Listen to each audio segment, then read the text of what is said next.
Chapter 592. Mo Ryun, who had been pampered since he was young, did not know that even if his mother was here, she would also be scared to the point of kneeling and kowtowing. His reaction attracted Mo Xiaoyao's interest. Raising his head to look at him, he calmly said, "This is the person Mo Jingqi chose." The eunuch had a bitter expression, not daring to answer. How could the sixth prince be chosen by the emperor? This was clearly a choice with no other choice. It was just that the sixth prince had been pampered by the emperor since he was young, and his birth mother's status was too low to speak. He was taught by the people in the palace that even though he was already 9 years old, he was not as smart as a 4 or 5-year-old child. Mo Ruiyun proudly said, "That's right, this prince is really the sixth prince. Since you know, why haven't you come to pay your respects?" Pooh! Mo Xiaobao laid on Mo Xiaoyao's lap, his eyes wide open as he looked at this strange prince who seemed to have eyes growing on top of his head. Was he really not afraid of his father at all? Mo Xiaoyao smiled as he patted Mo Xiaobao's head. "What are you laughing at?" Mo Xiaobao blinked his large eyes. "Father is going to pay his respects to the prince. Your father hasn't even paid his respects to the emperor. What is there to pay respects to the prince?" Mo Xiaoyao smiled. Mo Xiaobao comfortably closed his eyes, lying on Mo Xiaoyao's lap to bask in the sun. "That's good. I also don't want to pay my respects to the prince." If his father was going to pay his respects to the prince, then didn't that mean he would also have to pay his respects to this silly prince in front of him? It really was too shameful. Mo Xiaoyao lowered his head to pinch his son's small cheeks, saying, "It's easy if you don't want to pay respects. As long as you have the ability to make others pay respects to you, then you naturally don't need to pay respects to others." Mo Xiaobao disdainfully snorted. "This young master naturally has the ability." "This young master?" Mo Xiaoyao sneered, his hand mercilessly pinching Mo Xiaobao's little, but where Yili couldn't see. Despicable. "Mother, Lord Father is bullying me." Mo Xiaoyao's grip caused Xiaobao to toss and turn in his arms. Mo Xiaoyao smiled and said, "I just taught you this.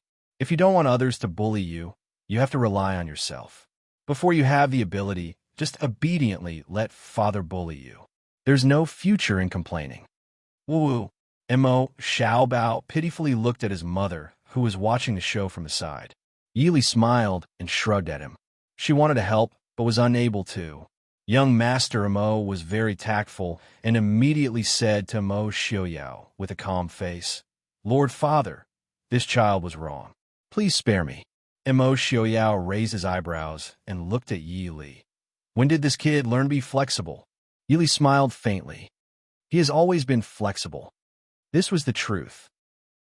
Other than in front of his father, Mo Xiaobao rarely suffered because of his pride. First, he couldn't put down his face. Second, he was certain that his father wouldn't really do anything to him. Now it seemed that even the last problem of his pride was solved. Therefore, young Master Mo could be invincible in the future.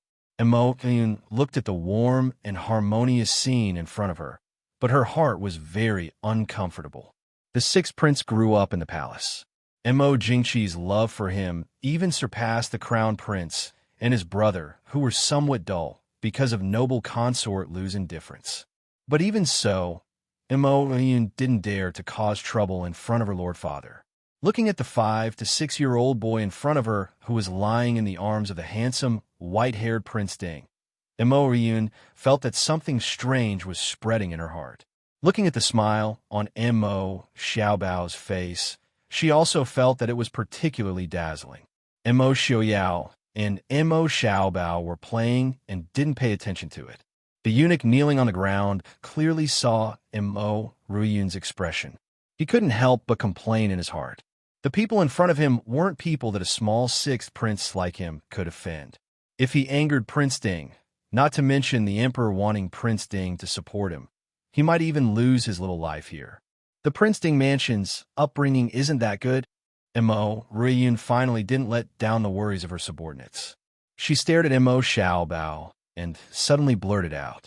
Hearing this, the 3 people who were originally smiling all quieted down. Yili slightly frowned and looked at Mo Ryun, saying, The Prince Ding Mansion's upbringing. I'm afraid that the sixth prince doesn't need to judge. Sixth prince, please go back.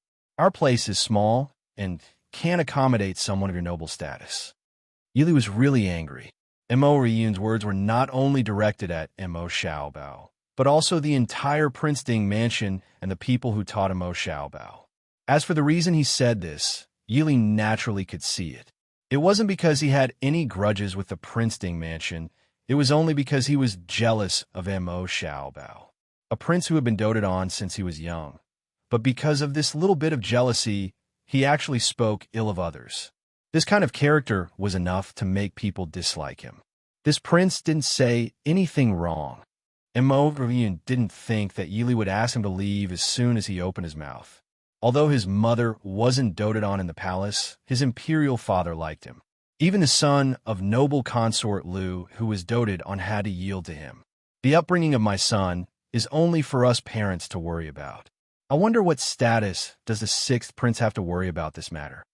Yili indifferently asked. Mo Ryun was speechless and could only fiercely glare at Mo Xiaobao. Mo Xiaobao wasn't willing to jump out and argue with him at this time. It would make him seem like he really didn't have any upbringing. He arrogantly snorted and hid in Mo Xiaoyao's embrace. Imperial father, this child was wrong. This child will go back and properly ask maternal grandfather about etiquette. Mo Xiaoyao looked at him with a smile that wasn't a smile. He said to Zhuo Jing and the others who were waiting on the side, "Invite the sixth prince back." Zhuo Jing waved his hand, and the guards naturally came forward to send the guest off. The eunuch who was still holding the imperial edict remembered his duty and hurriedly said, "Prince Ding, this is the emperor's decree." Mo Xiaoyao raised his eyebrows and said, "What does Emperor Chu's decree have to do with I? You can take it back. Tell Mo Jingqi that his taste is really good." The eunuch who delivered the edict also knew that there was nothing he could do. He could only put away the imperial edict and say, "The emperor has already given the order to unseal the Prince Ding Mansion and return the Prince Ding Mansion's properties in the capital that were seized to the prince. The end is simple and crude. I ask that the prince move back to the mansion to rest, so that Wang Fei and his Shitzi will not be wronged." Mo Xiaoyao looked at the eunuch with a smile and said with a smile, "You really know how to speak. Go back and tell Mo Jingqi. I will accept this gift." It was finally done. The eunuch let out a sigh of relief and hurriedly left respectfully. After sending off this large group of people, Yili frowned and said, "What is Mo Jingqi's intention now? Is this the good show you were talking about?" Mo Xiaoyao smiled and said, "Isn't it a good show? I've already said that Mo Jingqi, this person, has a fickle personality. He is usually ruthless when he turns hostile. He has favored noble consort Lu for many years. For her sake, he went against the Empress Dowager and ignored the Empress. If it wasn't for the fact that he still wanted some face, I'm afraid that he would favor the concubine and destroy the wife. Because of this, he is on the verge of death. When he suddenly learns of noble consort Lu's actions, whether it is true or not, he will resent noble consort Lu. If he wants to be even more extreme, he will hate noble consort Lu to the bone. Yesterday, he was provoked by the Empress Dowager and I. Right now, he won't care about the Chu state's territory. As long as he can get revenge on Mo Jingli, his mother, and the Lu family, what can't he do?" "You're saying that Mo Jingqi has completely lost his mind?" Yili said with a frown. "It's not that he has completely lost his mind. In this life, he has always been half crazy and half insane. He doesn't hate the Prince Ding Mansion. In the beginning, he only dealt with the Prince Ding Mansion because he was afraid that the Prince Ding Mansion would threaten his throne. But now he is about to die. I also didn't threaten his throne. On the contrary, his mother, brother, and the people who sleep next to him are all plotting against him. Compared to I, he only hates them. Right now, let alone the Prince Ding Mansion, even if I wanted to be the regent, he would agree. He has already been blinded by hatred. He only wants revenge," Mo Xiaoyao said with a faint smile. Yili pondered for a moment. It was really as Mo Xiaoyao said. In fact, Mo Jingqi's personality wasn't suitable to be the emperor. He was too sensitive and paranoid. His intelligence could only be considered average. It was because he knew his own mediocrity that he was even more uneasy. Once he had power, it was very easy for him to go to extremes. Just like the matter of the Prince Ding mansion. The imperial family wanted to take away the Prince Ding mansion's power. It definitely wasn't something that only happened in the past 2 generations. However, with so many emperors, not a single one was as rough as him. However, it was probably because he caught them off guard that he almost succeeded. It was a pity that the heavens didn't want to destroy the Prince Ding mansion. It can only be said that it was the will of the heavens. In short, Imo Jingqi was someone who was very bad at balance. The most important thing for an emperor was to understand the way of balance. Xiaoyao already knew this would happen. Imo, Xiaoyao said with a smile. After dealing with him for so many years, I could be considered to have some understanding of him. It's a pity. Even if the Prince Ding mansion has been loyal to the Dechu state for generations, I definitely won't agree to his request this time. His wishful thinking will be for naught. Why? Yili raised an eyebrow. Although Imo Jingqi's move was a messy one, it wasn't a bad one. Once this self-condemnation decree was released, if Imo Jingqi died, the Prince Ding mansion's refusal would only cause criticism among the people. It wasn't that the people didn't know how to distinguish between right and wrong, but that the people placed too much importance on the self-condemnation decree. In the past dynasties, as long as it wasn't that they couldn't survive, there was almost no problem that the self-condemnation decree couldn't solve. No matter what the emperor did, as long as the self-condemnation decree was released, the people would forgive them. After all, the idea of being loyal to the emperor had always lingered in the minds of the people. Imo Xiaoyao sighed slightly. He lowered his head to look at Imo Xiaobao, who had already fallen asleep in his embrace. After the ruckus just now, Imo Xiaobao had fallen asleep after listening to his parents talk for less than a quarter of an hour. There was even transparent drool hanging from the side of his mouth. This kid looks very obedient, but he's actually very confident and arrogant. He's even more arrogant than I was when I was young. I'm afraid that when he grows up, he won't be inferior to others. Moreover, now that the Prince Ding mansion has already broken free from the cage of the Dechu state, it's up to him in the future. Could it be that I, as his father, can personally lock him back in? After the events of the past few years, who wouldn't have any grudges in their hearts? When the time comes, it'll just be a repeat of the Prince Ding mansion's many years of predicament.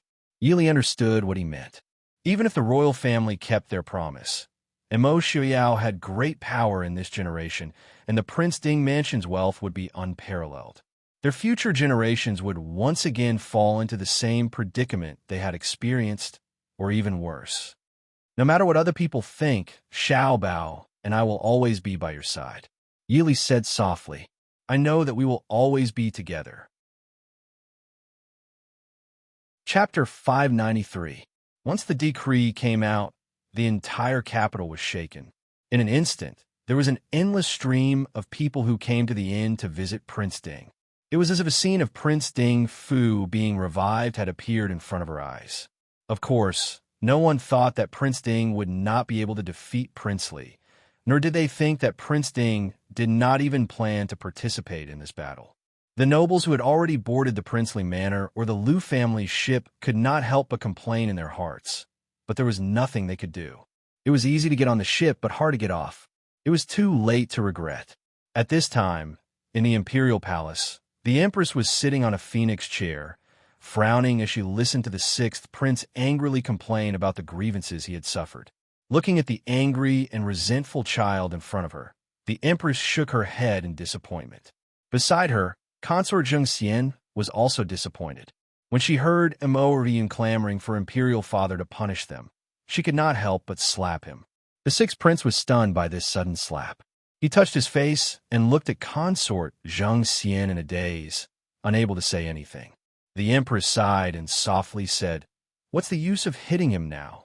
All these years, she had been grounded in the palace, and the power of the harem had fallen into the hands of Consort Liu. Consort Liu was the reason why the 6th prince had been taught this way, but Consort Zheng Xian, as his mother, had also neglected her duty. Even she, the empress, was Imperial Mother, why did you hit me? The sixth prince finally recovered and angrily asked consort Zheng Xian.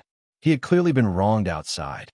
It was fine if Imperial Mother did not help him vent his anger, but she actually hit him? How could Mo Ruyun, who had always been pampered, endure this? Seeing that her son did not seem to understand her intentions, consort Zheng Xian could not help but burst into tears.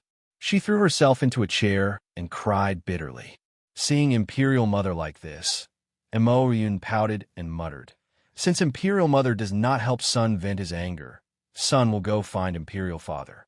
Imperial Father likes me, so he will definitely help me. I will catch that brat from the Princeton mansion and beat him up. I will make him my servant." "Shut up." Consort Zheng Xian was so scared that her face turned pale. She pulled Mo Ruyun and said, "Prince Ding is an elder. In terms of seniority, even that Prince Ding is a generation older than you. You just have to listen to what they say and remember it. Don't speak nonsense." How could Mo Ruyun be willing to listen? He said unhappily, "I'm a prince. Why should I listen to them? I must make Imperial Father punish them severely." After saying that, she pushed Zheng Xianfei's hand away and ran out. Seeing this, the Empress, who was sitting on the phoenix chair, slammed the table and said sternly, "Stop the sixth prince." Since the sixth prince was stopped, he was naturally furious and threatened to kill these eunuchs and palace maids. The Empress stared at him and said coldly, "I was the one who wanted to stop you. Are you going to kill I too? Take him away and keep an eye on the sixth prince. If he runs out, you will be held accountable." Mo Ruyun was still a bit afraid of this mother that he had only seen a few times. Seeing that the Empress was truly angry, he didn't dare to cause trouble and obediently went to the inner hall. The Empress rubbed her eyebrows and looked at Zheng Xianfei, saying, "Don't cry. Prince Ding won't argue with an ignorant child. Now that you have seen it clearly, is Ruyun suitable for that position?" Zheng Xianfei was a bit embarrassed and stopped crying. She came from a small family. Knowing that her son had a chance to ascend the throne, she would become the Empress Dowager. How could she not be moved? But now, seeing her son's ignorant appearance, she had been in the palace for so many years and had some experience. Leaving the palace once, he had offended the entire Prince Ding mansion. He didn't know what was important and what was not. Even if he ascended the throne, he wouldn't be able to sit for more than a few days before being harmed. Ooh, it's all because of that slut. That slut led my son astray. Ooh, Empress, you have to make a decision for this concubine.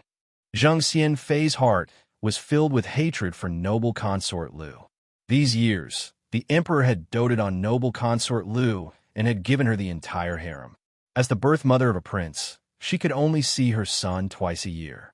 Now that her son had been taught to be like this, her dream of becoming the Empress Dowager was shattered.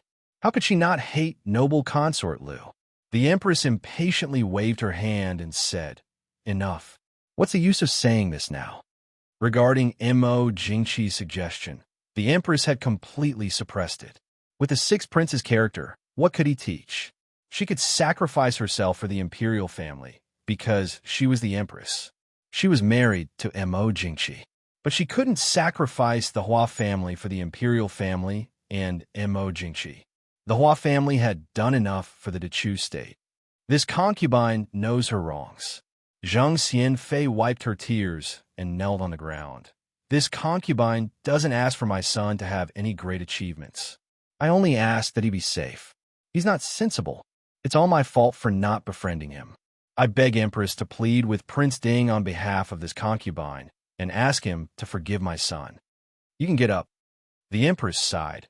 I said before that although Prince Ding isn't a magnanimous person, he won't get angry over an insensible child. If I can see Princess Ding later, I will tell her. But Ruyun, you really need to teach him well. Don't mention the imperial family. It's a taboo even in a normal family. Zheng Xianfei quickly thanked her and promised to teach the sixth prince well.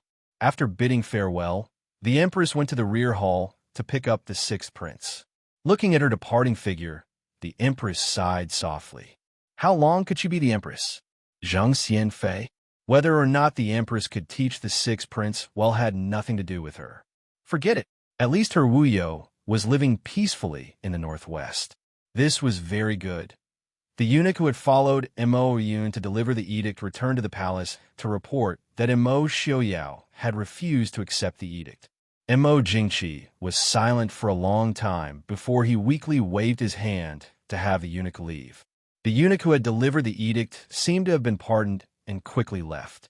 The moment he turned to close the door, he saw the emperor sitting on the dragon throne with a never-before-seen savagery and madness in his gloomy eyes. His heart trembled, and he quickly closed the door. With the emperor's edict, the subordinates were very efficient. The original Prince Ding mansion had only been sealed up. Because of the influence the Prince Ding mansion had on the Dechu state, Mo Jingqi did not dare to use the mansion for other purposes in a short period of time.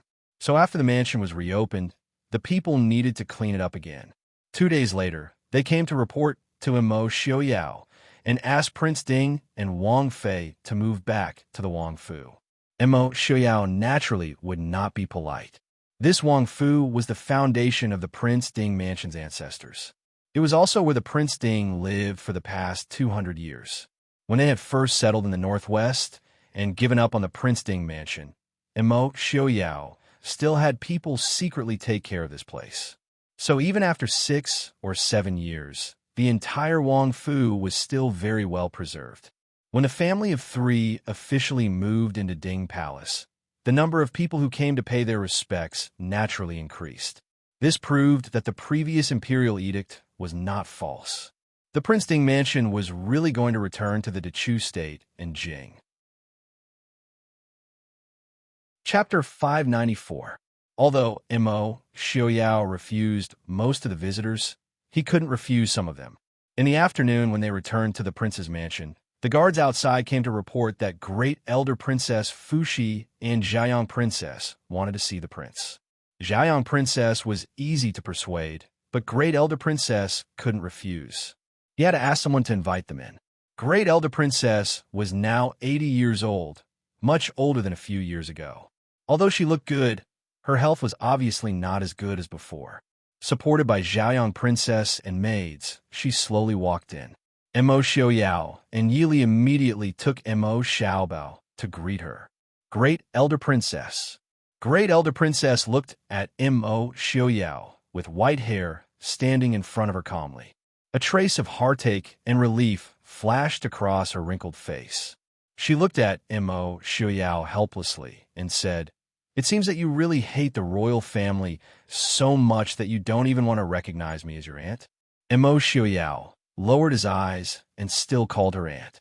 Great Elder Princess was delighted. Her eyes fell on Mo Xiaobao, who was standing aside, and her eyes lit up with affection. "Is this little Yu Chen? He looks like you when you were a child."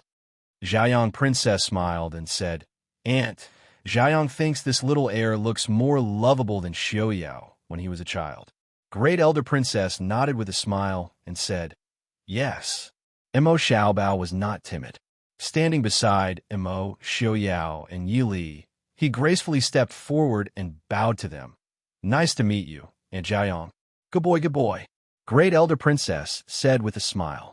She took out a dagger she carried with her and handed it to Mo Xiaobao, saying, "I didn't prepare a gift for you. Take this little thing and play with it." It was a small and exquisite dagger. The hilt and scabbard were inlaid with all kinds of gemstones.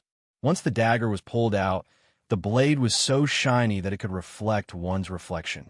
It was obviously a treasure dagger. Xiaobao turned to look at his parents. Mo Xiaoyao smiled faintly. "I don't dare to refuse an elder's gift. Keep it." Mo Xiaobao also liked this little thing very much, so he was happy to hear his father's words. He took the dagger with both hands and said in a clear voice, "Thank you, madam." His cute little face was serious and respectful, which made Great Elder Princess applaud him repeatedly. Jiayang Princess took out a jade pendant and handed it to Mo Xiaobao. She smiled and said, "And he doesn't have a sword to give you. This jade pendant looks good. Yu Chun, keep it and play with it." Mo Xiaobao accepted the gifts and thanked Jiayang Princess. Great Elder Princess and Jiayang Princess looked at the little Bon, who was only as tall as Mo Xiaoyao's thigh. Not only was he handsome, but his temperament showed that he was well educated.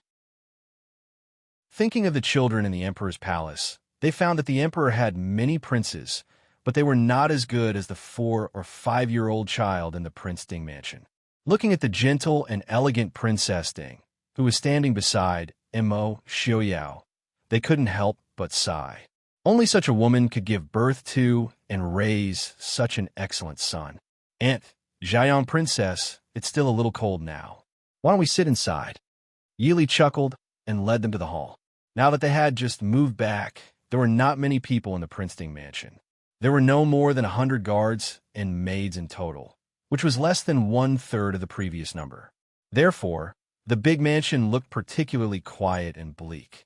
After entering the hall, the guests and the host took their seats. Great Elder Princess pulled Mo Xiaobao to the front and asked him carefully. Mo Xiaobao had a good impression of this old man who was as amiable as his grandfather, so he answered her questions seriously. Xiaoyang Princess beside them couldn't help laughing and said, "It turns out that the little heir is taught by Mr. Qingyun himself. No wonder he has such a temperament at such a young age." "How is Mr. Qingyun now?" Yili said with a smile. "Although my grandfather is old, he is still healthy. Occasionally, he will teach the students of the academy. Qin'er really benefited a lot from being raised by him." Great Elder Princess looked at Mo Xiaobao with a smile, then looked up at Yili and Mo Xiaoyao and sighed. The emperor did something stupid. "Is Mr. Qingyun used to living in the Northwest?" Yili said, "Aunt, thank you for your concern. My grandfather used to travel around the world when he was young. Although the Northwest is a bit colder than Yinzhou, it's still bearable.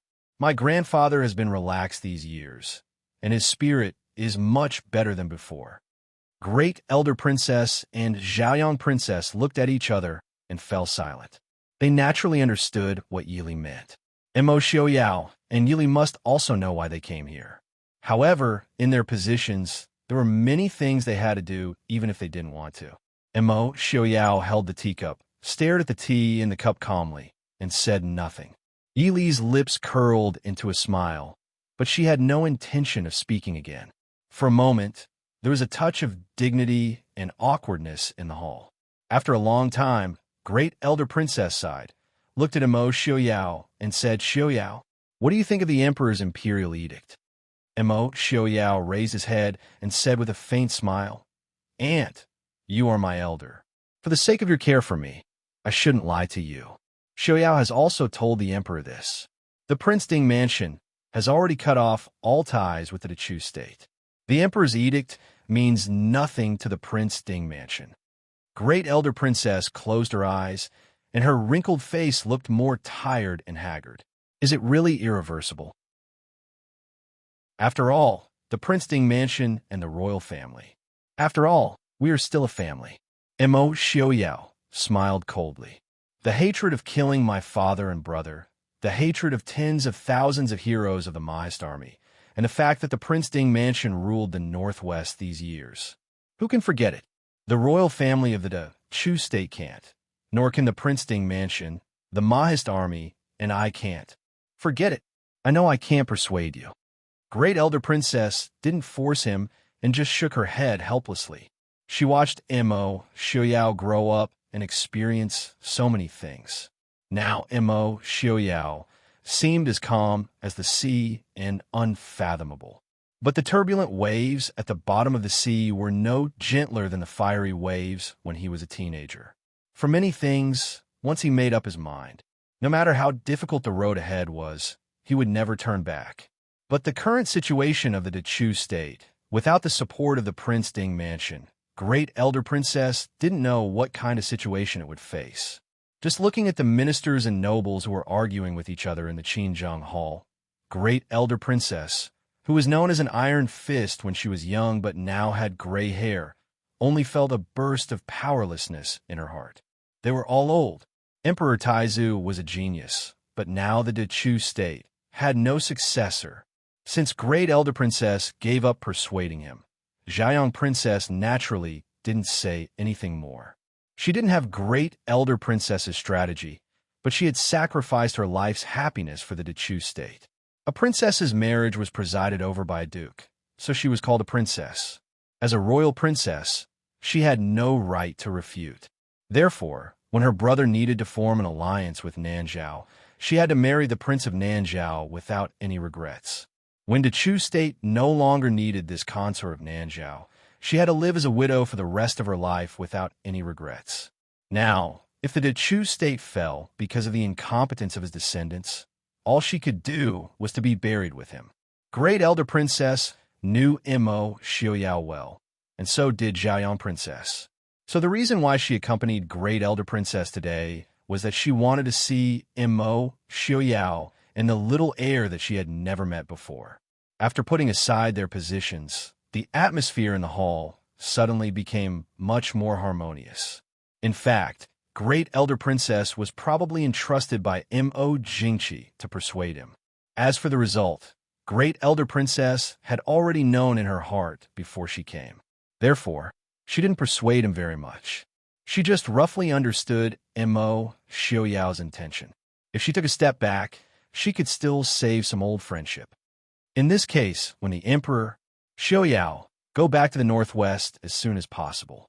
The capital, I'm afraid there won't be any peaceful days. Great Elder Princess sighed. Princess, can you and Aunt Xiaoyang go back to the northwest with us? Mo Xiaobao looked up at Great Elder Princess and said crisply.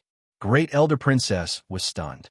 She looked at Mo Xiaobao lovingly and shook her head, saying, I can't go to the northwest with you. Why? Mo Xiaobao tilted his little head and asked in confusion. In Mo Xiaobao's opinion, there were great-grandpas, uncles, and many good people in Glass City.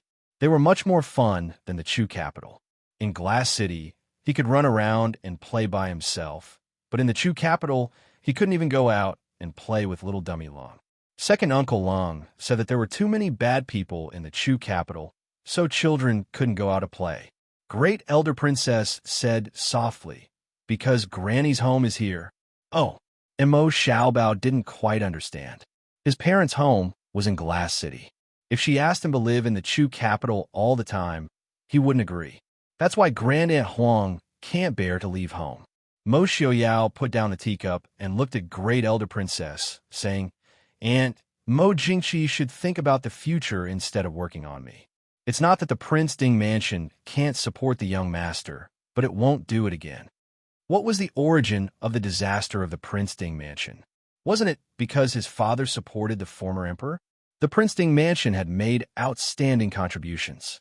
In addition, they supported the young master to be the regent, which had made the royal family vigilant against the Prince Ding Mansion. Since ancient times, how many powerful officials could have a good ending? Now that Prince Ding Fu had come to this stage, it was determined that they would not turn back. Great Elder Princess smiled helplessly. It was not that Mo Jingqi still didn't know what was important. It was that he had no choice at all. Except for the two sons of noble consort Liu, there were almost no good princes in the imperial harem. If the crown prince really ascended the throne and the Liu family was in power, Great Elder Princess could imagine the situation without guessing. Facing the current situation, Great Elder Princess was powerless even if she wanted to. They looked regretfully at Mo Xiaobao, who was sitting beside them. If one of the princes had 70% of Prince Ding's heir apparent's intelligence, these old bones, would do their best to help the little prince become a talent. Unfortunately. Chapter 595. In the study of Prince Li's mansion, Mo Jingli's face was distorted and full of anger. Even most favored Princess Xixia did not dare to approach him. By the time Mo Jingli finally finished venting the anger at his heart, the entire study was already in a mess. The counselors and subordinates of Prince Li's mansion, standing in the corner, naturally did not dare to speak. Princess Xixia had to muster up the courage to say, Prince, it's not convenient to discuss here. Why don't we move to the side hall? Mo Jingli snorted and walked out of the study. The others hurriedly followed him. Prince, what happened? Sitting down in the side hall outside the study, someone finally summoned up the courage to ask. Mo Jingli said coldly, after Great Elder Princess and Xiaoyang Princess left the palace, They went to see Mo Xiaoyao. Everyone was shocked. "Emperor, what do you mean?" Mo Jingli sneered and said, "What else can he mean?" Of course, he asked Great Elder Princess to intercede with Mo Xiaoyao. He has been competing with Mo Xiaoyao all his life. At the end of the day, he got over it. Everyone immediately frowned and shook their heads. "Prince, if this is the case, it will be very unfavorable for us." The emperor would rather give up the previous grudges and suspicion of Prince Ding mansion to ask for help from Prince Ding. It was obvious that he wanted to kill Prince Li's mansion. Mo Jingli snorted and said disdainfully, "Mo Xiaoyao will not agree. What's more, even if Mo Xiaoyao agrees to help, how can I be so easy to deal with now?" Everyone looked at the cold-faced man in front of them and was stunned. It took them a while to come to their senses. Wasn't it? Prince Li was no longer the Prince Li of many years ago. He was the Prince Regent of Dechu State, and he controlled half of the richest southern part of Dechu State. Not to mention that Prince Ding's influence was now in the northwest. Even if the Prince Ding mansion was at its peak in the Chu capital, it would not be able to deal with Prince Li in a short period of time. What plans does the prince have? "I'm afraid His Majesty will not," a strategist said with a frown. They had originally hoped that the Empress Dowager could persuade His Majesty to officially pass the title to Li Wang. In fact, this idea itself was somewhat whimsical. With the emperor's temperament, even if the fish dies and the net splits, he would not let the throne fall into the hands of the person who killed him. Mo Jingli frowned. He pondered for a moment and said, "Spread the news. The Liu family must hear it. Just say that the emperor intends to pass the throne to the sixth prince. As for the rest, the Liu clan will know what to do." Prince is wise. If the Li palace could receive the news, the Liu family would not be any slower than them. There is no need for the Li palace to spread the news. The Liu family and even noble consort Liu in the palace had already received the news. In the palace, noble consort Liu heard the palace maid who came to report the news and coldly dismissed her. She waved her hand and smashed the white porcelain teacup in her hand into pieces. Sixth Prince, Mo Ruiyun. Tan Jiji was sitting in a chair not far away with a smile. He said with a smile, "It seems His Majesty already knows noble consort's plans. This one has said before that noble consort is too impatient in her actions. You have to know, there are some things that are almost certain, but aren't there some exceptions?" Noble consort Liu gritted her teeth. She remembered that when she came back from outside the palace a few days ago, she happened to run into Mo Jingli coming out of His Majesty's bedroom. It seemed that starting from that day, many things were out of her control. Mo Jingli. It must be him, Tan Jiji said with a frown. "Noble consort, it is not important who is behind this. The important thing is, what should we do?" Noble consort Liu was upset. In fact, she was not good at these things. She had been protected since she was a child. Except for her feelings for Mo Xiaoyao, everything else had gone smoothly for her. Even though she was smart and learned, noble consort Liu couldn't figure out how to deal with the situation in front of her. She looked back at Tan Jiji and asked, "Do you have any ideas?" Tan Jiji smiled and said indifferently, "In for a penny, in for a pound. Kill." Noble consort Liu was stunned. She lowered her head and thought about Tan Jiji's proposal seriously. She had been in the palace for decades.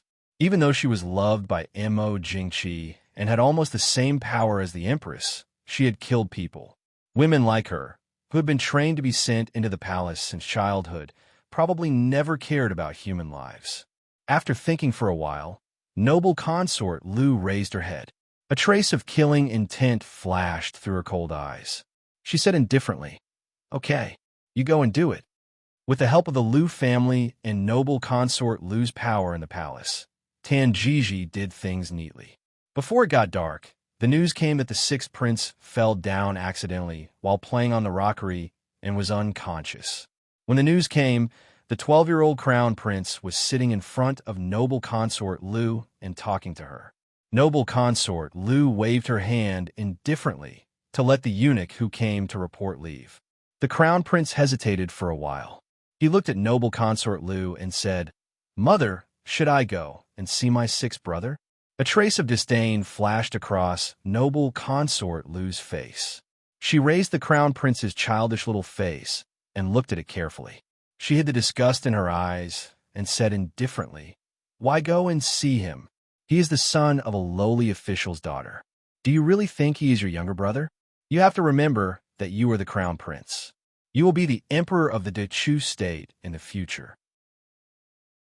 Other than imperial concubine mother, everyone else is your servant." The crown prince moved the corners of his mouth.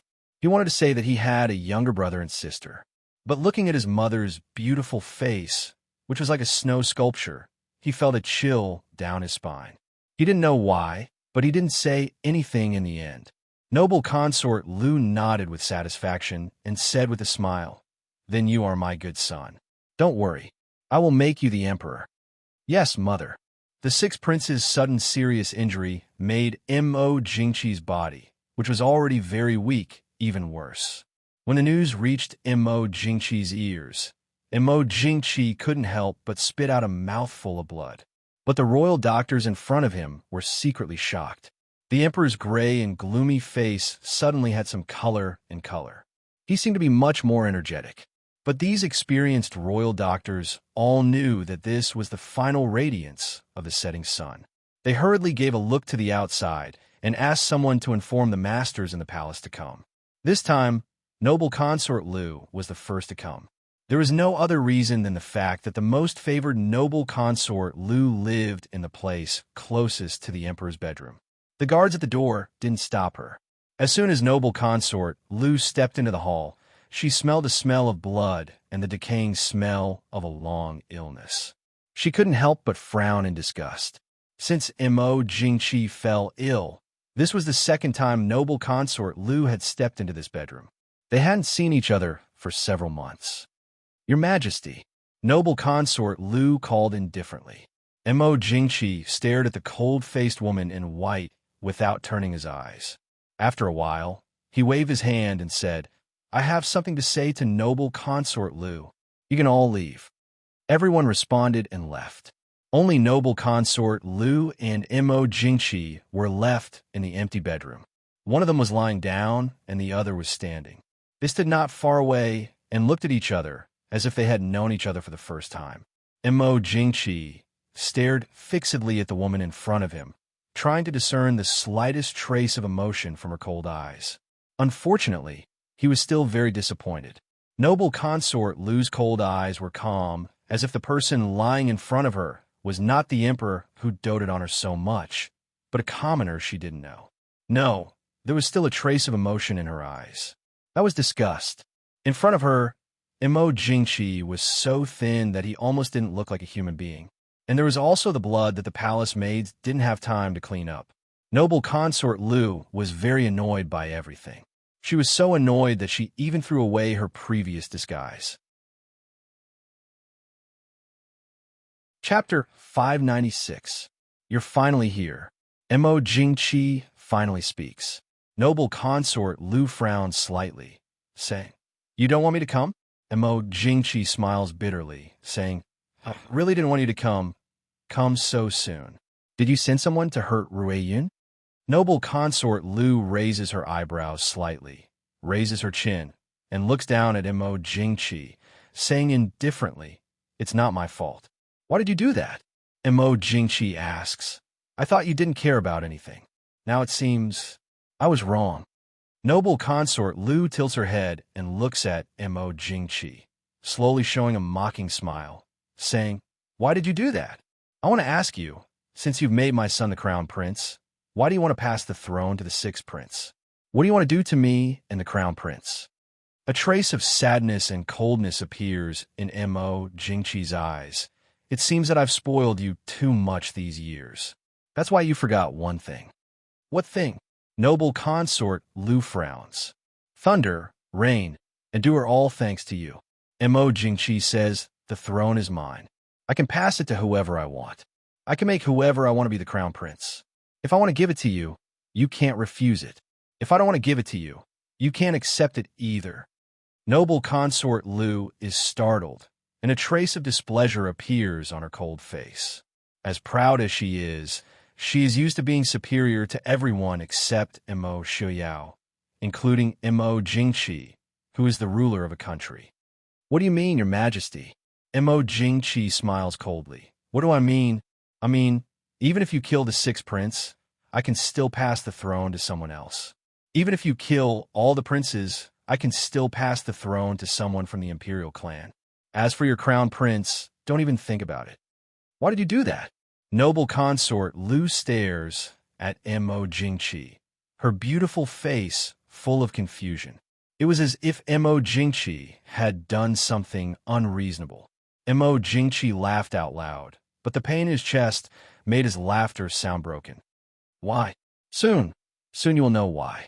We have treated you well all these years, but how did you repay us? Do you really think that our patience towards you is limitless? Ha! You want the crown prince to ascend the throne? Is it really for the crown prince? You want Imo Xiuyao in your dreams.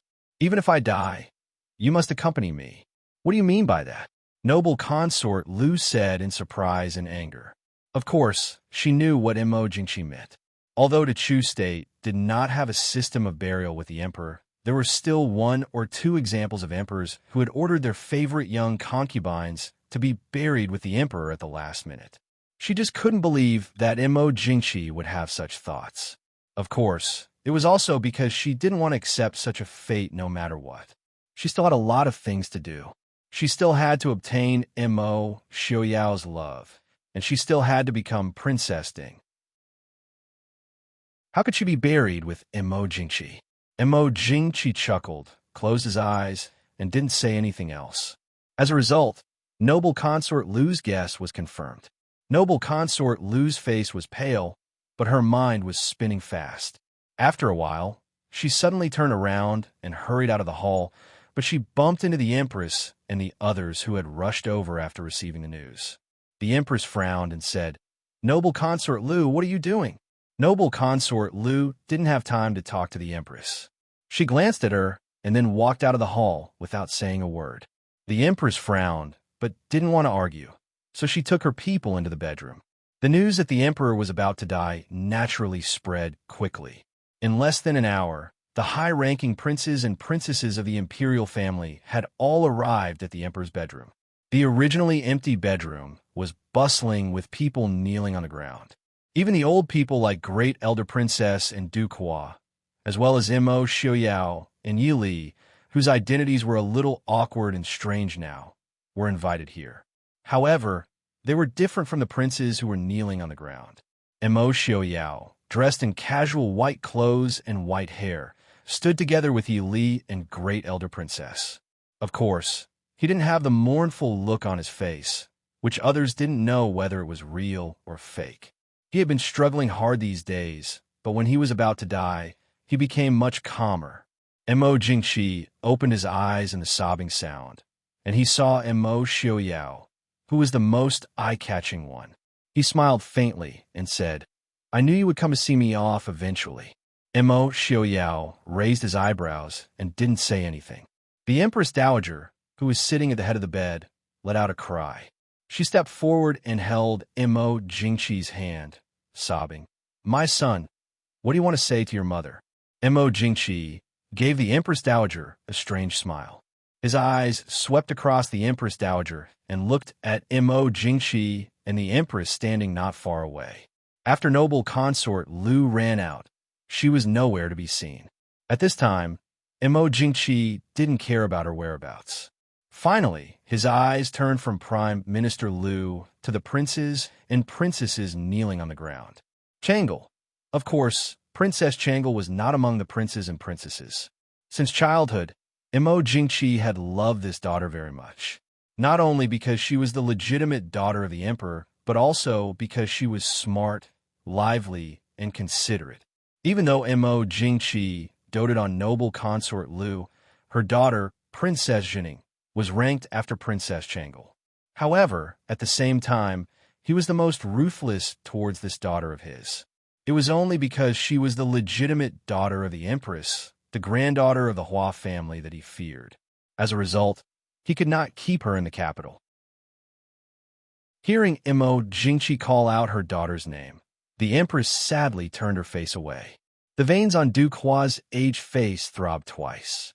In the end, he did not say anything. Mo Xiaobao stood by his father and mother's side. Although he did not understand the meaning of the situation before him, he could feel the sorrow and solemnity within. Raising his head to look at Mo Xiaoyao and Yili, he did not speak of Princess Changle's situation in Glass City. Finally, it was the Empress Dowager who sighed. Patting Mo Jingqi's hand, she said, "Has Your Majesty forgotten? That girl Changle's fate was not good. She went missing in Nanzhao." Mo Jingqi closed his eyes, acting as if he did not hear the Empress Dowager's words. Everyone present, with the exception of the 3 members of the Prince Ding mansion who had nothing to do with this matter, as well as the young and ignorant little prince and princess, worriedly stared at the man who seemed to be on the verge of death on the dragon bed. Even though he was so weak that he could not even raise his hand, he was still able to decide the fate of the majority of those present. "Empress!" After a long time, Mo Jingqi finally called out. Hearing this, the Empress stepped forward and asked, "Your Majesty, what instructions does Your Majesty have?" Mo Jingqi no longer had the strength to speak loudly. He raised his eyes and glanced at the Empress Dowager.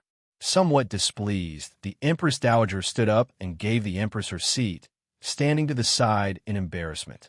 The Empress sat by the bed, calmly looking at Mo Jingqi. She asked, "What does Your Majesty want to say to your servant?" With great difficulty, Mo Jingqi raised his hand and pulled out a piece of bright yellow cloth from under his pillow. With great difficulty, he placed it in the Empress's hands and said, posthumous edict." Hearing this, all the people present narrowed their eyes and fixed their eyes on the bright yellow cloth in the Empress's hand. No one knew when Mo Jingqi wrote the posthumous edict or when he put it under the pillow. Great Elder Princess, Duke Hua, Prince Ding, as witnesses the Empress, reads the posthumous edict. Mo Jingqi said intermittently. Hearing this, Mo Xiaoyao raised his eyebrows with great interest and said with a smile, "Okay, I promise that the Empress will read the posthumous edict smoothly." Great Elder Princess also nodded and said, "Your Majesty, please rest assured." "Yes, Your Majesty." It was as if he had completed a major task. Mo Jingqi breathed a sigh of relief, and his face became even gloomier. He said to the crowd lightly, "You can leave. I want to be alone." Everyone was in a dilemma and did not know whether they should leave or not. Mo Jingli stared at Mo Jingqi with a gloomy face. Finally, he stepped forward and asked, "Where's the child?" Mo Jingqi looked at him with a smile and laughed out loud. Mo Jingli said sternly, "I asked you where the child is." Mo Jingqi smiled, but did not say anything. Blood slowly flowed out of his mouth. Mo Jingqi. Mo Jingli could not help but step forward and wanted to pull his clothes. The Empress Dowager hurriedly stopped him. "Lear, what are you doing?" At this time, the Emperor was dying. If Mo Jingli pulled him and he died, no matter what the cause of the Emperor's death was, Mo Jingli would not be able to escape the crime of regicide. Mo Jingli also knew that he was impulsive. However, he had tried his best these days to find his only son's whereabouts, but he still had no clue. If Mo Jingqi was really dead, she was afraid that the only clue would be lost. "Princely, can't you see it?" Emperor Chu is obviously speechless. Mo Xiaoyao said with a smile. Although it was rude to smile when the emperor of a country was about to die, no one dared to say that because of Mo Xiaoyao's identity. Mo Jingqi lay quietly on the bed. The blood in his mouth had dyed the bed and clothes around his neck dark red. His eyes were fixed on Mo Jingli with a strange smile on his face. For some reason, Mo Jingli only felt a chill in his heart when he saw that smile. Chapter 597. Because of Mo Jingqi's words, everyone left the bedchamber, leaving him alone for the last time. No one knew what this emperor, who had been busy all his life but seemed to have achieved nothing, would write in his last moments. Mo Xiaoyao walked beside Great Elder Princess and Duke Hua, with Mo Xiaobao in his arms and Yi Li in the other hand. Now, there were only 2 true elders left in this country. The rest of the people walked behind him, not too far and not too close. At this moment, no one was in the mood to turn around and leave the palace. The emperor's posthumous edict was still in the hands of the empress, and great elder princess, Du Qua, and Prince Ding were watching over it. Naturally, no one could get in the way, but they also didn't leave in a hurry. They sat down in the pavilion of the imperial garden. The pavilion was not big, so only great elder princess, Du Qua, Imo Xiuyao, and Yili were sitting in it. Du Qua looked at Imo Xiuyao with a smile, and then looked at Imo Xiuyao, who was sitting on Imo Xiuyao's knees. He said with a smile, "Prince Ding looks much better these years than when he was in the capital." Imo Xiuyao nodded and said with a smile, "I haven't seen you for a few years, but you are still as healthy as before." Du Qua shook his head and sighed. "I'm old." It was a little quiet in the pavilion.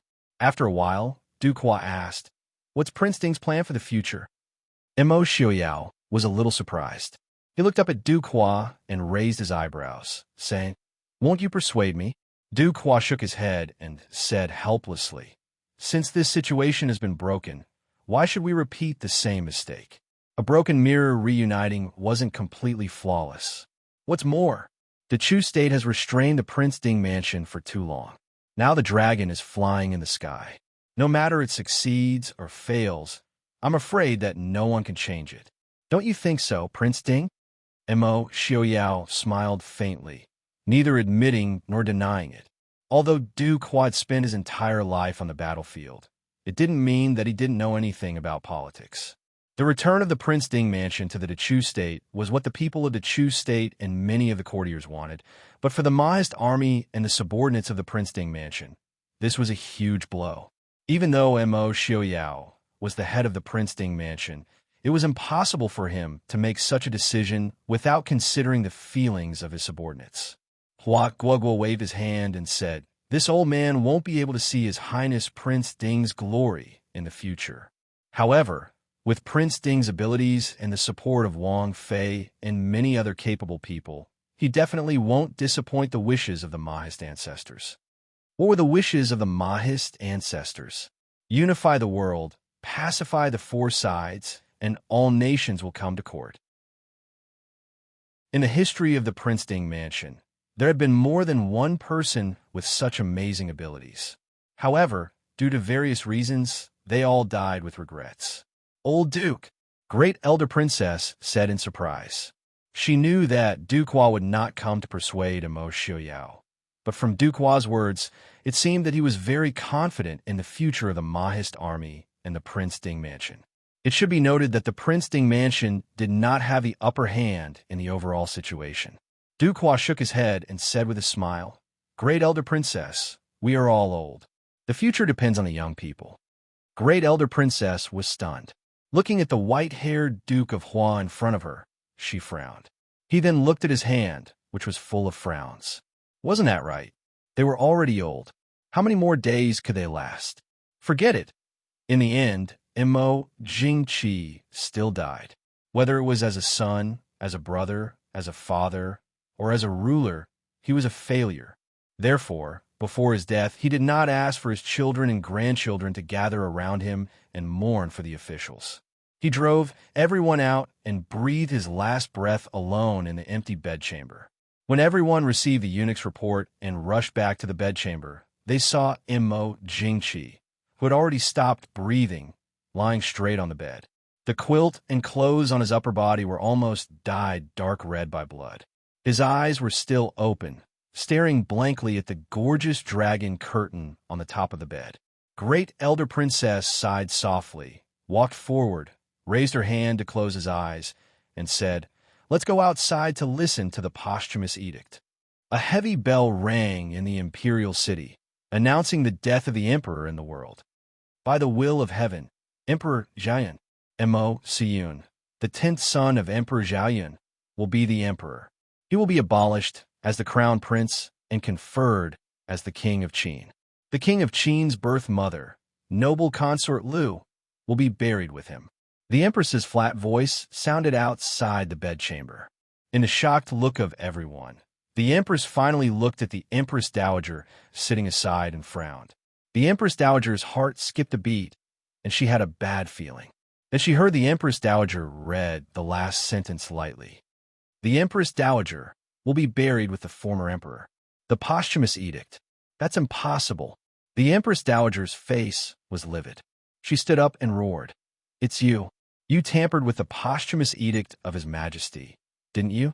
The Empress was not at all surprised about the content of the posthumous edict, but she had long been used to a calm expression, so she didn't seem to change. She said lightly, the posthumous edict was given to me by His Majesty in front of everyone. After that, I never left everyone's eyes. Please check it, Empress Dowager. Everyone was silent. That was right. There were so many people and so many pairs of eyes staring at her. Not to mention that the Empress was an ordinary woman who didn't know martial arts. Even if she knew some skills, how could she expect that the Emperor would give the posthumous edict to her? She still prepared a copy in advance. No, it's impossible. My son wouldn't do that. Ridiculous. Since ancient times, when an emperor died, he wanted his mother to be buried with him. The Empress Dowager still refused to believe it. There had been no such rule since ancient times, but the posthumous edict said that the Empress Dowager should be buried with the late emperor. In this way, it was not impolite. On the other side, Prime Minister Liu of the Liu family also collapsed to the ground. Not to mention that his grandson didn't become the emperor, his daughter was also buried with him. This sudden impact made this old man who had been in the imperial court all his life unable to bear it. And the other person involved, the 10th Prince Immerse, who was going to rule the world from now on. Everyone looked at the 10th Prince, who was kneeling on the ground with a blank face. The 10th Prince was only 7 years old this year. His birth mother was just a palace maid that Immerse had an unexpected favor with. After giving birth to Immerse, he wasn't favored and was just casually conferred as a noble. In these years, the mother and son lived in the imperial palace like ghosts, and almost everyone forgot about them. But now, this child with a blank face had obtained the thing that everyone had been longing for, but had missed out on. Immerse looked at the timid 10th Prince with a meaningful smile on his lips. He lightly said, since the posthumous edict has been read out, the rest has nothing to do with I will leave first. Once again, Prince Ding made it clear that he had no intention of getting involved into Chu State's imperial court. On the side, the ashen-faced Immerse let out a sigh of relief. He nodded and said, Prince Ding, take care. Immerse looked at him with a smile that wasn't a smile. He carried Immerse Bao and held Yi Li's hand as he turned to leave the palace. As for what would happen in the palace, it had nothing to do with them. Outside the imperial palace, the streets of the capital were covered with white cloth. The glorious lights of the past were covered under the solemn black and white. When the emperor died, the entire country mourned. Even if the emperor didn't have the support of the people still had to wear mourning clothes, stop singing and dancing, and stop marriage to express their mourning for the emperor. Chapter 598. Naturally, the Prince Ding mansion did not have such strict rules. Only a few conspicuous items have been taken down. The people in the mansion continued to live as usual. Although they were in the capital, they could no longer be considered citizens of the Chu state. They were like Shilin, Northern Army, and Southern Zhao. They could only be considered guests. There was no need for such strict rules for guests. Returning to the courtyard and sitting down, Immerse was in a rare daze. Yi Li sat beside him and asked softly, Xiaoyao, what's wrong? Are you tired? Immerse shook his head and pulled her tightly into his arms. Taking a deep breath, he said, I'm thinking, did Immerse die too easily? According to Immerse's thoughts a few years ago, he would not let Immerse die so easily. He wanted Immerse to see the things he cared about lose one by one. He wanted to see his country fall into pieces. He even wanted to see the Chu kingdom fall into ruin. If not, he had 1,000 ways to take Immerse's life when he learned the truth of his father and brother's deaths. Even this time, he had the thought of saving Immerse and continuing to torture him. But in the end, he gave up on this idea. Yili sighed softly. She raised her head to look at Mo Xiaoyao and asked, "Do you think Mo Jingqi's death was not tragic enough?" Mo Xiaoyao lowered his head and thought. Before Mo Jingqi died, other than not being able to see the country fall apart, he had already lost everything he should have lost. Even if the Chu stayed arranged for the 10th prince to succeed the throne, he probably did not have much hope. That was why even death could not compare to his eyes. Thinking about it this way, Mo Jingqi's death was tragic enough.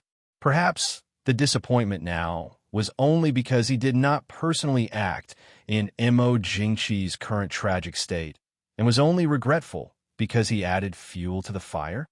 We hate the people we should hate, and let them get the punishment they deserve. But I don't want you to let this hatred cloud your heart. There is no point in hating a dead person. If you're still not satisfied, I'll accompany you into the palace to whip Mo Jingqi's corpse, and then cut him into 8 pieces. How about that? Yili said softly. Mo Xiaoyao smiled. He hugged Yili and said with a smile, "I know. I won't think about it anymore." Although it was a pity that he couldn't avenge his brother personally. However, a person like Mo Jingqi was not worthy of Dirtying Eye's hands. There's a saying, heaven's sins can be forgiven, but the sins we bring upon ourselves are the hardest to bear. Yili smiled faintly and said, "It's good that you've thought it through." In the following days, the entire capital was bustling with activity. Mo Jingqi's coffin was still in the imperial palace.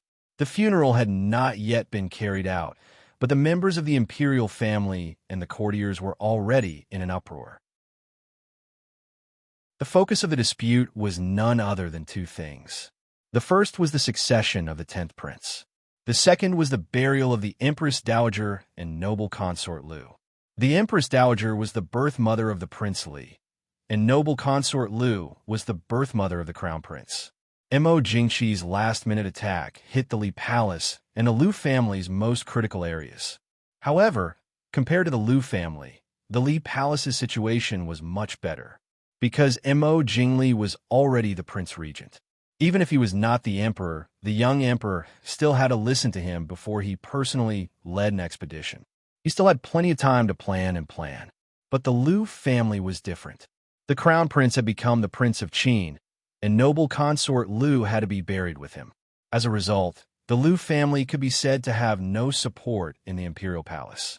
When the time came, Mo Jingli would naturally not let go of this opportunity to strike the Lu family. Even if the Empress Dowager and noble consort Lu had to be buried with him, the blow to Mo Jingli would not be as great as the blow to the Lu family.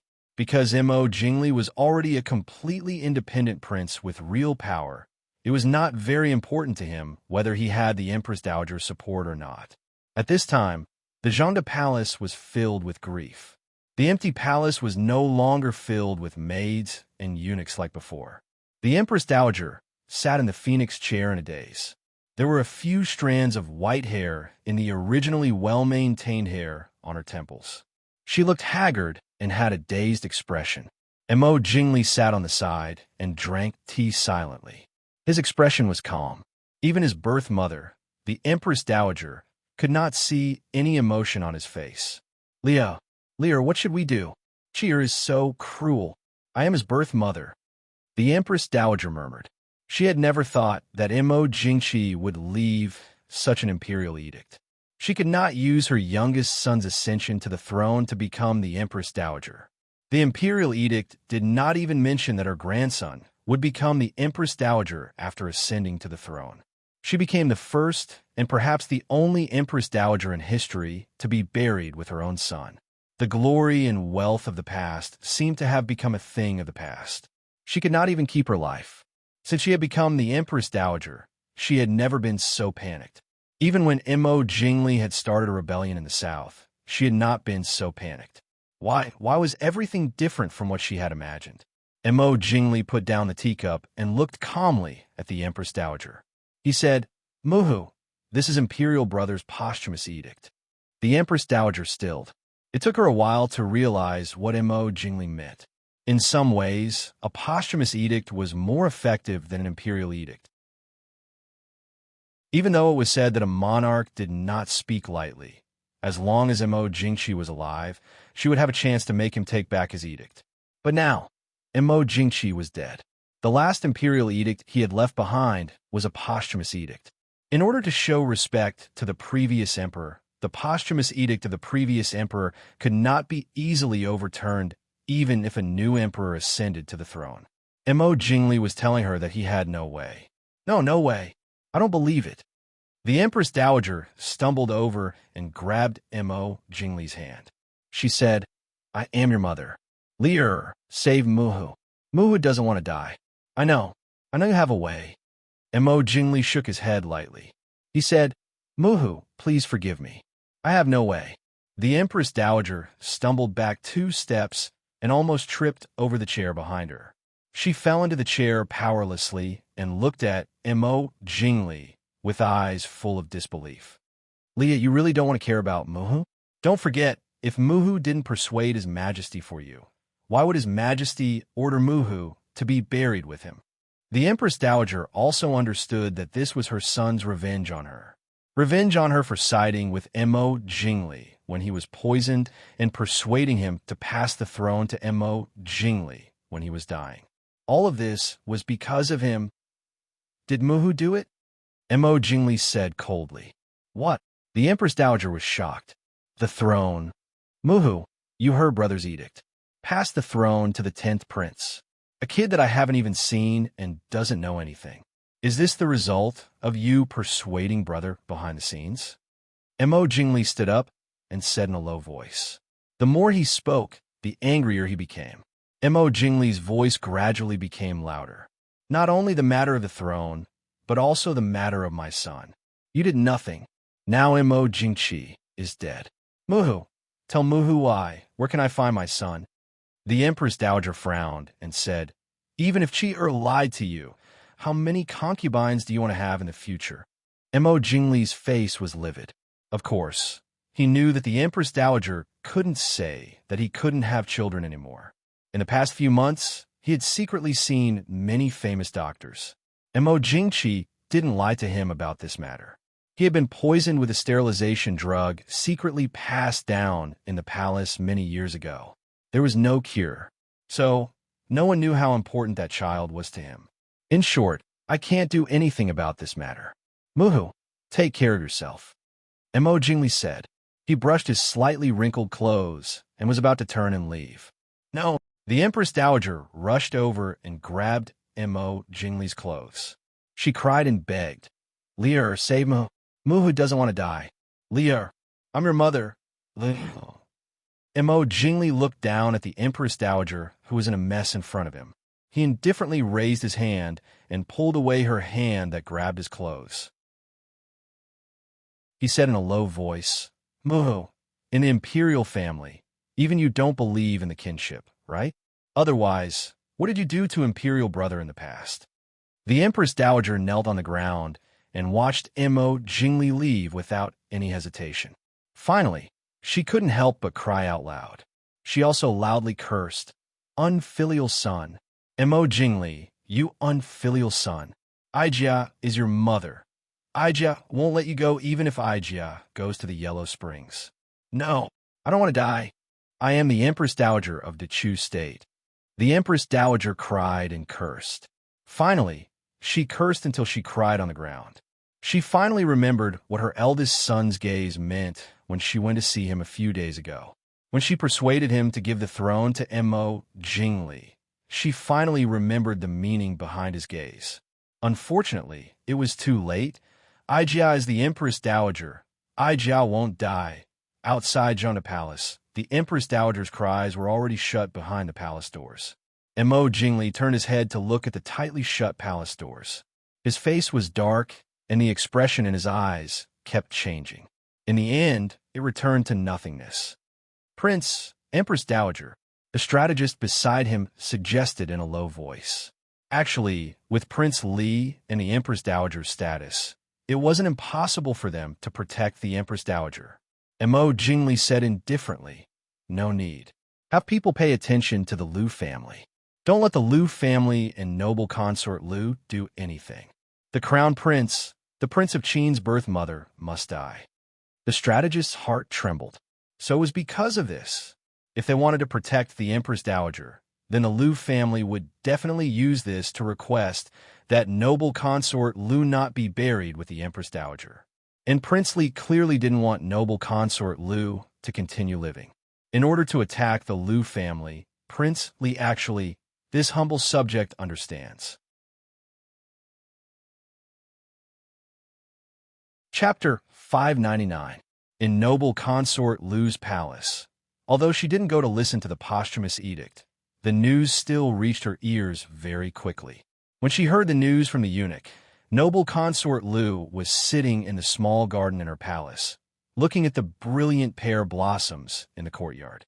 A slightly cold breeze came out, sprinkling the ground like white snow. Although wrapped in the white fox cloak, noble consort Liu couldn't help but shiver. "Get out," noble consort Liu said coldly. The eunuch naturally didn't dare to say anything and scrambled out. He was afraid that before noble consort Liu was buried with him, his head would fall to the ground first. After telling the people around her to leave, noble consort Liu looked up at the snow-white tree in front of her. Pear blossoms were her favorite flowers. In her opinion, the snow-white pear blossoms were much more beautiful and noble than peonies, peach blossoms, orchids, and plum blossoms. There were no pear trees in the original. Pears were very far away. The palace had always thought that pears were ominous. However, after she entered the palace, Missouri Jingqi planted several pear trees in the small garden in her palace to please her, just to make her smile. And now, she was buried with him. She knew that Mo Jingqi had always been cruel and merciless, but she never thought that he would use this on her one day. Sure enough, even if he died, he wanted her to be buried with him. Noble consort, His Highness, the Duke of Qin, and the Prime Minister asked for an audience. The palace maid outside the door reported with trepidation. Noble consort Liu stood up, gathered the white fox cloak around her, and said, "Let them in." Before long, the crown prince, Mo Xiaoyan, who had been demoted to the Duke of Qin, and Prime Minister Liu appeared together and walked into the main hall. Following them were the fifth prince, who was 2 years younger than the crown prince, and the 14-year-old Princess Zhenning. The fifth prince and Princess Zhenning cried as soon as they saw noble consort Liu. "Mother!" Sob. "Mother!"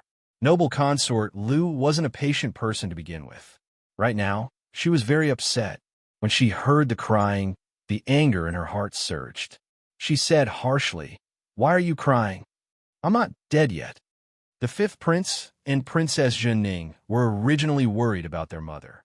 When they heard Imperial Father's posthumous edict to bury their mother, they eagerly followed the King of Qin and Prime Minister Liu over. Although noble consort Liu had always been indifferent to them, she was still their biological mother. Moreover, they had always admired this extremely beautiful mother of theirs. However, he did not expect to be scolded harshly the moment they met. The fifth prince's cries were immediately stifled in his chest, and his face flushed red due to the difficulty in breathing. Princess Zhenning also bit the corner of her lips, stubbornly not making a sound. Mo Xiaoyan was only 12 years old, but because he was the eldest son of noble concubine Liu, Prime Minister Liu had paid special attention to him. Naturally, she was much calmer than her sister and brother. The crown prince was originally the rightful heir to the throne. However, because of an imperial edict from his father before his death, he had to submit to someone else. At this time, he could still speak with a calm expression. It was enough to show that the Liu family had put in a lot of effort in cultivating him. Mo Xiaoyan frowned and said, "Imperial mother, second sister and fifth brother are worried about you." Noble consort Liu snorted and said indifferently, "What's the use of worrying? What can crying and wailing solve?" Mo Xiaoyan was silent. In fact, he did not have deep feelings for his mother. He was not second sister and fifth brother, who only had blind admiration and longing for his mother. He clearly understood that in his mother's eyes, he and his sister should not exist, and he was just a tool that already existed. "Your Highness," Prime Minister Liu frowned and said in a deep voice, Speaking of this daughter, Prime Minister Liu only felt a great headache. Since she saw Mo Xiaoyao when she was a child, this was the first time that her heart seemed to be attached to Mo Xiaoyao. She had not given up for so many years. Not only was she cold and indifferent to the emperor, but she was also indifferent to her own children. If it were not for Mo Xiaoyao, she would not even consider fighting for the position of crown prince for the king of Qin, let alone for her family. This was really the evil dead of her previous life. Prime Minister Liu thought that he was a ruthless and cold-blooded person. As an official, many people had died unjustly in his hands. However, no matter how cold-blooded he was, he still cared about his family and children. As for his daughter, except for Mo Xiaoyao, she could abandon all the other families, her husband, and her parents. Noble consort Liu still had some respect for her father, Prime Minister Liu. Hearing her father's disapproving tone, noble consort Liu frowned and said indifferently, "Father, why are you here?" Prime Minister Liu said anxiously, "Why am I here? How can I not be here? You have heard the edict of the late emperor. Why don't you think of a way? Do you really want to be buried with the late emperor?" Speaking of Mo Jingqi, noble consort Liu curled her lower lip corner in disgust. At first, she believed that Mo Jingqi cared about her, but now she didn't believe it at all. That man, he wanted to drag her to die with him after he died. Even if she had to die, she would never be buried in the same tomb as him. "Father, don't worry. I know what to do." Prime Minister Liu was stunned. "You have a way." The emperor also ordered the Empress Dowager to be buried with the late emperor, and King Li didn't raise any objection. At that time, King Li will keep a close eye on you, and you may not be able to get away safely. Hearing Mo Jingli's name, noble consort Liu's face darkened. She gritted her teeth and said, "Mo Jingli." He ruined Ai's plan again. Prime Minister Liu sighed helplessly and said, "What's done is done. There's nothing we can do. The 10th prince will ascend the throne in a few days." "No," noble consort Liu said coldly. "What's done is done. What else can we do?" Prime Minister Liu frowned and said. Noble consort Liu raised her chin and said coldly, "Since the 6th prince can be abolished, the 10th prince can be eliminated as well. The crown prince must be the one to ascend the throne. As long as the crown prince ascends the throne, the edict can be abolished, and I don't have to be buried with him." Prime Minister Liu was shocked and angry. He stared at noble consort Liu and said, "You must be dreaming." At this time, not only King Li, but also Great Elder Princess, the Empress Du Qua, and even Prince Ding are keeping an eye on the 10th prince. "It's very difficult for us to kill him. Once it's discovered, do you think King Qin still has a chance to ascend the throne? At that time, the Liu family will be buried with him, and we will only work for others." Noble consort Liu smiled and said, "Father, do you think we're the only ones who want the 10th prince to die? King Li is no less scheming than us." I heard some interesting news. It said that King Li asked the emperor where his son was before he died. Prime Minister Liu was stunned. He certainly heard what King Li said at that time, but he cared more about the edict in the empress's hand at that time.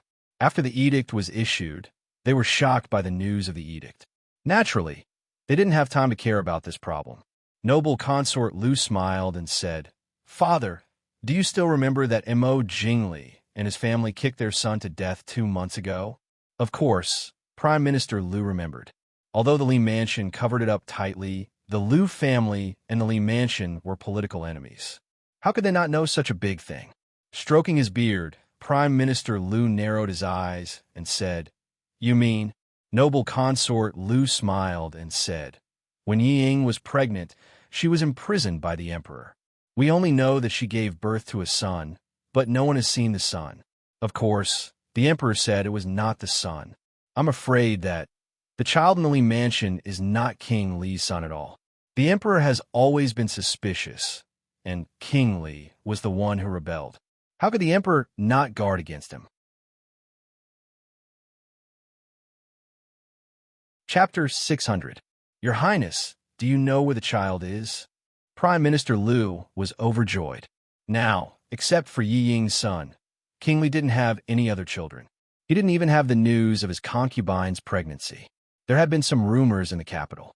If that was true, then the value of this child was indeed beyond everyone's expectation. Noble concubine Lu shook her head and said, "I don't know. The emperor didn't tell anyone where the child is." Prime Minister Lu was a little disappointed, but noble concubine Lu said with a smile, "It doesn't matter. We haven't seen the child, and King Li hasn't seen the child either. As long as my father makes the right arrangements." "Your Highness, you are right. I understand." Prime Minister Lu thought for a second and immediately understood what noble concubine Lu meant. He responded with a smile. No matter what was going on inside and outside the palace, the Princeton mansion was still peaceful and quiet. Until this evening, a handsome man in red knocked on the closed door of the Princeton mansion. In the study, Mo Xiaoyao lazily looked at Feng Jiao, who was covered in dust, and said blandly, "I don't remember asking you to come to the capital, Feng Jiao." Feng Jiao stood against the wall by the door and gave him a tired smile. After the new year, Feng Jiao's handsome face, which used to be frivolous, became a little calmer and a little more down and out. This kind of feeling shouldn't exist on Prince Ding's right-hand man, young Master Feng San, who was not the most powerful person in the Northwest, but no one dared to ignore him. At this moment, he frowned slightly because of tiredness and worry, which made people unable to blame him. Yili quietly pulled Mo Xiaoyao's clothes, indicating that he shouldn't blame Feng Jiao too much. Mo Xiaoyao snorted with dissatisfaction, looked at Feng Jiao, and said, "Tell me, what's the matter? If you want to say that there's nothing wrong and that you just came to the Chu capital from the Northwest because you're worried, I will immediately ask someone to pack you up and throw you back." Feng Jiao had grown up with him. Naturally, he could tell when he was really angry and when he was just trying to scare people. Smiling gratefully at Yili, Feng Jiao walked to a chair at the side and sat down. "Young Master Qingshun wants me to pass a message to Prince. The West Hill and Nanzhao haven't started fighting yet." In fact, this was a favor that Su Qingshun owed to Feng Jiao. Originally, this kind of news naturally didn't require Feng Jiao's status to send a letter from thousands of miles away. Moreover, it wasn't that Su Qingshun couldn't handle this kind of matter. However, Feng Jiao's condition had seriously affected his work efficiency. Young Master Qingshun was extremely intelligent. He naturally understood that there must be something in the capital that made him uneasy. Only then did he casually assign him some tasks so that he could return to the capital. Hearing this, Mo Xiaoyao raised an eyebrow in surprise. Su Qingshun's plans rarely went wrong. However, he quickly understood. Although Mo Jingqi's death wasn't unexpected, the chaos after Mo Jingqi's death was definitely unexpected. Especially Mo Jingqi's decree of self-guilt and the arrangements for the Prince Ding mansion before his death were even more unexpected. After receiving this news, Genom of Gojoseon could indeed give up on attacking Nanzhao. After all, Nanzhao was a small country that was content with a corner of the country. Whether or not they could take it was insignificant compared to the prosperous Chu state in the Central Plains. Have there been any changes in West Hill recently?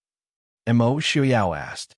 Feng Jiao said, "Genom of Gojoseon has already secretly moved troops closer to the Chu state's border." Young Master Qingshun speculated. As long as the news of Mo Jingqi's death spreads, the Shilling army will once again attack the Chu state.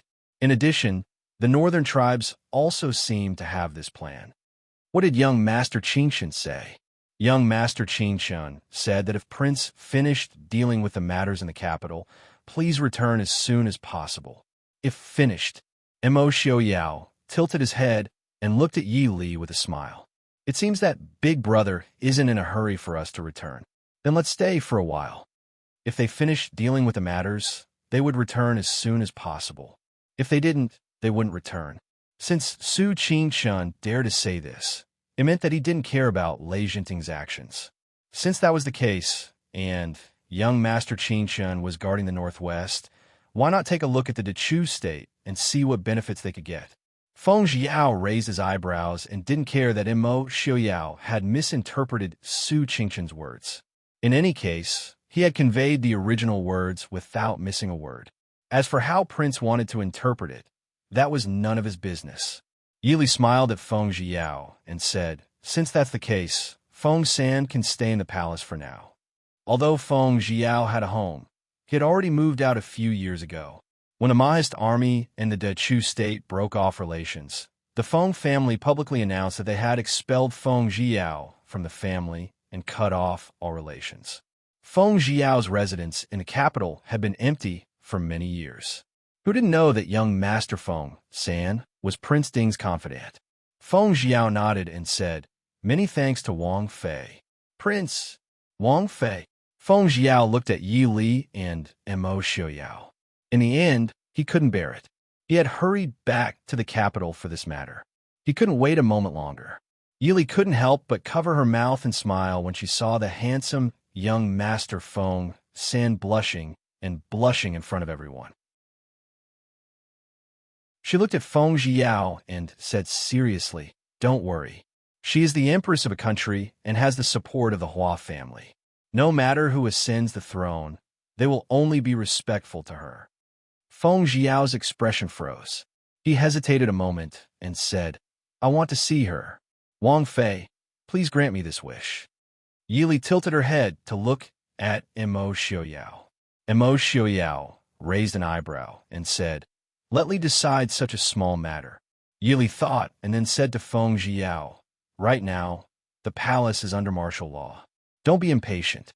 I will have someone arrange it, but I need to get her agreement first." Yi Li knew what Feng Zhiyao wanted to do, but if the empress didn't agree, Feng Zhiyao's rash visit would only add to the troubles of both sides.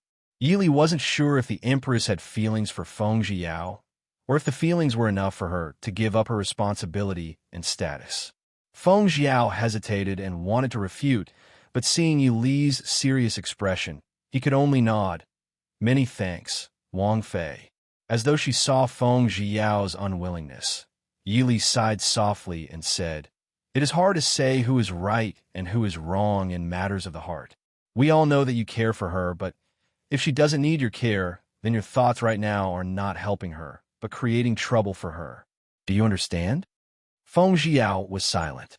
Maybe in his heart, he didn't believe that the empress didn't need his help at all, but she was the mother of the world. Even if she didn't have any feelings for Mo Jingqi, it didn't change the fact that she was the future Empress Dowager of the Chu state. Even if Mo Jingli ascended the throne, he could only be respectful to this imperial sister-in-law. Right now, the 10th prince who was about to ascend the throne was only 7 years old.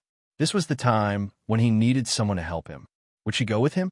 In this moment, Feng Zhiyao suddenly became fearful and uneasy. Seeing his rare expression, Yi Li sighed softly in her heart. Love was the most torturous thing. Feng Zhiyao was a free and easy person with extraordinary achievements. She should have lived a carefree and unrestrained life. But unfortunately, she fell for the word of love. How many years had he been obsessed? If Han Mingyue's obsession with Su Zuidi was hateful, then Feng Zhiyao's deep feelings for the empress could only make people feel pity and helpless. "Don't think too much." Yi Li laughed softly. Feng Zhiyao forced a smile and said, "Thank you, Princess, for your advice." Princess, second young Master Lung and Madame Lung are here." Zhuo Jing reported from outside the door. Mo Xiaoyao raised his eyebrows and said, "What are they doing here at this time?" Lung Haoyu's laughter came from outside the door. With the emperor's death, many businesses were forced to close. Isn't this subordinate idle?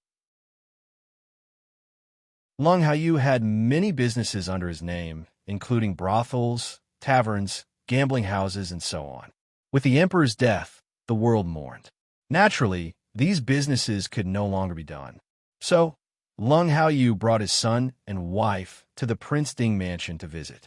He pulled Murong Ting into the study and happened to see Feng Zhiyao sitting on the side. Lung Haoyu smiled and said, "Oh, isn't this young Master Feng San? I haven't seen you for a long time. You don't look very good." Wasn't that so? Feng Zhiyao rushed all the way here and didn't rest. He went straight into the study to discuss matters. When he was in good spirits, he looked fine. Now that he was relaxed, Even his red clothes looked a little dull. Although Lung Haoyu always liked to argue with Feng Zhiyao, he still had a sense of propriety and didn't poke at his sore spot. He sat down and looked at Feng Zhiyao and said in a low voice, "Don't worry, she's fine." At this time, no one dares to neglect her. Before the new emperor was elected, the previous emperor had passed away. The Empress Dowager, noble consort Lu, was buried with the emperor. In the palace, the empress had the final say.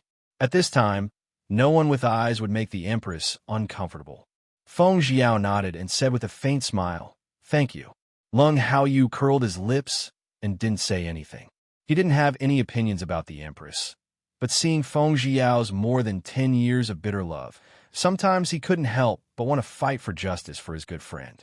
But thinking about how much time and effort he had spent chasing his wife, he could only sigh that Feng Zhiyao was more unlucky than him.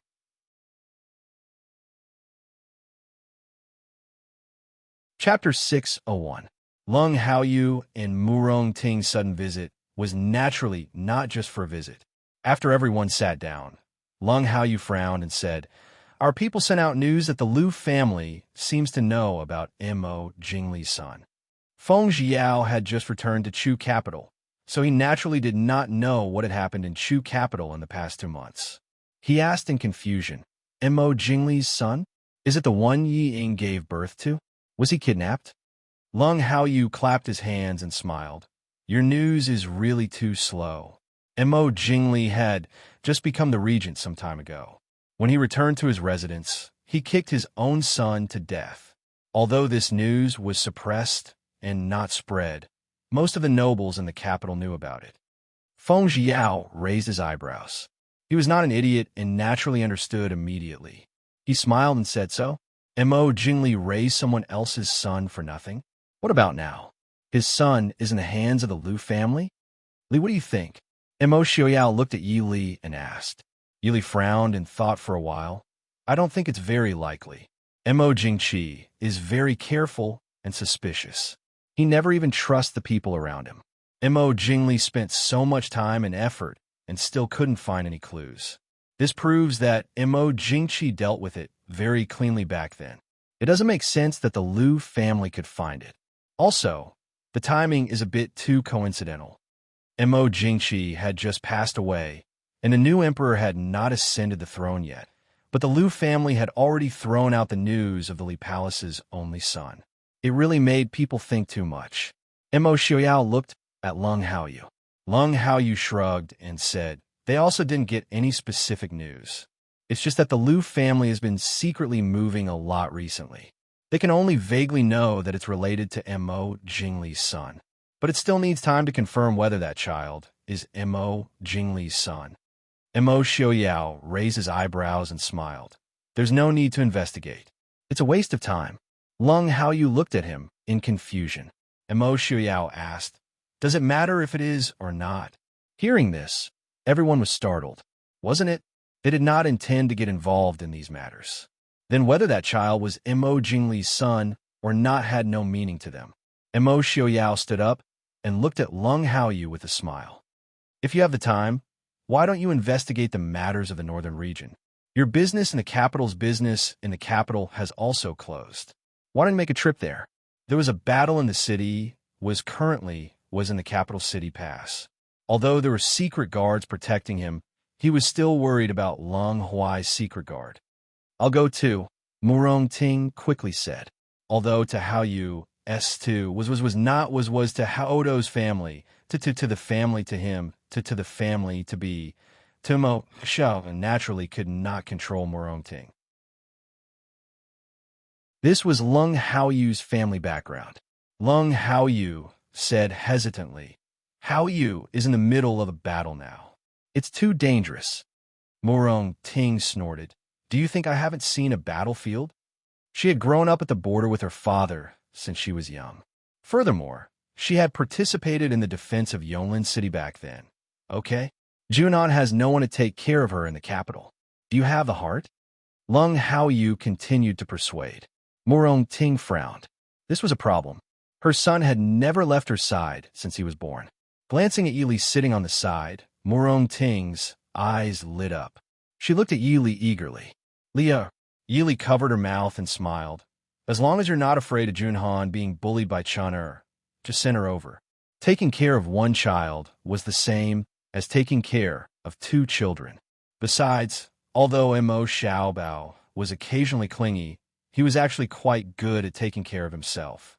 They did not need to spend much effort on him.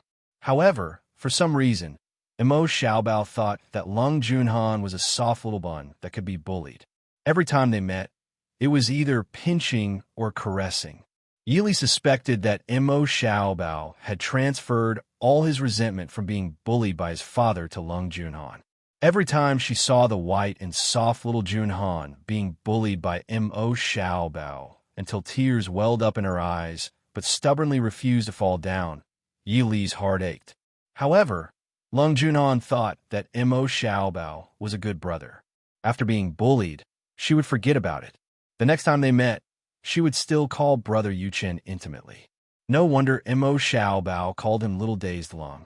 Even Lung Haoyu, the father, could not help but cover his face when he saw that adorable look. How many sins did he commit to have such a dazed son? It's okay. Junhan has been spoiled too much by us. I don't know who she got her soft personality from. She can be placed in your house to help me train her well. Murong Ting waved her hand generously. The Grand Seat had made up her mind. As a slave to his wife, Lung Haoyu could only obey. However, he still had a bit of awareness as a father. He looked at Mo Xiaoyao and warned, "Don't let the little heir bully my son too much." Mo Xiaoyao raised his eyebrows. Was this something he could control? He was Prince Ding, not a nanny to take care of a child. Ling Heir, you don't think that I asked you to visit your family, do you? Looking at Lung Haoyu's conflicted look, Mo Xiaoyao said lightly, as an outstanding and capable subordinate, shouldn't he try to figure out every action and decision of his superior? Lung Haoyu was rushing to visit his family. Why was he so happy and worried that he could not bear to part with the child at home? Lung Haoyu lowered his head helplessly. He knew that it would not be so easy. I respectfully listened to Prince's instructions. Mo Xiaoyao curled his lips slightly and said, "There's no need for instructions. If the Northern Army takes a step into Redbud Pass within half a year, you don't have to come back. Go hang yourself in the southeast. In addition, I'm a person who appreciates talent." And Lung Haoyu's expression changed. He looked at Mo Xiaoyao with some joy. Mo Xiaoyao smiled, but did not say anything. Lung Haoyu raised his voice and said, "Prince, don't worry. This subordinate will live up to Prince's painstaking efforts. Go. Your son doesn't have to worry. If you can't make it back in time, I can bring him back to the Northwest. It just so happens that Mr. Qingyun is free now. He can teach you a thing or two." Lung Haoyu and Murong Ting were delighted. Ever since they had a child, they had always been stationed in the capital. In fact, this did not benefit Lung Haoyu's many subordinates, but he was worried about letting Murong Ting take care of the child alone. If Lung Junhan was brought back to the Northwest, there was naturally no need to worry about her safety. Being taught by Mr. Qingyun personally was definitely a benefit that others could not ask for. Second young Master Lung obviously attributed young Master Mo's cleverness and wisdom to Mr. Qingyun's teaching. "Thank you, Prince." The next morning, Lung Haoyu and Murong Ting secretly went to Redbud Pass. The two of them were not valued in the Lung family, and not many people paid attention to them in the capital. Therefore, they did not attract much attention. Lung Junhan was sent to the Prince Ding mansion that night. Although she was a little hurt about leaving her parents, the 4-year-old baby was only a little. But after hearing the news that she would live with Brother Xiaobao in the future, Little Days Lung quickly forgot about her parents' departure and said that she would sleep with Brother Yuchen in the future. Looking at his son's rare expression as if he had swallowed a fly, Prince Ding happily agreed to Little Lung's request. He also signaled Little Treasure Mo to take good care of his little brother and not let him suffer the slightest grievance. Chapter 602. Thus, the days in the Prince Ding mansion slowly passed as Mo Xiaobao and Lung Xiaobao chased each other around, bullied each other, and laughed foolishly. As for the news that came from time to time, such as the attempted assassination of the 10th prince before he ascended the throne, the Empress Dowager who did not want to be buried with him, and the secret clashes between the Liu family and the Li palace, these were all ignored by the people in the Prince-Ding mansion. In the blink of an eye, it was the day of the new emperor's ascension. Mo Jingqi's coffin had been moved to a side hall on the western side of the imperial city. Perhaps because Mo Jingqi never thought that he would die so early, Mo Jingqi's imperial mausoleum had not been completed yet. The time needed to build the imperial mausoleums could not be completed in a day. Therefore, Mo Jingqi could not be buried in a short period of time and could only be placed in a palace for the time being. After the imperial mausoleum was completed, Zigong would be sent to the imperial mausoleum. The ascension of a new emperor in the Dechu state was always met with congratulations from all sides. Even when Mo Jingqi ascended the throne, the regent Mo Lufang had already passed away. The Dechu state still had Mo Xiuwen supporting it, and the famous young General Mo Xiuyao. The entire Dechu state was still relatively stable and strong. The surrounding countries, including Xiling, naturally sent envoys to congratulate him. This time, other than Nanzhao and the surrounding small countries sending envoys, there was no news from the neighboring Xiling and northern tribes. A 7-year-old emperor, and there were 2 opposing factions in court, each with their own thoughts. The Prince-Ding mansion had already left the Dechu state. The 2 powerful countries, Xiling and northern tribes, did have the right to ignore them. Moreover, they were not in the mood to congratulate the new emperor of the Dechu state. They were coveting the fat piece of meat that was the Dechu state. The enthronement ceremony of the 10th prince was scheduled to be held on March 12th, which was not a bad day. The Prince-Ding mansion naturally received an invitation early on. A few days before the coronation, Yili was invited to the palace by the empress. This was not the first time Yili had seen the 10th prince. This child, who had originally lived like a shadow in a corner of the imperial palace, had suddenly been pushed to the most eye-catching place after Mo Jingqi's incident. In the past half a month, he had suffered a lot of fright. When Yili saw him, he was sleeping in his biological mother's arms. Just by looking at his sallow and emaciated face, one could tell that he had not been living well these days. Hearing Yili's footsteps, the 10th prince immediately opened his eyes. His blank eyes were filled with horror and fear. He whimpered and was about to cry.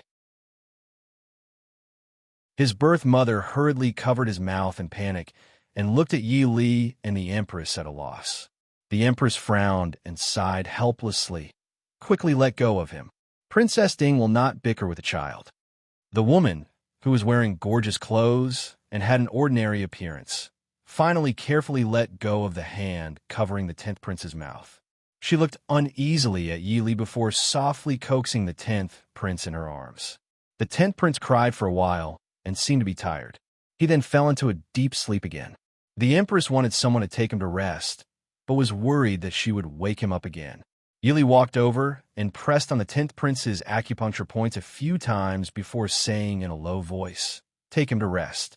Be careful, he won't wake up." Many thanks to Princess Ding. He thanked Yi Li with trepidation before taking the 10th prince into the back hall to rest. Seeing them leave, Yi Li raised her eyebrows and asked the empress, "What happened?" The empress smiled bitterly. "What else could it be? This child. At first, I only thought that the 6th prince was arrogant and overbearing. He was spoiled and could not be a ruler. But this 10th prince, I am afraid that he is more troublesome than the 6th prince. It is also difficult for this child. He has only seen his father a few times in his life. His birth mother is also not someone who can teach him. He has been frightened a lot these days and has not been able to sleep well. Now, not to mention anything else, I am afraid that he will not even be able to cope on the day of the ascension." Seeing the emperor's tired expression, Yi Li could only sigh. The 10th prince's birth mother was only a palace maid that Mo Jingqi had taken care of. She was originally from a poor peasant family and naturally could not teach the 10th prince anything. Although it was thought that because the 10th prince was about to ascend the throne, the people in the palace respectfully called her Empress Dowager. But that gorgeous dress could not change a person's temperament and ability. Wearing the gorgeous Empress Dowager's phoenix robe, it only made the small and unremarkable woman even more insignificant and uneasy. Right now, King Li and the officials of Hua country were supporting the outside matters, but the Empress had to take care of the matters in the palace alone. If something happened to the new emperor at this time, even if the Empress was not blamed, she would not be able to escape the crime of failing to protect the young emperor. No wonder the Empress was so tired. Seeing the Empress like this, Yili almost could not bear to talk about Feng Zhiyao. The Empress saw that Yili was distracted and said with a smile, "Do you have something to say? We are not outsiders, just say it." Yili looked up and said in a low voice to her, "Feng San has returned." The Empress stilled and looked down at the white jade bracelet on her wrist in a daze. Yili did not rush her and quietly sat at the side to drink tea. After a while, the Empress came back to her senses and smiled apologetically at Yili, saying, "I've let you see a joke for a while. Isn't he fine in the Northwest? Why'd he come back at this time?" Yili looked calmly at the Empress and did not speak. The faint smile on the Empress' face also gradually disappeared. Looking helplessly at Yili, she said, "For Wang Fei to come and tell me this, it must be Wang Fei also knows about the matters of the past."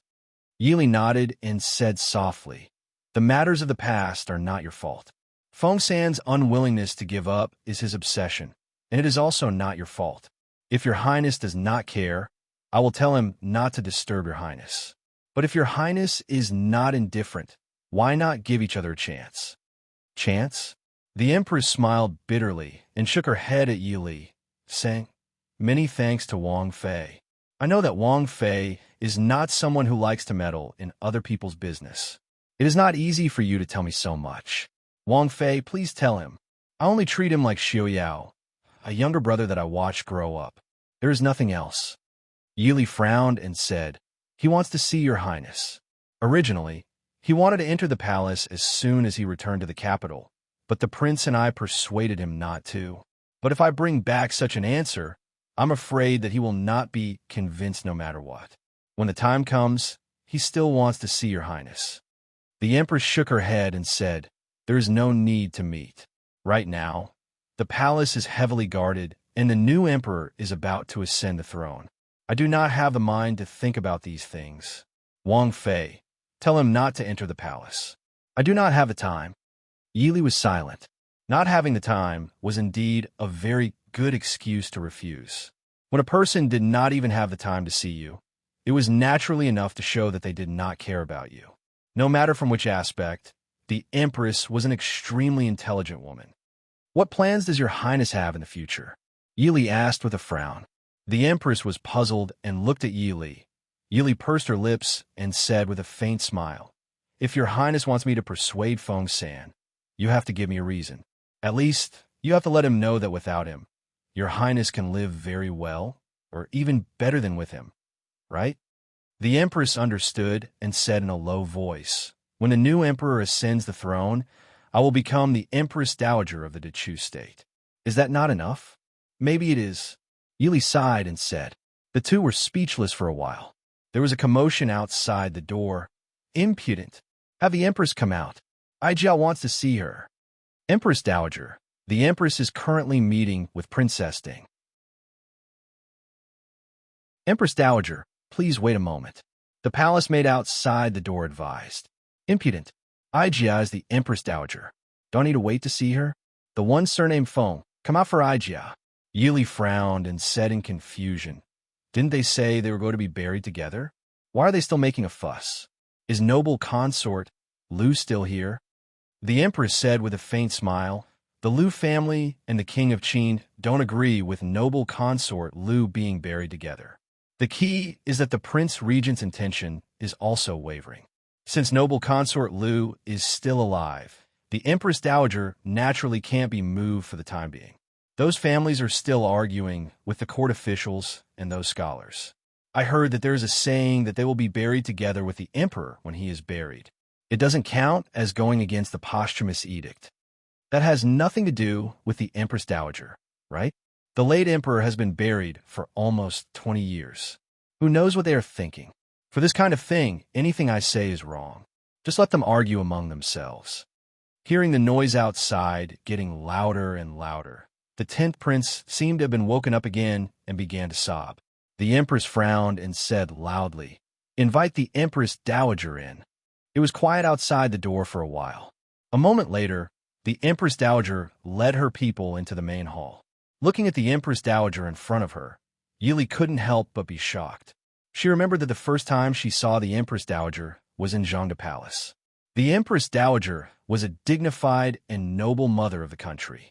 But now, the Empress Dowager seemed to have lost her dignified and noble royal majesty overnight. White hair, frowning eyebrows that couldn't be covered by makeup, and the ferociousness in her eyes. She didn't look like the Empress Dowager of a country, but more like a fighting beast trapped in a cage.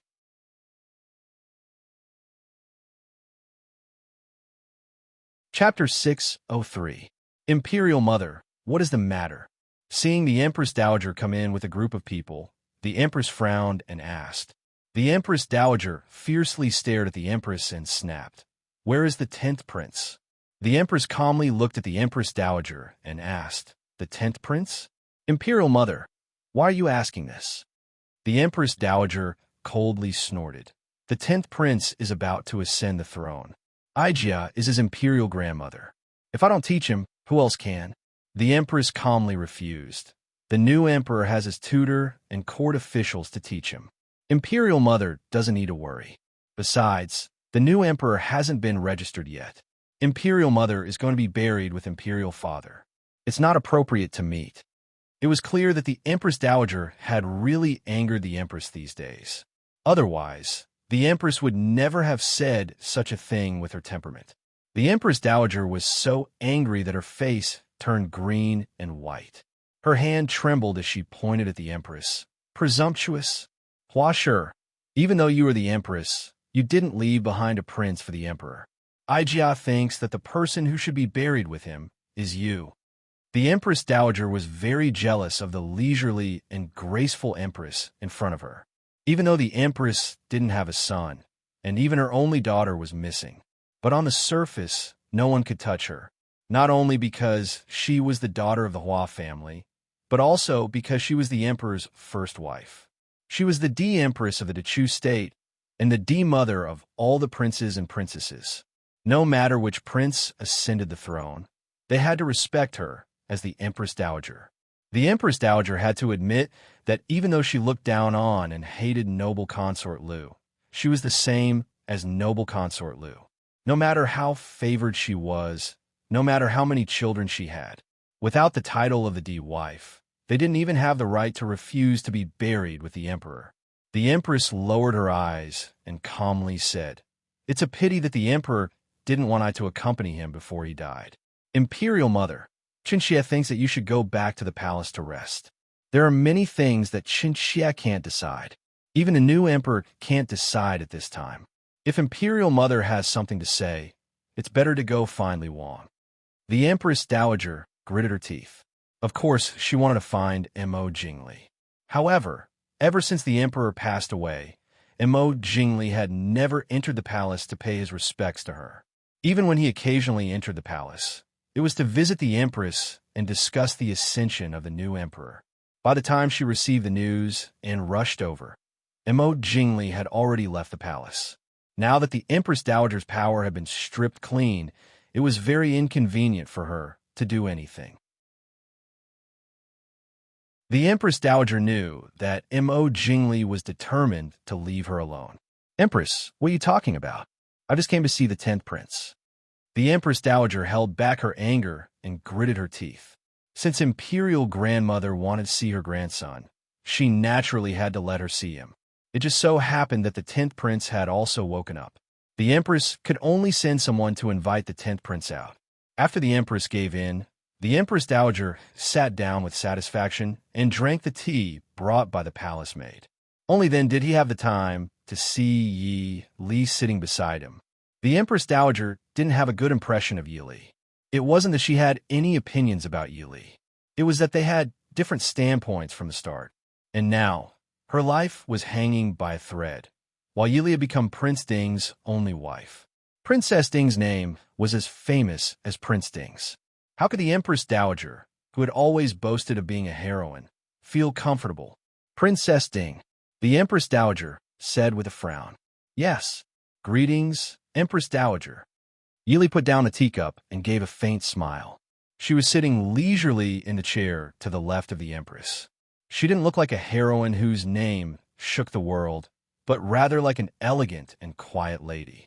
The Empress Dowager knew that there was nothing she could say to Yili, so she gave a soft snort and said no more. After a while, the 10th prince walked out after tidying up his clothes. Following behind him was naturally his birth mother. The 10th prince's birth mother's surname was Li. After giving birth to the 10th prince, she was titled Noble Lady Li. Now, everyone in the palace called her imperial concubine Li. Perhaps it was because she had been lowly since she was young, but she suddenly became the noblest woman in the world. Li Shi's fear and uneasiness were no less than the 10th prince's, so she would often act in a panic and tremble like a frightened bird. This kind of pettiness naturally couldn't enter the Empress Dowager's eyes. Looking at the trembling mother and son in front of her, the Empress Dowager gave a displeased snort. Li Shi jumped in fright and fell to her knees on the ground. This servant greets Empress Dowager. Li Shi had only seen the Empress Dowager a few times before, and she had only kowtowed from a distance. The Empress Dowager's status was noble, so she naturally wasn't someone a low-ranking concubine like her could come into contact with. When she suddenly heard the Empress Dowager's cold snort, she unconsciously knelt down. The Empress frowned in displeasure, but she was also very helpless. Li Shi's cowardice couldn't be blamed on her, but the new emperor's birth mother being so unpresentable was really a headache. When the 10th prince saw his mother suddenly kneel, he was also frightened and wanted to kneel as well. A lily-white hand gently supported his arm. Even if it was a woman's hand, the strength was not something a 7-year-old child could contend against. The 10th prince naturally couldn't continue kneeling. He couldn't help but look in panic at the person holding him. Yili sat in the chair and looked with a smile at the frightened child in front of her. She smiled slightly and said, "A man has gold under his knees. As a man, you can't casually kneel." The child, who had tears in his eyes and wanted to cry, stared blankly at the woman with a gentle smile in front of him. For a moment, he forgot to cry. He only felt that the blue-clothed woman in front of him was very gentle and kind. She made him feel more comfortable and at ease than staying by his mother's side. It seemed that his frightened heart gradually calmed down, and he couldn't help but quietly lean toward Yili. The Empress let out a sigh of relief. She looked at Li Shi and said, "Younger sister, what are you doing? Why aren't you getting up? Hurry up and help Nyang Li up." The palace maids serving around them quickly helped Li Shi up and sat down in a chair on the side. Li Shi looked uneasily at the Empress and Empress Dowager. Then she looked at Yili, who was smiling at her son. She helplessly twisted the corners of her gorgeous gold-embroidered clothes. At this time, the Empress Dowager's face had already sunk. She slammed the table and said sternly, "Princess Ding, what do you mean by this? Ijia is the 10th prince's grandmother. Could it be that Ijia can't accept this bow?" Yili smiled, but didn't say anything. She lowered her head and comforted the frightened 10th prince. The Empress calmly said, Mother, are you sure you want to accept this bow?" Although the 10th prince hadn't officially ascended the throne, from the moment the edict was issued, he was already the emperor of the Dechu state. As the emperor, even if it was his mother, he didn't need to bow. Moreover, was that bow just now? It was clearly the 10th prince and Li Shi kneeling because they were scared by the Empress Dowager. If he really knelt down, he would become a huge laughingstock. The Empress Dowager suppressed her anger and squeezed out a smile at the 10th prince, saying, "Su Yin, come here and let Imperial Grandmother take a look." The 10th prince had never seen an Imperial Grandmother. He only felt that the fierce old woman in front of him was very terrifying. He quickly hid behind Yili. The Empress Dowager's eyes darkened, but she didn't get angry. She took out a jade pendant and shook it, saying, "Come, let Imperial Grandmother take a look." This is Imperial Grandmother's gift to you.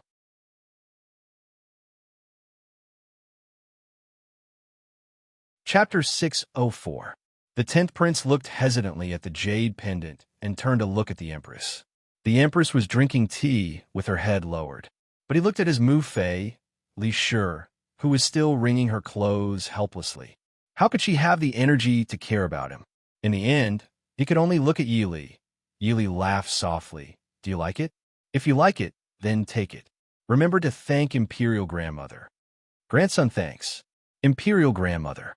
The 10th prince took the jade pendant and said thank you to Imperial Grandmother before hiding behind Yili again. The Empress Dowager, who had just put on a kind face and wanted to talk to him, grabbed empty air. Her face twisted again. The Empress saw this and controlled herself. Before the Empress Dowager got angry, she said lightly, "The 10th prince was frightened yesterday. If Imperial Mother is concerned about him, it is better to see him another day." The Empress Dowager had no choice but to leave angrily. Watching the Empress Dowager leave, Yili raised her eyebrows and asked with a smile, "What happened to the Empress Dowager? Was she so frightened by the decree that she forgot to bring her brain out?" Seeing the Empress Dowager like this, Yili was really not used to it. In the past, even if the Empress Dowager was not unfathomable in her eyes, she still had some tricks up her sleeve. But to break into the Empress Palace like today and scare the new emperor who had not yet ascended the throne, it was simply a lowly trick. The Empress smiled and said, "The Empress Dowager was forced to lose her sense of propriety. After all, who would not panic when it comes to matters of life and death?" Yili frowned and said, "What about Li Wang? Does Li Wang really not care about the Empress Dowager?" The Empress shook her head and said, "I also don't understand the matter between mother and son. For example, she never understood whether the Empress Dowager loved her two sons or which son she loved more. And Li Wang and Mo Jingqi, the two brothers, Mo Jingqi, hated their own mother to the point of being unreasonable. This child is called Mo Suyin."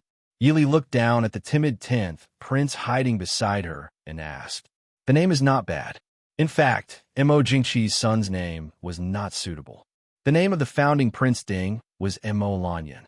Although no one stipulated that the royal family had to avoid mentioning the prince's name, such a name still made people feel a little uncomfortable. The Empress looked at the 10th prince, and a trace of affection flashed in her eyes. She said, "It was the people of the imperial astronomer who obtained it." Mo Jingqi had never taken this pair of mother and son seriously. Naturally, they couldn't expect him to personally come up with a name. Yili looked at the pitiful child in front of her with some amusement.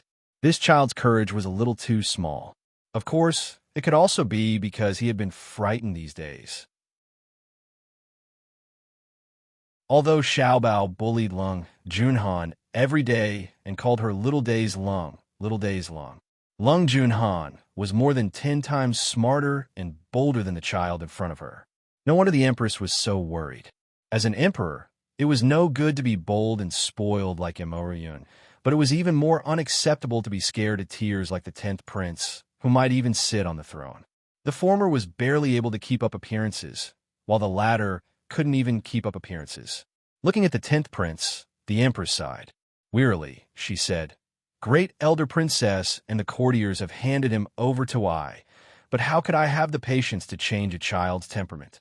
This child has truly been taught to be too cowardly and timid." Yili smiled and said, "Princess Changle has been taught by your Imperial Highness to be intelligent and generous. Given time, the 10th prince will be better." The Empress smiled bitterly. How can there be time? He can't even deal with the present. If the 10th prince really insists on not attending the ascension ceremony, then even if the Prince of Li and the Lu family propose to appoint a new emperor, it won't be unreasonable. At that time, what the Empress didn't say was that at that time, this child and Madame Li wouldn't be able to survive.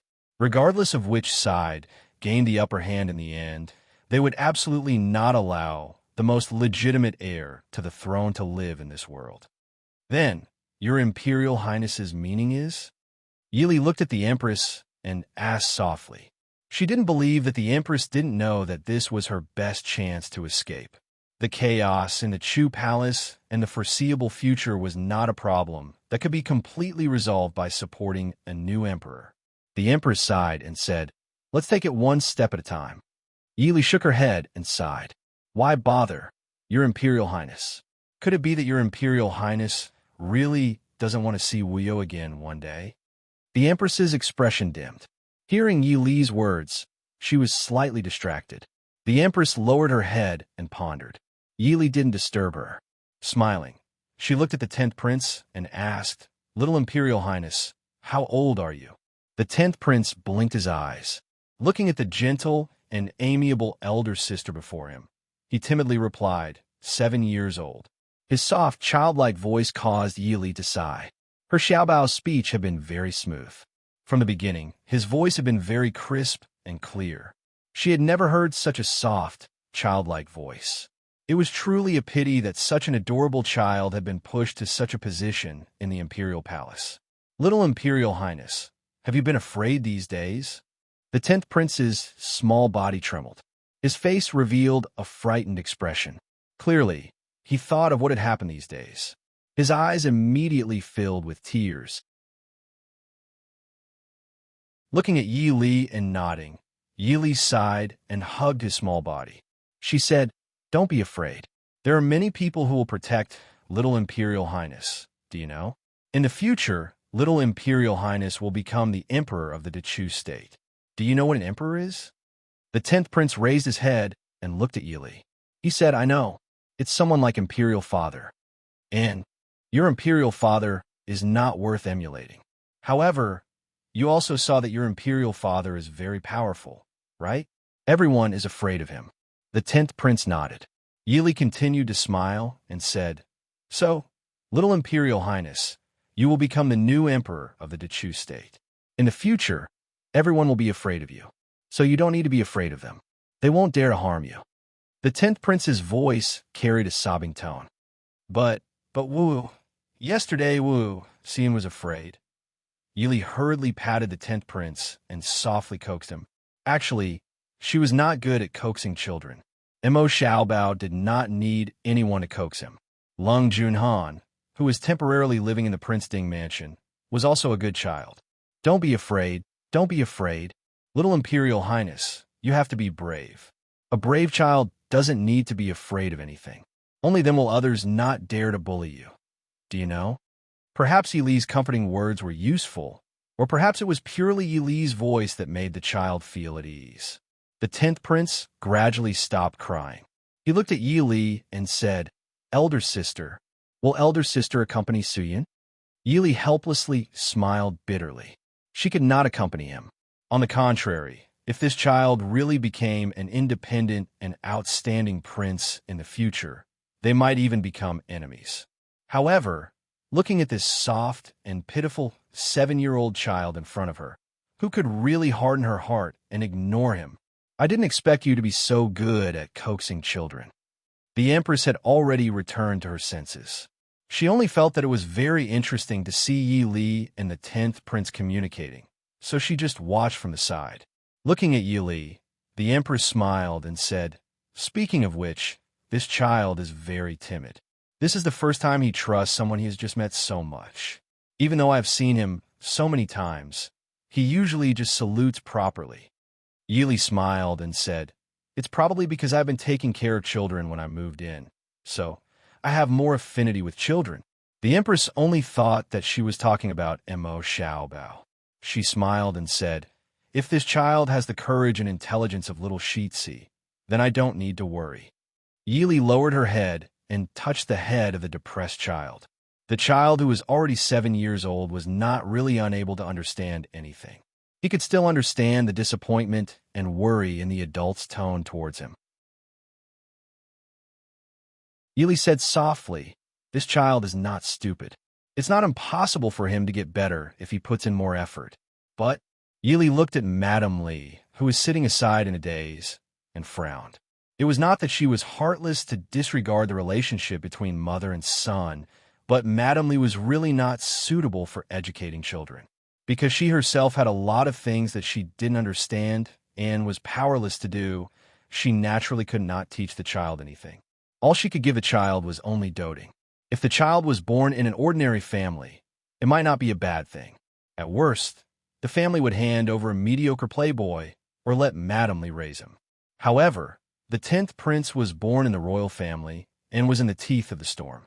A mother like Madame Li really couldn't give the child a suitable education. The Empress understood what she meant and nodded, saying, "I see. I will discuss it with Great Elder Princess. Perhaps it's a good idea to invite Great Elder Princess to the palace to teach the 10th prince in person." After all, Great Elder Princess assisted 2 generations of former emperors and was known as the Iron Fist Princess. If it were another woman, she would naturally take this opportunity to raise the 10th prince in front of her. After all, although she was the empress, she was not the birth mother of the new emperor. In the future, when the new emperor took over the throne, his deep affection for his official mother and birth mother would determine his future life and honor.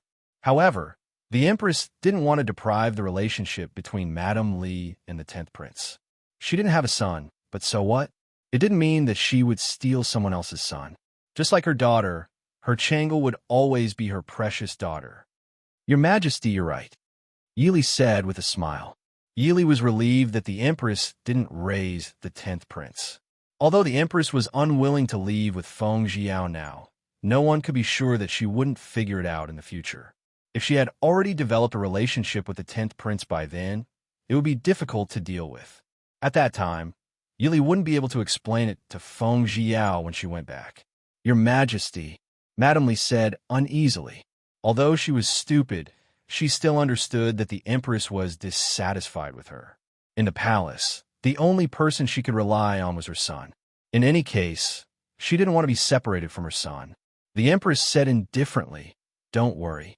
I just invite Great Elder Princess to the palace to teach the 10th prince. I won't separate you and your son." Thank you, Your Majesty."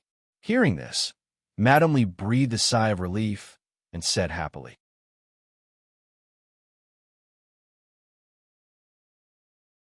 Chapter 605. In the Prince Ding mansion, he heard the words that Yili brought back. Feng Jiao was silent for a long time, but he could not say anything. In this regard, Yili was powerless to help. From Feng Jiao's point of view, she could blame the Empress' stubbornness for delaying Feng Jiao, but this cannot be blamed on the Empress. She had never given Feng Jiao any hope. What she was doing now was indeed the best that any woman in this era could do. Moreover, it was the best that an empress could do. Yili could not use her own standards to ask a woman who had been educated to be loyal to the monarch. "Xiaoyao Feng San," Yili asked worriedly. Mo Xiaoyao raised his head from the book in his hand, saying, "Don't worry about him. He knows his limits." Seeing Mo Xiaoyao like this, Yili shook her head and threw this matter to the back of her mind. She told Mo Xiaoyao about seeing the 10th prince in the palace, and finally sighed, "That child is too worried and timid." I don't know what Mo Jingqi was thinking when he left behind the edict. Mo Xiaoyao put down the book and walked behind Yili. He hugged her from behind, letting her lean on him, and said softly, "This is between Mo Jingli and other people. It has nothing to do with us. Li, why do you need to copy hearts for them?" Yili smiled and shook her head, saying, "I'm not copying hearts for them. It's just that. It was just that looking at the ignorant child who was destined to be sacrificed, she could not bear it. That child was only a little older than Mo Xiaobao. Maybe it was because she was a mother, her heart was softer than before." Mo Xiaoyao said softly, "Although the capital is under martial law right now, no one dares to stop the people of the Prince Ding mansion. If Li feels bored, you can walk around. You don't have to worry about the trivial matters in the palace." Yili nodded and said, "I understand." Understanding that Mo Xiaoyao didn't want her to worry about those trivial matters, Yili naturally agreed. They were family. As for the others, no matter how pitiful they were still outsiders. She didn't want Mo Xiaoyao to worry about her. Mother! Mo Xiaobao's voice passed through the long corridor, cheerfully rushing over. Mo Xiaoyao frowned unhappily, looking up at Mo Xiaobao, who had already run to the door and was about to enter. Behind Mo Xiaobao was Lung Junhan, who was panting. Yili said helplessly, "Chun, walk slowly. Look at how tired Junhan is." Imo Xiaobao looked back at Yili, who was still panting but smiling at him. He snorted softly and snuggled into Yili's arms. Yili looked down at his annoyed little face and couldn't help chuckling. She patted Imo Xiaobao and said, "Junhan is younger than you. You are the older brother, so you have to take care of her. Do you understand?" "I understand," Imo Xiaobao whispered. She looked up at Lung Junhan and said, "Little dummy Lung, if you can't walk, just tell me. I will wait for you." Lung Junhan touched her little head and grinned innocently at Imo Xiaobao. It made Imo Xiaobao more embarrassed. Yili had enough of her son's embarrassed appearance. She waved to Lung Junhan with a smile and said, "Junhan, come in." Lung Junhan cheered and threw herself in front of Yili. He smiled happily and rubbed against Yili's arms. He also liked Brother Xiaobao's mother very much. She smelled good, was warm, and as good as his mother. Unfortunately, Brother Xiaobao didn't like him pestering Aunt. Imo Xiaoyao stood behind Yili with a dark face. It was fine if it was only Imo Xiaobao, but now there were two brats hogging Yili. The time he spent alone with Yili every day was shortened by a lot. Thinking of this, Imo Xiaoyao began to regret his decision to send Lung Haoyu. Imo Xiaoyao began to regret his decision to send Lung Haoyu. Imo Xiaoyao said that Feng Zhiyao had a sense of propriety, but he didn't expect that Feng Zhiyao would get into big trouble that day. Late at night, it was already late at night. The entire Princeton mansion had already quieted down. Only the candlelight in the study was still lit. Imo Xiaoyao and Yili sat in the study, reading files and chatting from time to time. Although they seemed to be leisurely in the capital, there were still countless things that they needed to personally check every day. Even if they didn't need to make decisions immediately, they still needed to grasp the information to prevent any sudden changes. Feng San still hasn't come back from going out today. After reading the last file, Yili saw that there was still a large pile of files in front of Imo Xiaoyao. She casually picked one up and flipped through it as she asked. Imo Xiaoyao said he probably went out to find a place to vent his anger. Feng Zhiyao looked casual and elegant, as if he was born with a good temper, but in reality, his personality was very clear. His happiness and anger were all displayed on his face. It was just that these years of experience had taught him to hide his emotions in front of others. Yili frowned slightly and said, "I keep feeling that Feng San's mood wasn't right when he left during the day. He's waited for so many years. It would be strange if his mood was right." In reality, Imo Xiaoyao had never been optimistic about Feng Zhiyao's feelings for the Empress. When they were young, he had vaguely tried to persuade him a few times. But every time, it would end with the two of them punching and kicking each other until the sky turned dark.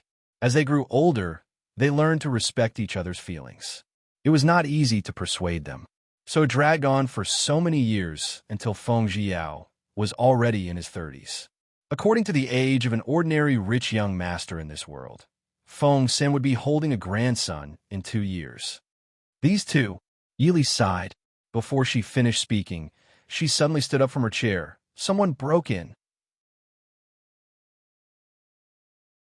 Imo Xiaoyao beside her had already rushed out of the study like a wisp of smoke, leaving only his low voice. "Yili, go watch those two brats." Yili looked regretfully at the white figure that disappeared outside the door. This was the difference between a perfect qin gong and an ordinary one. When Yili arrived at the courtyard where Imo Xiaobao and Lung Junan lived, Zhuijing was already waiting outside the door. When he saw Yili, he bowed and greeted Wang Fei. Yili nodded. "It's been hard on you. Are the two children all right?" Zhuijing said in a low voice, This is this subordinate's duty. Little heir and young Master Lung are fine." As he spoke, Imo Xiaobao rushed out from inside. "Mother, what happened?" Yili saw a certain someone's sparkling eyes filled with eagerness. She raised her hand and patted his head lightly. "Be good and stay with Zhuijing. Take good care of Junan. Mother will go to your Fuwang to take a look." Mo Xiaobao pouted in disappointment at not being able to join in the fun, but he still nodded obediently. Then, Mother, be careful. Yili smiled. You're so mischievous. After settling the two children, Yili rushed to the front courtyard, but she found that there was no fight. It was obvious that the person who broke into the fu was someone they knew. Shaking her head, Yili turned around and walked towards the parlor in the front yard. However, what she saw in front of her made her head ache. In the reception pavilion, Feng Jiao was sitting on the ground. There was a pool of dark red blood beside him. The blood had not dried yet. It was obvious that someone had just vomited. Mo Xiaoyao stood in the middle of the hall with his hands clasped behind his back. The expression on his face was chilling. Yili did not doubt that it was Mo Xiaoyao's masterpiece that Feng Jiao was sitting on the ground and vomiting blood. But what gave her a headache was not only that. In the chair next to him, there was a person wrapped under a large black screen. Although the face could not be seen clearly, Yili could tell that it was a woman based on the body shape. What kind of person could a woman be that Feng Jiao would bring back in the middle of the night? Yili thought about it and felt her head hurt even more.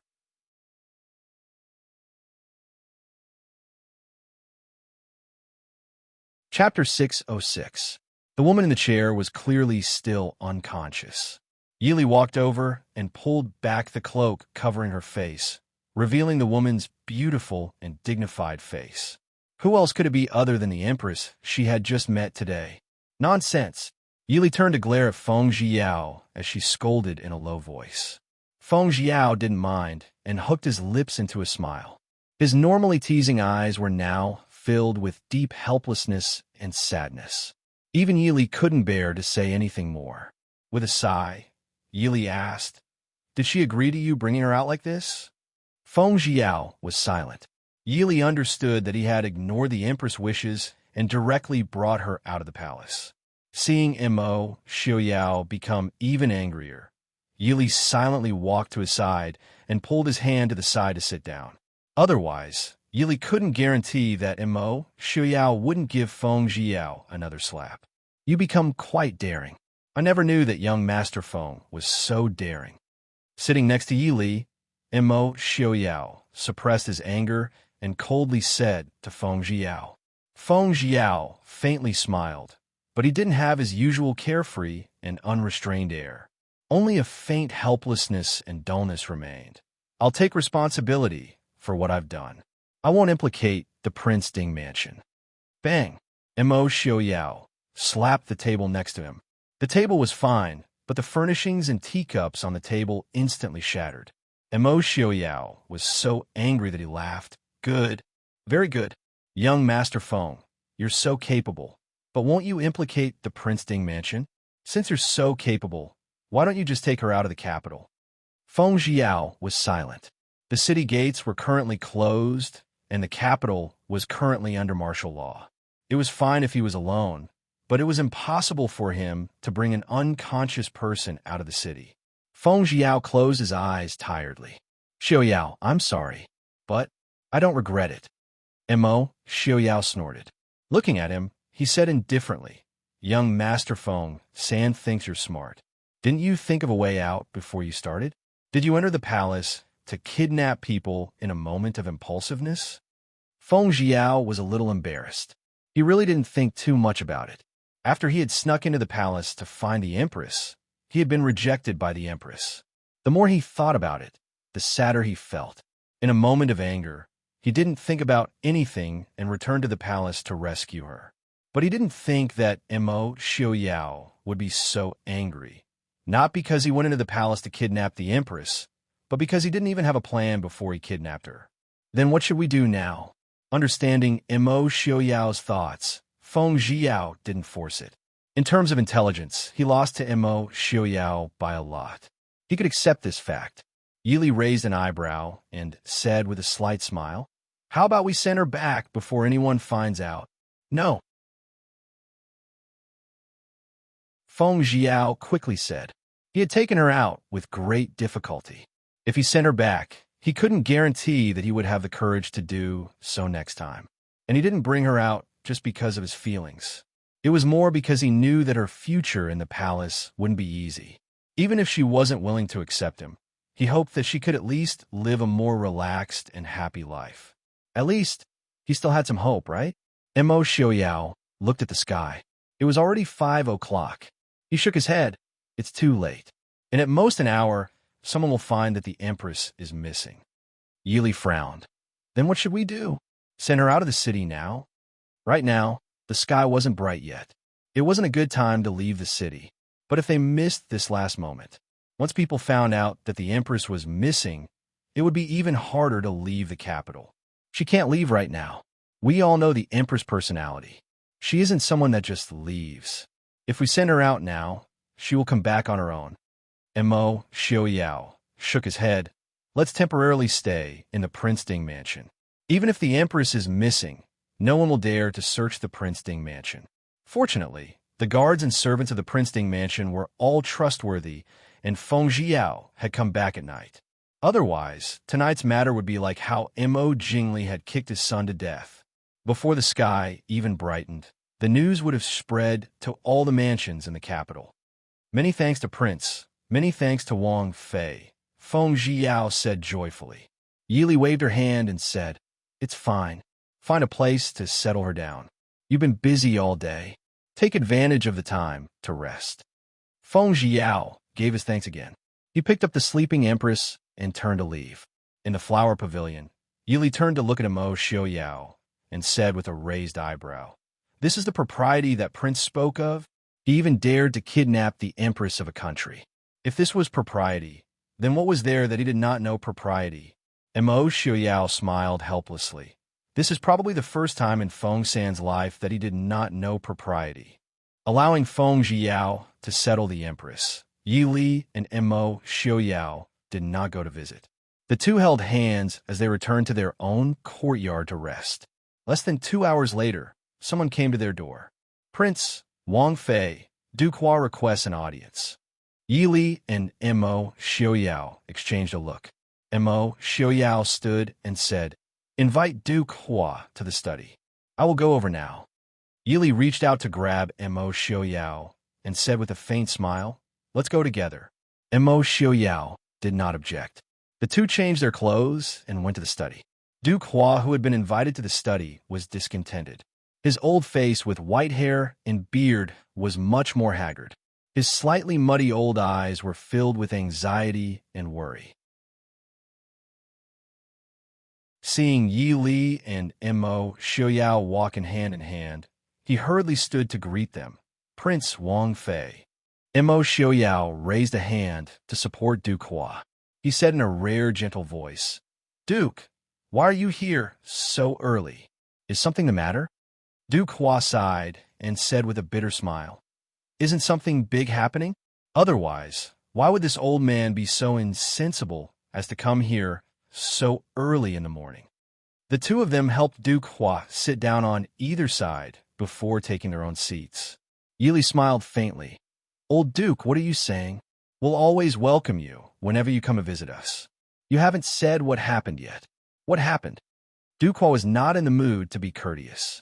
He said in a low voice, The Empress is missing. Although they already knew that Duhua would come here for this matter, they still didn't know how to say it. After a while, Yili slowly opened her mouth and said, Old Duke, Her Majesty the Empress is in Ding Wang Fu.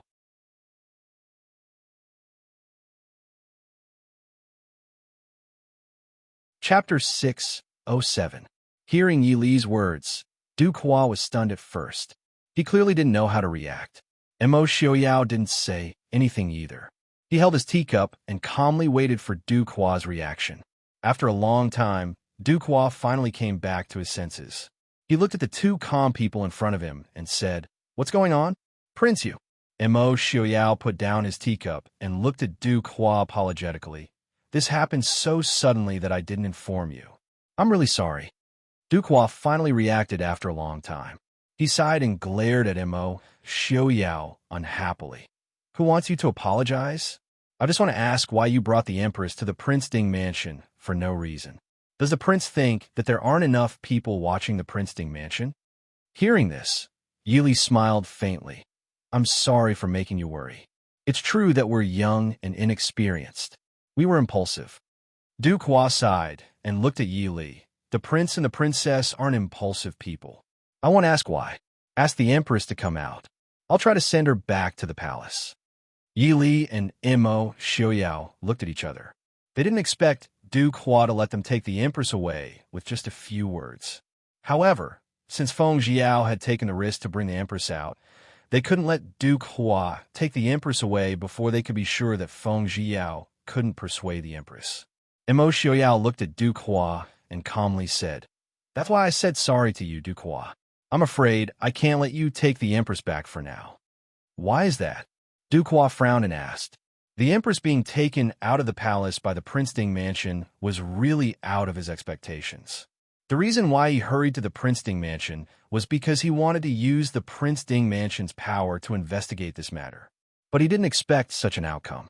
Regardless of whether it was for his personal relationship with the Prince Ding mansion or for the relationship between the Dechu state and the Northwest, this matter could not be spread.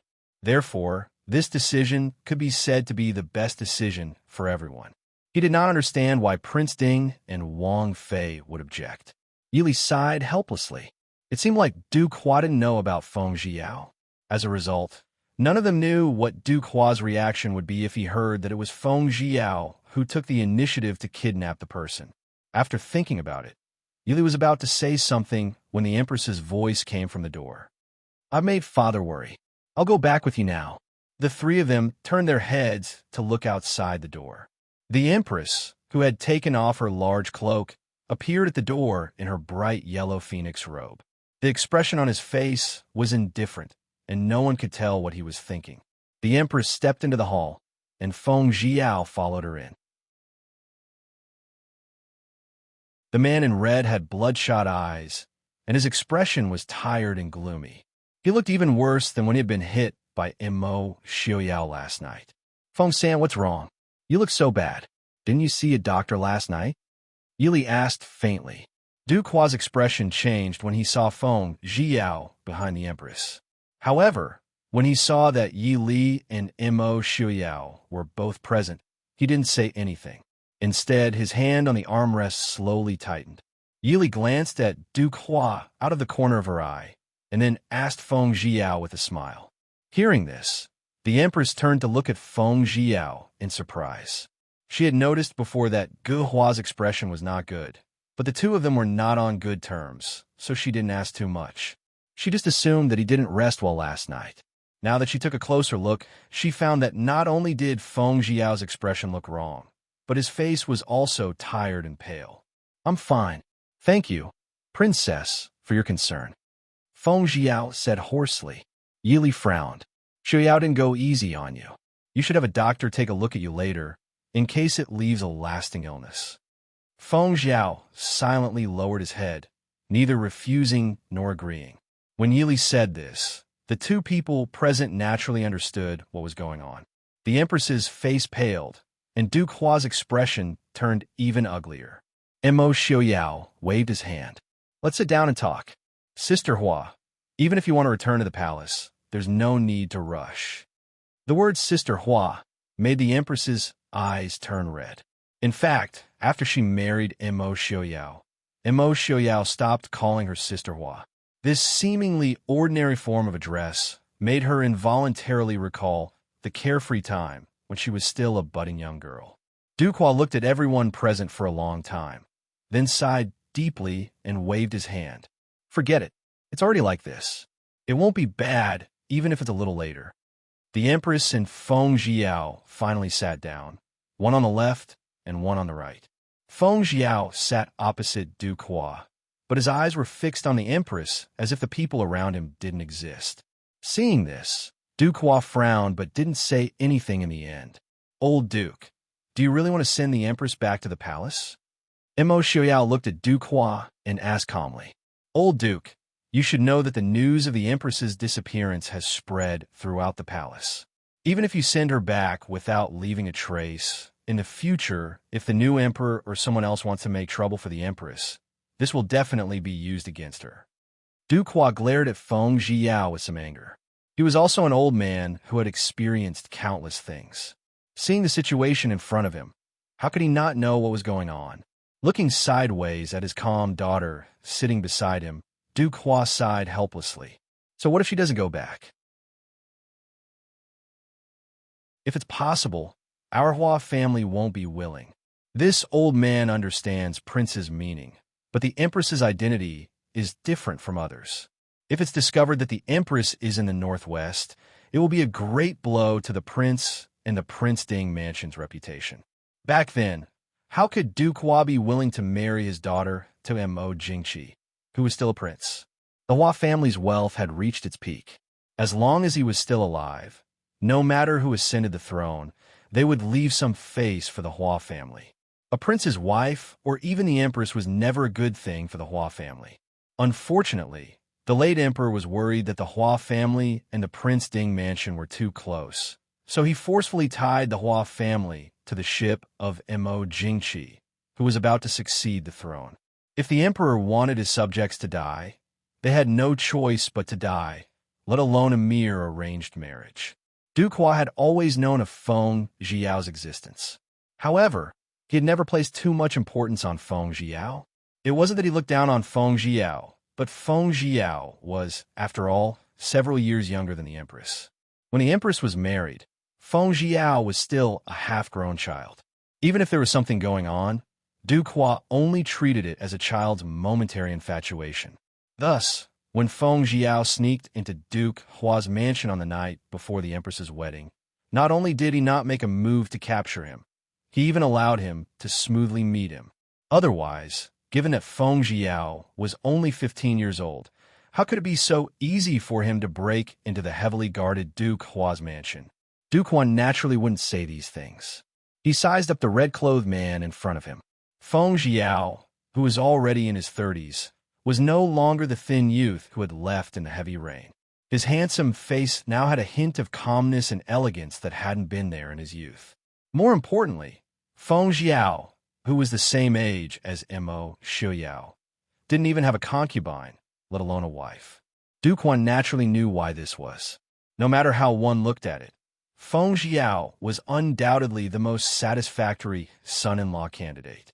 It was just a pity, sizing up the somewhat thin and haggard man who still couldn't hide his handsomeness. Duke Hua's eyes gradually turned into pity and helplessness.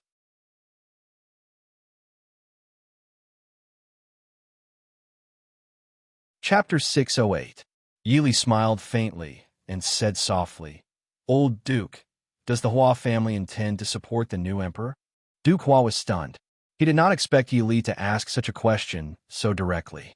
However, seeing Mo Shuyao calmly drinking his tea without being offended, based on his understanding of King Ding's Fu and Mo Shuyao, he shook his head and said bluntly, "I'm afraid that Duke Hua's Fu has the heart but is powerless." Although the younger generation of the Hua family was not a good-for-nothing, they did not have any outstanding talents. When he was still alive, he could help a little, but he was already over 80 years old. Who knew how many more days he could hold on?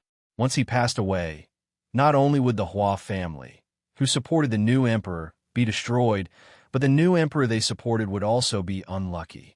If so, after the new emperor ascends the throne, what will the queen do? What will the empress do? Yili asked. Duke Hua frowned. The queen was Mo Jingqi's wife. No matter which prince ascended the throne, they would have to respect her as the Empress Dowager. But Duke Hua also understood that although the 10th prince's birth mother was weak and useless, he was not afraid that the queen could not suppress her. But women in the palace were the most fickle, and if the 10th prince successfully took over the throne, the Hua family, who had been watching on the sidelines, would not have a good time. By then, the queen's life would not be easy. If something happened to the 10th prince, as the official mother, the queen would not have a good time either. Duke Hua looked at the queen hesitantly. All these years, he had always felt guilty towards this daughter of his. She joined the royal family for the Hua family. But at the same time, because of the Hua family, she could only maintain her appearance in the palace. She could never win her husband's heart and could not even have a son. The Hua family always knew that it was not that the queen could not give birth to a son, but Mo Jingqi was not willing to let the queen give birth to a son. "Father, you don't have to be like this. Your daughter has lived a glorious life. There is nothing wrong with it." Looking at the old man's guilty eyes, the queen smiled faintly. Tilting her head to look at Yi Li, who was sitting next to Mo Xiaoyao, the empress smiled and said, "I know that Wang Fei is thinking for me, but some things are meant to be and cannot be forced." Yi Li frowned. "Doesn't the empress want to see Chang'e again?" "Chang'e?" Duke Hua's eyes widened. "Chang'e is in the northwest." Although Duke Hua's mansion had sent people to protect his granddaughter, they did not return to Duke Hua's mansion for safety reasons. Therefore, Duke Hua only guessed that Chang'e had gone missing because she had been rescued and hidden by the people he had sent. He did not expect her to be in the northwest. Yi Li said with a smile, "Of course, Chang'e is a girl after all.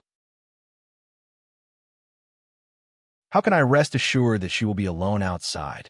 Duke Hua looked at the empress, then at Feng Jiao, Mo Xiaoyao, and Yi Li. His snow-white brows were tightly furrowed. Before he could say anything, Zhuijing came in and reported, "Prince Wang Fei, someone from Duke Hua's mansion is here. The Prince Regent wants to see the old Duke." Mo Xiaoyao raised his eyebrows and looked displeased. Mo Jingli is getting more and more arrogant. Duke Hua was not angry. He stood up and said, "Forget it. He was the Prince Regent personally appointed by the late Emperor. There is nothing wrong with summoning me. Sorry for disturbing Prince Wang Fei. I will take my leave now." With that, he walked out the door. The Empress also stood up and followed Duke Hua out. Seeing this, Feng Jiao wanted to stand up. However, he felt an invisible pressure on his face, making him unable to move. He could only watch as the Empress stood up and left. Duke Hua, who had walked to the door, suddenly turned around and looked at the Empress, saying, "Stay in Prince Ding Mansion for a few days. I am not ready to send you back to the palace." "Father." The Empress frowned and said worriedly. Duke Hua did not give her a chance to refute and said firmly, "That's it. You don't have to send me back." "Father." Seeing Duke Hua leave, the Empress wanted to follow, but she heard a pff behind her. Feng Jiao spat out a mouthful of blood. "Ayao." The Empress was shocked. Feng Jiao smiled at her with difficulty, but the blood on his lips kept falling. Countless dark red flowers bloomed on his originally red brocade clothes. The Empress quickly went forward to support him. She glanced at Mo Xiaoyao and said, "What happened? How did he get hurt so badly?" Mo Xiaoyao did not care. He calmly drank his tea and said, "I didn't hit him hard last night. He didn't want to live anymore, right?" Last night, Mo Xiaoyao did not hit him hard, so he added a bit of hidden energy. It was enough to force Feng Jiao to spit out blood, but not to the point of hurting him. "You?" The Empress frowned and glared at Feng Jiao with slight anger. Yi Li quickly said, "Empress, please help Feng sand back to his room to rest. I'll have someone call a doctor over." Seeing Feng Jiao's face turn even paler after spitting out blood and his body on the verge of collapse, the Empress did not care about anything else. She could only help Feng Jiao out, completely forgetting that they could call someone to help. Seeing the Empress help Feng Jiao out with some difficulty, Yi Li asked her husband in confusion, "These two, can they do it or not?" Mo Xiaoyao raised an eyebrow and said, "How would I know this?" Duke Hua, "I sent him away and kept the doctor for him. If Feng Sin still can't do anything, then let him die by himself. I'm not his father. I don't have to think for him." Yi Li angrily pinched him inside. "These two." She shook her head and did not know what to say.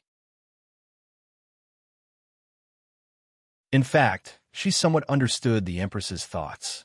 Other than the responsibility of being the Empress, the women of this era were still bound by the idea of not having a second husband. Perhaps it was not difficult for her to give up the position of Empress, but it would be more difficult for her to accept Feng Jiao. Mo Xiaoyao took her into his arms with a smile and said softly, "Don't worry. At least Feng Jiao should be able to persuade her to go to the northwest this time. After all, Chang'e is still in the northwest."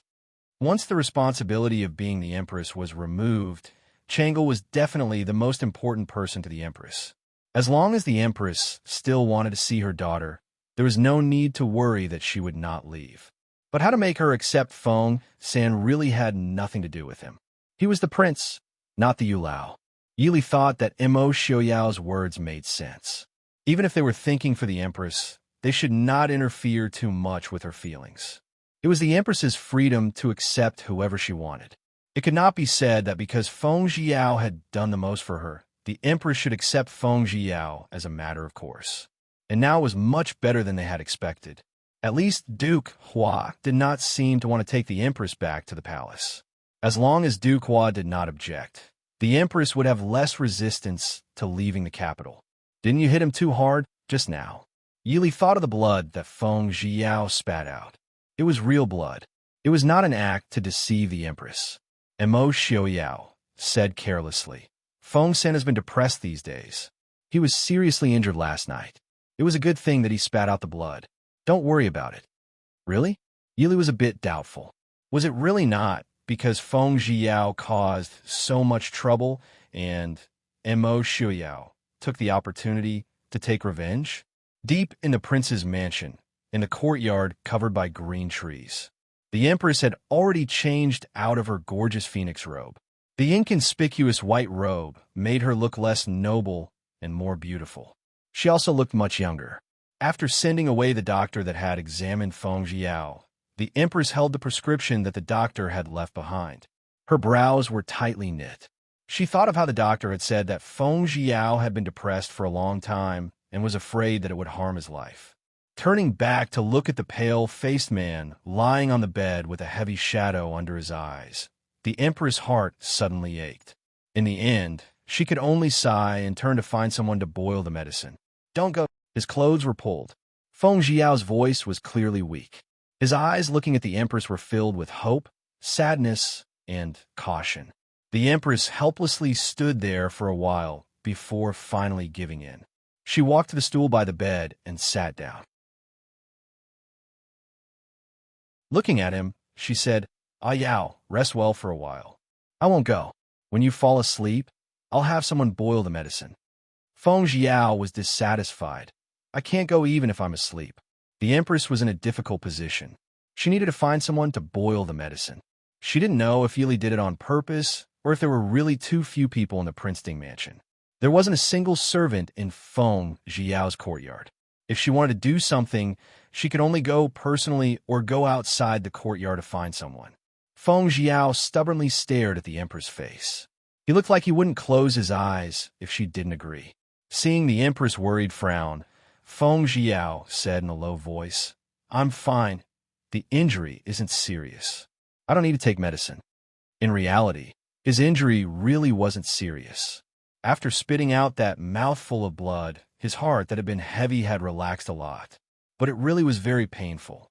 Feng Jiao didn't need to think to know that he had been tricked by Mo Xiaoyao in secret. But to be able to have this warm interaction, even if Mo Xiaoyao had seriously injured him, he would only be grateful to him. "Nonsense. Why aren't you taking medicine? Do you think you're still a child?" The Empress reprimanded softly. Feng Jiao smiled. He thought of when he was young. He was often beaten by Mo Xiaoyao until he was covered in wounds but refused to apply medicine. The woman in front of him had also reprimanded him like this. "Wait a while. You can't sneak away while I'm asleep." "All right. Rest well," the Empress said softly. The Empress said softly. She seemed to see the handsome and stubborn boy from more than 10 years ago. The Empress's expression softened a lot. Having received the promise, Feng Jiao finally closed his eyes in satisfaction.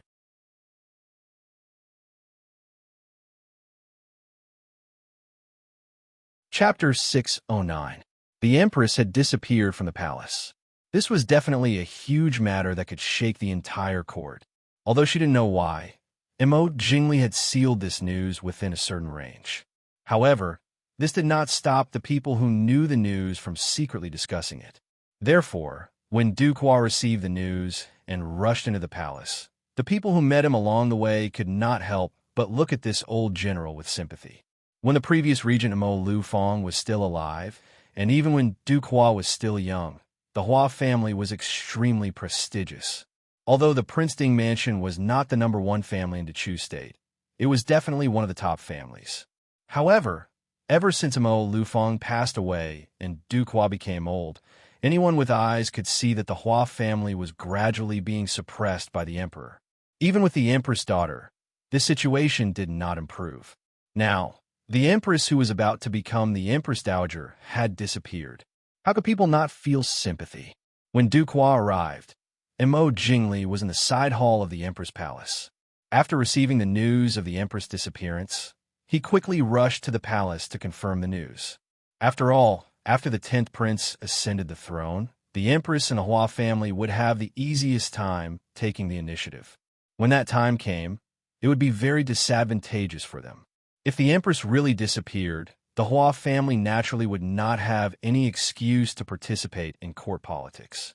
Du Hua was already old, and the remaining members of the Hua family did not have the qualifications.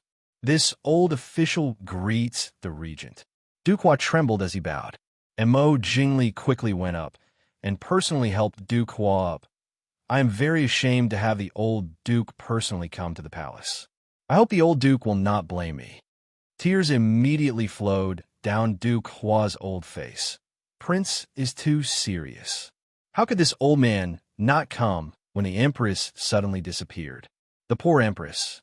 The Forbidden Palace is so strict. How could the empress? Mo Jingli's expression froze. He always knew that this old Du Hua was not easy to deal with. In just a few sentences, he had already pushed the blame to him. Now that the guards of the capital and the palace were in his hands, it was fine if Du Hua wanted to say that he was at a disadvantage. People might even suspect that he had done something to harm the empress. Old Duke, don't be impatient. I believe that Imperial sister-in-law is blessed by the heavens and will definitely be able to turn her misfortune into a blessing. Old Duke, please sit down and talk. Even if he wished that the empress would never return, Mo Jingli had to say a few words on the surface. However, this kind of consolation was obviously useless to Du Hua.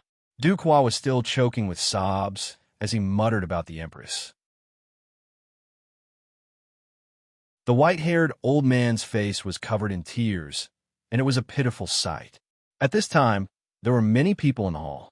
Not only the high-ranking concubines in the Empress Dowager's palace, but even the prince of the imperial family had come. Looking at Duke Hua's miserable state, the others did not have the heart to ask any more questions. However, the Empress Dowager did not have such scruples. She raised her voice and said, I heard that Duke Hua just came out of the Princeton Mansion. I wonder what you're doing at the Princeton Mansion at this time? Everyone present looked at the Empress Dowager in surprise. It was as if the Empress Dowager had changed into a different person after the announcement of the edict. If the Empress Dowager originally had the demeanor of a scheming heroine, the Empress Dowager now looked more like an ordinary, ignorant woman. Noble Consort Liu, who was sitting next to the Empress Dowager, had a faint smile on her lips. Compared to the Empress Dowager, she clearly had more advantages. Therefore, after the initial panic and shock, she quickly calmed down. She knew what to do to keep herself alive. Du Hua looked at the Empress Dowager with a sorrowful expression and said sadly, Empress Dowager, please forgive me. This old official heard that the Empress had gone missing. In a moment of desperation, I went to the Prince Ding mansion to ask for help from Prince Ding. This old official did not consider it thoroughly. Please punish me, Empress Dowager. Everyone was embarrassed. You've already said so. Who could blame you? Moreover, before Mo Xiuyao passed away, he had restored all the status and reputation of the Prince Ding mansion. Although Mo Xiuyao was unwilling to accept it, as the officials of the Chu state, they could not pretend that they did not see it.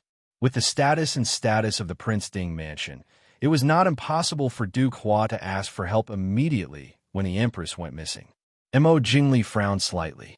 He looked at Duke Hua with a rare, amiable expression and said, Old Duke, you worry too much. Old Duke, you did not do anything biased in this matter. What crime have you committed? But I don't know what Prince Ding has to say.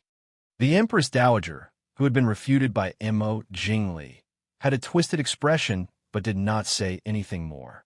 Duke Hua sighed and said, It happened so suddenly.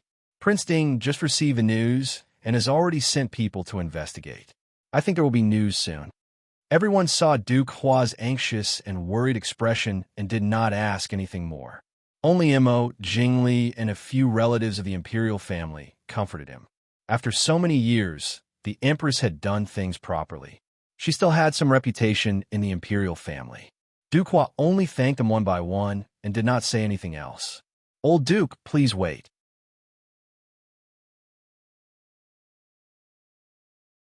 At the palace entrance, Duke Hua was about to leave the palace and return to his residence when he was stopped by someone behind him. Turning around, Duke Hua looked at the unfamiliar palace maid in front of him and said calmly, "What is it?" The palace maid looked to be about 14 or 15 years old. Facing Duke Hua, who had spent his entire life fighting, she still had some status. She lowered her head and hurriedly said, "The imperial consort invites old Duke for a chat." Duke Hua coldly said, "My Hua family has no relationship with the imperial consort. Presumably, there is nothing to chat about. Moreover, these are troubled times. It is inconvenient for this old man to rashly enter the harem." The palace maid saw that he was about to leave and hurriedly said, "Old Duke, please wait." The imperial consort said, "It is about the empress. Old Duke Hua, please go." Duke Hua's face darkened. He coldly glanced at the palace maid and said with his hands behind his back, "Young lady, please lead the way." Finally, she completed the imperial consort's order. The palace maid secretly let out a sigh of relief. She hurriedly turned around and led Duke Hua to see Imperial Consort Lu. The palace maid did not lead Duke Hua to the palace where Imperial Consort Lu lived.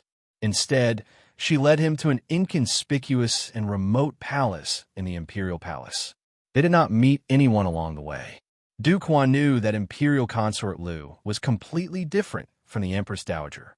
Even now, Imperial Consort Lu still had deep connections and power in the Imperial Palace. In this case, Duke Hua's heart sank. If Imperial Consort Lu really knew the truth about the Empress' disappearance, greetings, Imperial Consort. Imperial Consort Lu sat under the eaves of the palace that had been deserted for a long time.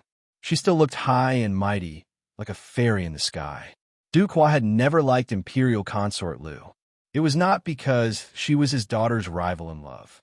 It was because when Imperial Consort Lu was still a young girl, she had a kind of indifference that came from her bones. It was as if no one in the world was worthy of her attention. He didn't know where Imperial Consort Lu got her arrogance from. She thought she was above all the other beauties in the world. However, the kind of arrogance made most people feel very uncomfortable. Therefore, Duke Hua had also noticed Imperial Consort Lu's feelings for Mo Xiaoyao. However, he had never thought highly of her. Prince Ding was a proud and arrogant young man. How could he take a fancy to such an arrogant woman, no matter how beautiful she was?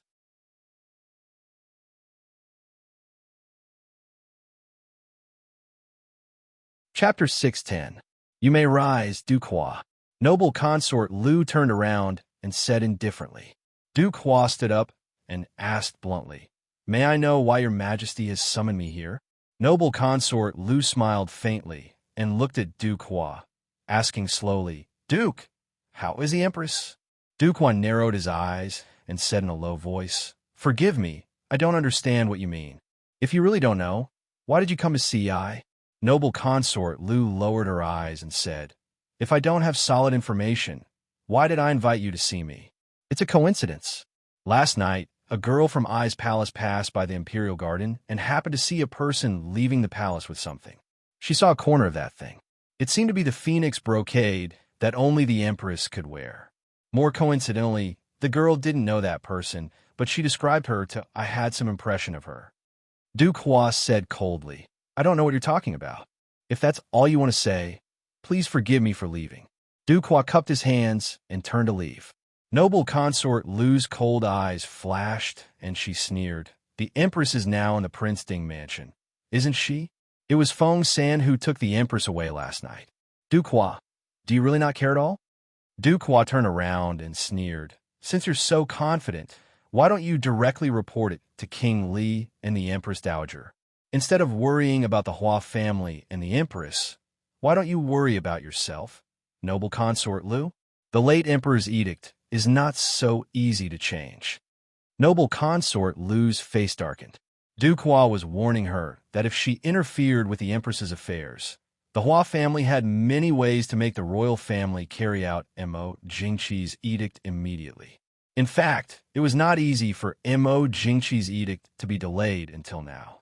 It was just that Mo Jingqi hadn't been buried yet, and the new emperor hadn't ascended the throne. With the Lu family and King Li around, no one mentioned the burial for the time being. But it had already been announced to the world. Sooner or later, the idle scholars would definitely mention it. If the Hua family interfered, it would be even more difficult to handle. Noble consort Lu watched as Duke Hua turned around and left. The peach blossom in her hand was crushed into pieces. The light red flower juice stained her jade-like hand. In the Prince Ding mansion, Mo Xiaoyao received a message from Duke Hua. He frowned and threw the letter on the table. Yili picked it up and looked at it. She frowned and said, "How did noble consort Lu know about this? To be able to kidnap the empress out of the palace without a plan. Do you expect him to have any rationality left?" It wasn't surprising that he was discovered. Besides, I'm afraid noble consort Lu has an expert by her side, Mo Xiaoyao said. Master? Yili asked curiously. She couldn't imagine what kind of master noble consort Lu, who was born in the palace, would have. Could it be that the imperial palace was really full of crouching tigers and hidden dragons? Mo Xiaoyao said calmly. Noble consort Lu has always thought highly of herself. If it was a thesis, she might have a chance. But if it's a scheme, she's far from it. These things didn't seem to be her doing. Different from many noble ladies, noble consort Lu could be said to have been pampered all her life. She was born in the most powerful period of the Lu family. She was the only daughter of the same generation and was also very beautiful. At that time, the Lu family really doted on her. Otherwise, she wouldn't have been raised to be so arrogant. After entering the palace, she was spoiled by Mo Jingqi without any principles. She didn't need to use her brain to scheme against others. Noble consort Lu, who was used to doing whatever she wanted, was indeed not very good at scheming. Otherwise, she wouldn't have aroused Mo Jingqi's suspicion when he was dying and failed. Yili didn't know noble consort Lu well, but after several confrontations, Yili could feel that noble consort Lu was not a scheming person. She could tell from the way she pestered Mo Xiaoyao. Thinking about it, Yili asked, "Who do you suspect?" Mo Xiaoyao smiled and simply said, "Tan Jiji." Tan Jiji? Yili paused.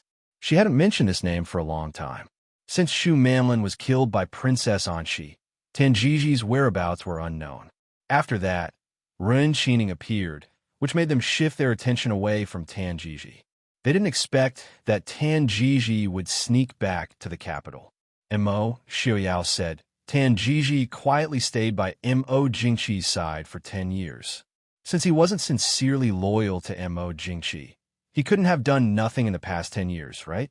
So I guess he not only knows Su Zuidi and noble consort Lu, but also knows Mo Jingli. Hearing this, Yili was surprised and frowned. Then, the medicine Mo Jingli brought back from Nanjiang. It was Tan Jiji who revealed the news to him. Mo Xiaoyao continued. The sacred land of Nanjiang has always been in Shu Manlin's hands.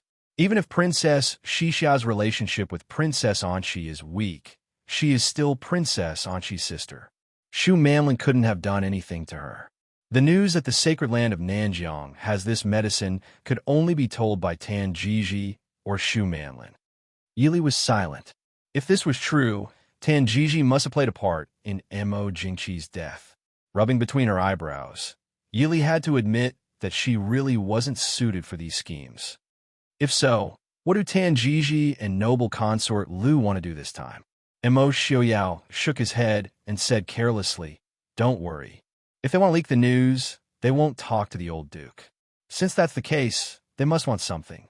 If we don't do anything, they will come to us." He was sitting in the Prince Ding mansion. Even if Mo Jingli really suspected that the Empress was in the Prince Ding mansion, would he dare to come in and search? Besides, Mo Jingli probably wanted them to take the Empress away so that he could have something against the Hua family and prevent the Hua family from causing trouble for him in the future.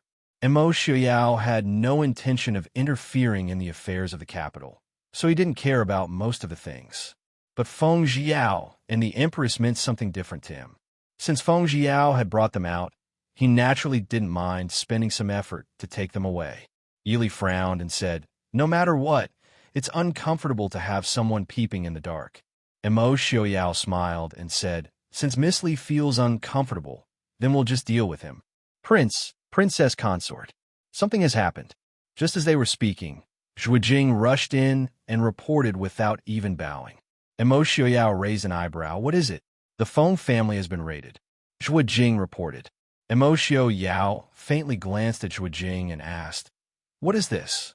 Although the Feng family was one of the 4 wealthiest families in Great Chu and was also Feng Jiao's family, Feng Jiao's family did not dare to offend them.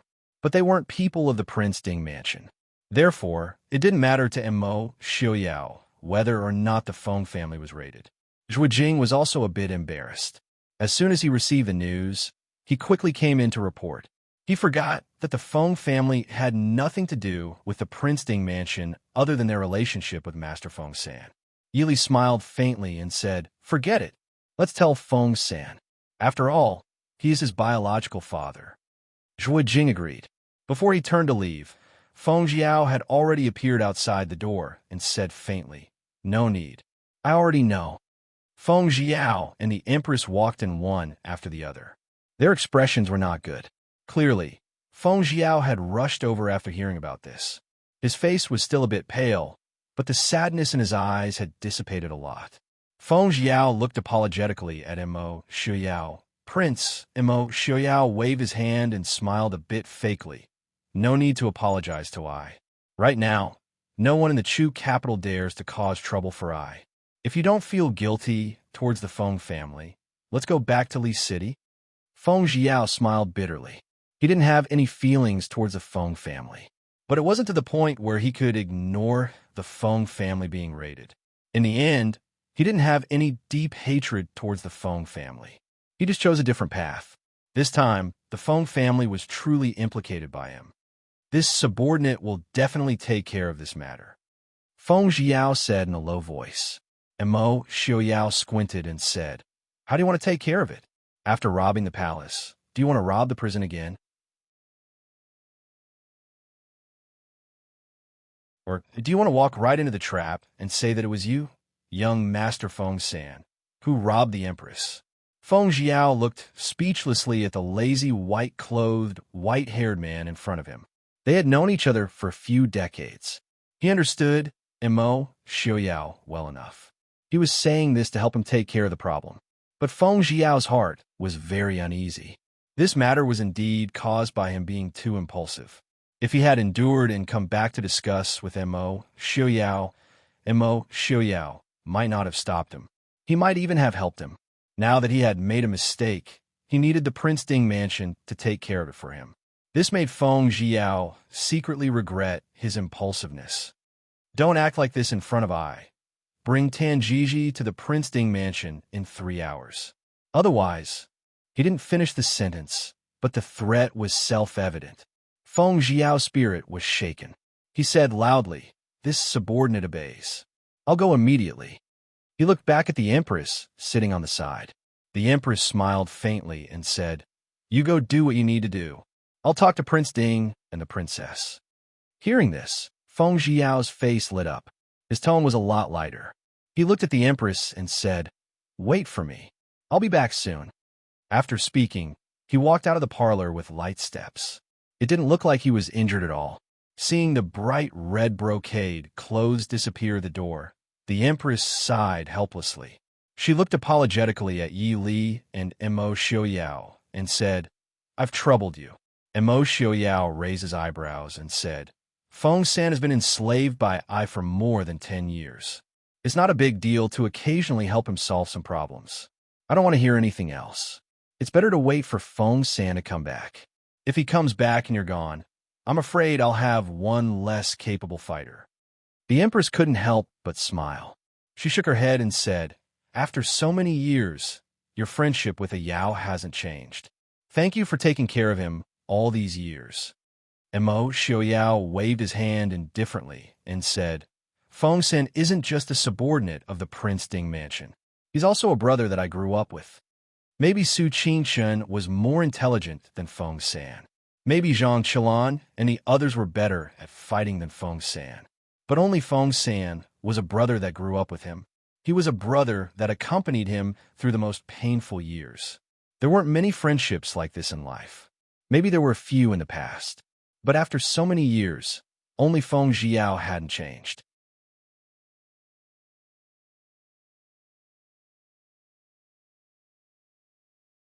Chapter 611. Although most of the Prince Ding mansion's power had left the capital for a long time, when Mo Xiaoyao truly wanted to find someone, it was very easy. After all, the Prince Ding mansion had operated in the Chu capital for close to 200 years, not 10 or 8 years. The depth of its foundation was not something that Tan Jiji, a descendant of the previous dynasty who could barely walk in broad daylight, could understand.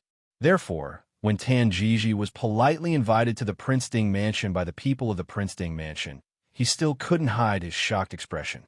In the main hall, Mo Xiaoyao stared at the middle-aged man in the hall with a smile that wasn't a smile and said, "Young Master Tan, how do you think I should greet you this time? Or do you have something that you can use to exchange for your life with I?" Hearing this, Tan Jiji really didn't want to argue. For someone like Mo Xiaoyao, once he decided on the result, no matter how you argued, it was meaningless. However, he had to work hard for his name. After all, he wasn't tired of living. He smiled helplessly and said, "The Prince Ding mansion's foundation is indeed deep. I have nothing to say about it falling into the hands of the prince. It's just, I don't know what I've done to anger your highness." Mo Xiaoyao looked at Tan Jiji with interest. He raised his eyebrows and said with a smile, "Could it be that young Master Tan thinks that I called you here to drink tea?" Tan Jiji sighed. Of course he knew why Mo Xiaoyao called him here. He just didn't think that he would be found so quickly. Sighing, Tan Jiji said straightforwardly, "I can't do anything about what the prince said. Although the idea came from me, I really can't do anything about the Chu State's court right now. Therefore, young Master Feng San, please forgive me." After speaking, Tan Jiji cupped his hands in apology to Feng Jiao, whose face hadn't changed since he saw him. Feng Jiao sneered and ignored Tan Jiji. Tan Jiji also didn't care much and sat calmly drinking tea. Mo Xiaoyao leaned against the back of the chair, seemingly leisurely sizing up Tan Jiji. However, even though Tan Jiji looked calm on the surface, his heart was actually stretched taut. Mo Xiaoyao's gaze on him seemed ordinary, but in reality, the pressure he felt was no different from a real sword. He knew that now that he had fallen into Mo Xiaoyao's hands, his life or death would depend entirely on Mo Xiaoyao's mood. After a while, Mo Xiaoyao seemed to have seen enough before slowly retracting his gaze. His lips curled into a mocking smile. "Young Master Tan, are you here chatting idly with I? Are you waiting for someone to save you?" Tan Jiji was stunned. The smile on his face became even more bitter. "Since I've already fallen into the prince's hands, I don't dare to think about it." He truly didn't have much hope for those people. Tan Jiji had always been proud of his foresight. Compared to Mo Xiaoyao's scheming people in the Chu capital, he was far inferior. Falling into Mo Xiaoyao's hands wasn't a loss. After all, he had helped Mo Xiaoyao plot against Mo Xiaoyao many times. In fact, he had almost been able to completely destroy the Prince Ding mansion. He just couldn't accept it. He had great ambitions all his life, but in the blink of an eye, he was almost 40 years old and still hadn't accomplished anything. Now that he had fallen into Mo Xiaoyao's hands, his chances of survival were even slimmer. Mo Xiaoyao naturally saw the unwillingness in Tan Jiji's eyes. He looked at Tan Jiji with a smile and said, "Young Master Tan, are you unwilling to accept that all these years of hard work have been for nothing?" "I'm afraid it's not for nothing. Instead, it's for someone else." Tan Jiji glanced at Yi Li, who had been sitting silently beside Mo Xiaoyao.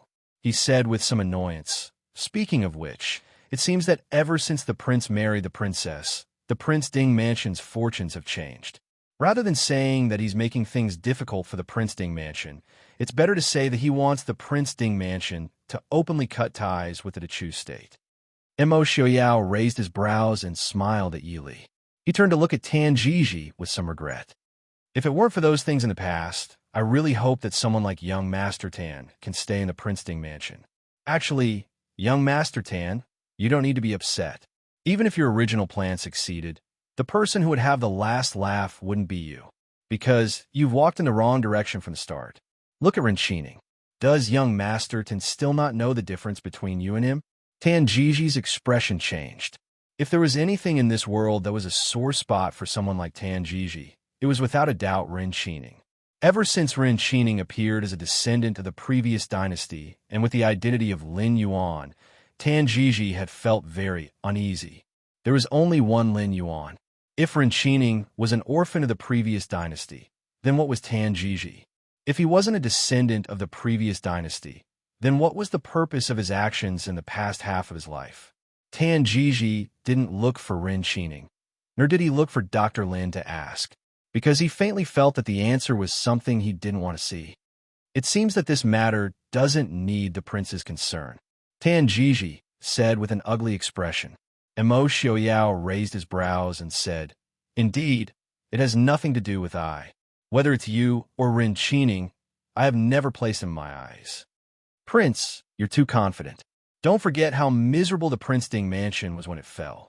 Logically speaking, Tan Jiji knew that he definitely didn't dare to talk back to Mo Xiaoyao. But when he saw Mo Xiaoyao's nonchalance and indifference, the anger in his heart couldn't help but rise. The most infuriating thing wasn't that you couldn't win against your enemy, but that your enemy had never placed you in his eyes from start to finish. So, young Master Tan and Mo Jingqi have clearly done something stupid. Could it be that you think that if the Prince Ding Mansion wasn't a subject of the Dechu state, with Mo Jingqi's insignificant ability, he would be able to scheme against my big brother? Back then, the heir of the Prince Ding Mansion, Mo Xiaowen, although he didn't have the same reputation as his younger brother, he was indeed one of the people that Mo Xiaoyao respected the most. To be able to convince someone like Mo Xiaoyao, it definitely wasn't something that could be done with just the identity of an older brother. And now, in this world, who can stop me? Tan Jiji snorted lightly, his eyes revealing his disbelief. But that gaze was somewhat deliberate and forced. Mo Xiaoyao didn't mind and waved his hand to have someone take him away. Tan Jiji still had some use, so he didn't have to kill him for now. But he definitely wouldn't let him escape from his hands a second time. Feng Xiao rudely took Tan Jiji, whose martial arts had been restrained, away, leaving only Yi Li and Mo Xiaoyao sitting opposite each other in the hall. Yi Li unhurriedly replaced the cold tea and poured a new cup of hot tea. She smiled at the white-haired man sitting opposite her and asked, Prince, do you have any plans? Someone like Tan Jiji. Tan Jiji wasn't a big deal. He had fallen into the hands of the Prince Ding Mansion and had his martial arts restrained. As long as he was still in the Prince Ding Mansion, even if he was thrown into jail, he wouldn't be able to leave the Prince Ding Mansion, let alone find out any news. But Yili remembered that Dr. Lin was still in the Northwest. Last time, when she went back, she didn't ask Dr. Lin about Tan Jiji. After so many years of interaction and the kindness of saving her life and teaching her, Yili really treated that old man as a family member. She didn't want to make the old man too sad.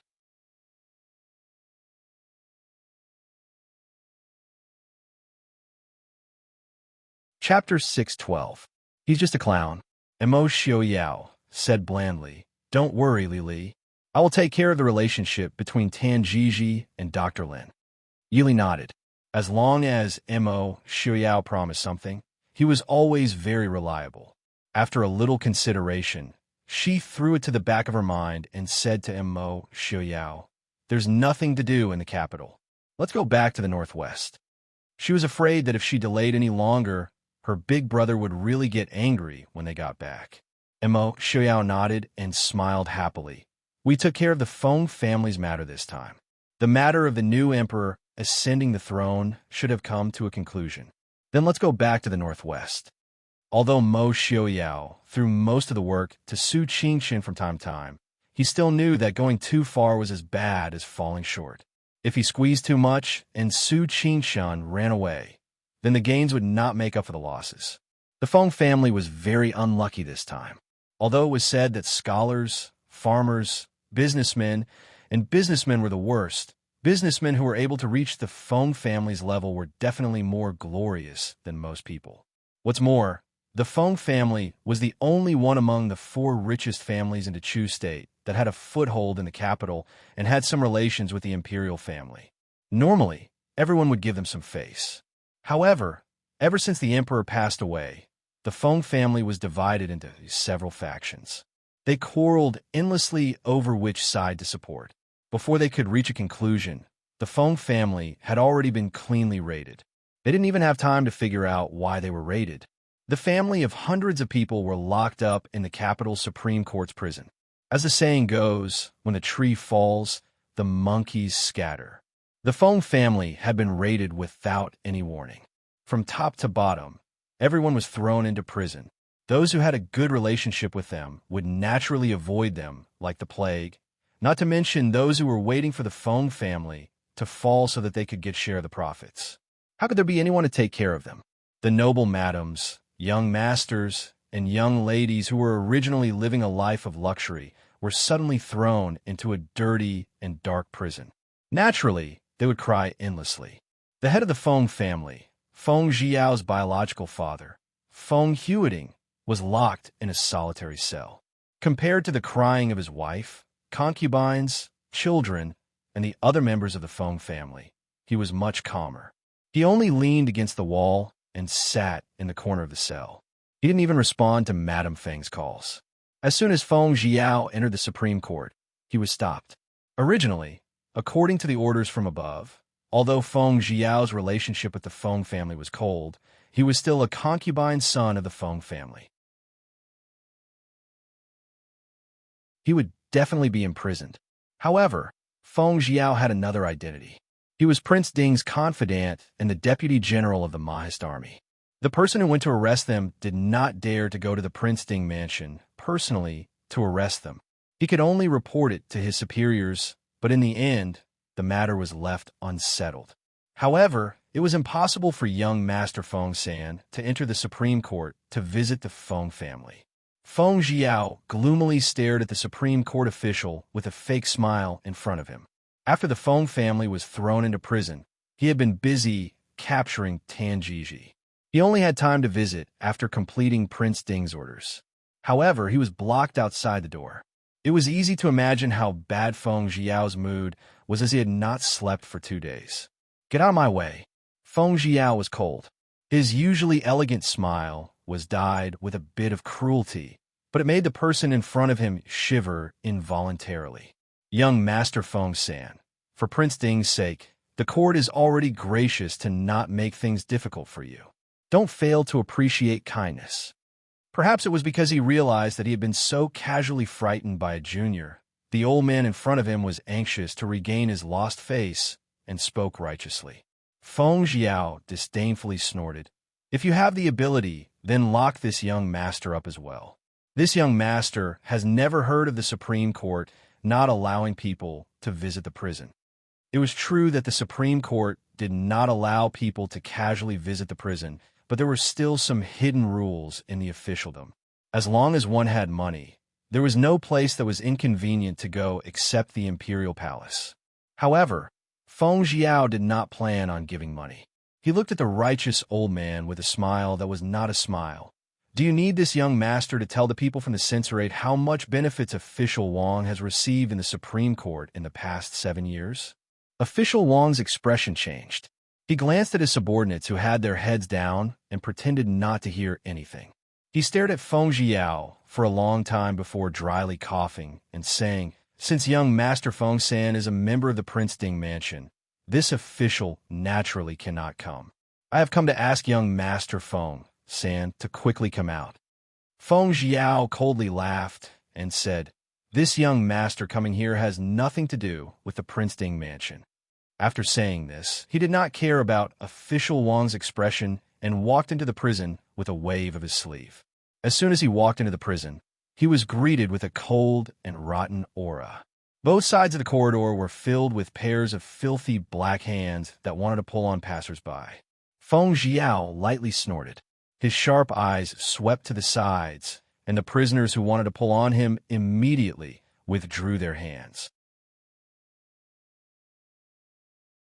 People who had been in prison for a long time had the instinct to seek good fortune and avoid harm.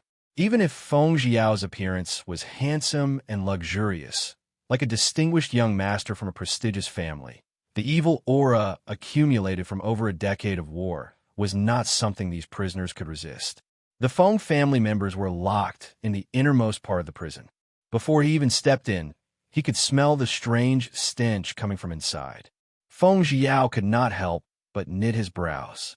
His half-closed eyes flashed with a trace of coldness. Walking into the place where the Feng family members were locked up, Feng Jiao's expression was complicated as he looked at the man resting in the innermost cell. Feng Huiting, who was almost 60 years old, looked much younger than his actual age. Even in this dark and dirty cell, he was much neater than the crying and noisy Feng family members in the next cell. Feng Jiao found that compared to when he left the capital many years ago, there was much more white hair on his temples. 6 years ago, when Feng Jiao returned to the capital, he did not listen to Su Hongyin's advice and went back to see him. Thinking about it, the father and son had already seen each other every day for 7 or 8 years. Feng Jiao closed his eyes and hid the unnecessary emotions in his eyes. Feng Jiao's sudden appearance caused the noisy Feng family members to immediately quiet down. The red-clothed man, standing in the corridor, was wearing a luxurious red brocade robe. No matter where he was, his handsome and outstanding appearance caused the dark cell to suddenly light up. The Feng family members were not familiar with Feng Jiao. Since Feng Jiao was 8 or 9 years old, he had spent more time in the Prince Ding mansion and outside than at home. But looking at the red-clothed man in front of them, someone finally remembered that many years ago, there was a Feng family member who was always dressed in red no matter where or when. It was unknown who suddenly called out, "Feng Jiao, big brother, second brother, long time no see. How have you been?" Feng Jiao raised his eyebrows and showed a slightly malicious fake smile to the 2 middle-aged men not far away. No matter how many years had passed, Feng Jiao still could not like his 2 brothers.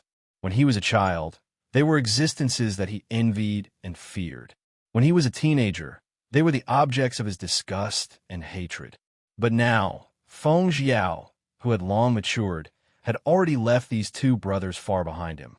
The hatred that he thought was deep in his bones when he was a teenager was now only a faint instinctive disgust. "Feng Jiao, why are you here?" The second son of the Feng family, Feng Ziyuan, stared at his 3rd brother who he had not seen for many years and asked with some displeasure. The grudges when they were young were probably just children who did not know how to behave, but the grudges when they were young were more related to interests. At that time, the Feng family forced the head of the family to drive Feng Jiao out of the Feng family because he was close to the Prince Ding mansion. After Feng Jiao followed Prince Ding to the northwest, they publicly broke off their relationship with him. But now, Feng Jiao was like a fish in water in the Prince Ding mansion. On the contrary, they were reduced to this state. The faces of the 2 sons of the Feng family were not very good. "Third brother. Third brother. Save me. It's none of my business. Save me." A middle-aged woman scrambled to the railing and reached out to grab Feng Jiao's clothes as she cried. Feng Jiao raised his eyebrows. The Liu family and Prince Li were well prepared. Not only did they capture the people of the Feng family, but they even captured their married daughter. It didn't seem like they were just threatening him and the Prince Ding mansion. Thinking of Mo Xiaoyao's casual smile when he was about to leave, Feng Jiao raised his eyebrows. "What are you doing here?" When Feng Ziyuan called out Feng Jiao's name for the first time, Feng Huiting opened his eyes and looked at the luxurious man in red outside. An inexplicable emotion flashed through his eyes, but quickly disappeared as he asked calmly. The cold voice made Feng Jiao's heart feel stifled, but the smile on his face became more and more brilliant. Of course I'm here to see you, father. You look good. Meddlesome, Feng Huiting said coldly. You are no longer a descendant of the Feng family. Whatever happens to the Feng family has nothing to do with you. I don't need you to come and visit me. If there's nothing else, go back. After speaking, Feng Huiting closed his eyes again and ignored Feng Jiao's changed expression. Father, what are you talking about? The Feng family's fourth young miss next to him said with dissatisfaction. Third brother is Prince Ding's confidant. Third brother must be here to save us. Third brother, let me out quickly. Feng Jiao originally felt a little guilty, but after being provoked by Feng Huiting's cold words, anger suddenly surged in his heart. He sneered and pulled back his clothes that were grabbed by Feng Si.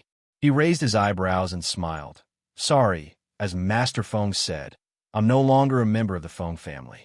What happens to the Feng family has nothing to do with me. Right now, I'm just here to watch the show.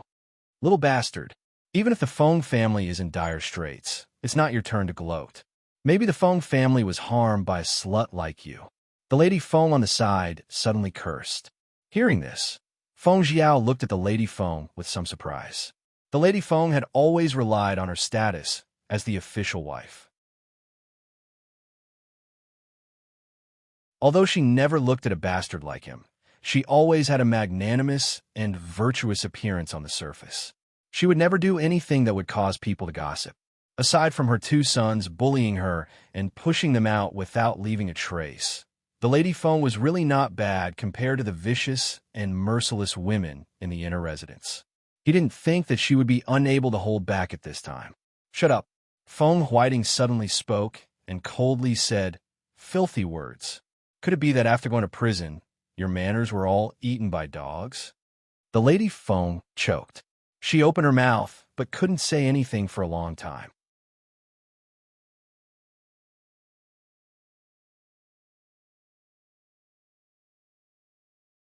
Chapter 613. Coldly looking at Feng Huiting and Madame Wang, Feng Jiao snorted and turned his head away in disdain. It had always been like this. Ever since he was a child, his father only cared about his official wife and son. No matter how hard he tried, he was always ignored. Feng Jiao suddenly felt angry and powerless. He couldn't help but laugh at himself. A graceful white figure flashed through his mind. Feng Jiao's eyes, which had a trace of resentment, suddenly became much gentler. Yes, even without the Feng family, he still had other things. Mo Shuyao, who grew up like a brother, and his colleagues and comrades in arms, whom he had known for many years. Perhaps, soon, he would have his own family. Thinking of the graceful figure in the Prince Ding mansion, the depression in Feng Jiao's heart suddenly dissipated. He raised his head and looked proudly at Feng Huiting in the corner. I have already reported to the prince. You can come out soon. In the future, In the end, he didn't say anything decisive. Feng Jiao snorted and turned to walk out. So what if they were implicated by him? His head must have been clamped by a door for him to feel guilty. Save them, and in the future, they wouldn't owe each other anything. Feng Huiting silently watched the red figure turn and leave. In the dark corner, a trace of relief flashed through his old eyes. Noble consort Yang Yang has arrived. The Prince Regent has arrived. Feng Jiao hadn't taken a few steps when a loud report came from the door. Feng Jiao raised his eyebrows. It was one thing for Mo Jingli to come, but even noble consort Lu had come. It seemed that Duke Hua was right. Not only could noble consort Lu move freely in the palace, she could even leave the palace at will. It seemed that she had really grasped Prince Li's major weakness. Not in a hurry to leave, Feng Jiao turned and slowly walked back. On the other side of the cell, noble consort Lu in white looked at the dirty environment in front of her and frowned in disgust. No amount of incense could cover up the stench in the cell. Noble consort Lu looked at Mo Jingli beside her and said unhappily, I really don't understand. Why do you have to come to a place like this in person? Mo Jingli said indifferently, I don't seem to have asked noble consort Lu to come. Noble consort Lu snorted. Of course, Mo Jingli didn't ask her to come. However, Tan Jiji was missing, and there was no one around her to give her advice. If she did not follow him, how would she know what Mo Jingli was up to? Mo Jingli didn't care about the dark and filthy cell. He walked in and said, "You don't have to treat I like this. The Feng family is just a businessman. Even if I want to do something, I won't do it to them." Noble consort Lu's heart moved. The Feng family did not have enough power to move Mo Jingli in the court, but their money was enough to move anyone. Do you want the Feng family's money? Mo Jingli said indifferently. Do you think the Feng family is easy to offend? Because of your words, I confiscated the entire Feng family. Since you have already offended them, why don't you just offend them so that they will never rise again? You make it sound nice. The Feng family is Mo Jingqi's people. Naturally, they will not be loyal to you. Instead of letting others take advantage of them, it is better to accept them yourself. Even if I didn't do this, you would have done something to the Feng family sooner or later. Noble consort Lu sneered. Mo Jingli didn't deny it. While talking, the two had turned the corner and reached the innermost part of the cell. However, they saw a figure who shouldn't have been here, standing leisurely in the corridor. He stood with his arms crossed and looked at them with a smile. Feng Jiao, how dare you? Noble consort Lu narrowed her eyes slightly and sneered. The smile on Feng Jiao's face deepened, as if he was in a very good mood. No matter how bold I am, I can't compare with noble consort. Ah, no, it's great noble consort who is about to be buried with me. As an imperial concubine, how dare you leave the palace at will? As an imperial concubine who is going to be buried with me, how dare you still live? Feng Jiao, noble consort Lu gritted her teeth and stared at Feng Jiao with a cold face. The Prince Ding mansion caught eyes people. You go back and tell Prince Ding that I will personally go to him to ask for them. Feng Jiao waved his hand and smiled. You don't have to go to him personally. I'm afraid that noble consort Lu has an ulterior motive. Asking for the people is fake, and taking the opportunity to pester our prince is the real reason. Our princess is very jealous. So for the peace of the prince and the Prince Ding mansion, I will decline noble consort Lu's kindness on behalf of the prince. How dare you? Noble consort Lu angrily rebuked. She wasn't afraid of the whole world knowing that she liked Mo Xiaoyao, but she also hated others who mock her affection. Mo Jingli frowned and unhappily interrupted the verbal contest between the two. I didn't come to listen to your nonsense. Feng San, you are really bold. Do you think that you can break into the Supreme Court with the support of the Prince Ding mansion? Feng Jiao smiled faintly. Not all. Prince, you flatter me. Didn't His Highness raid the Feng family without any evidence or crime?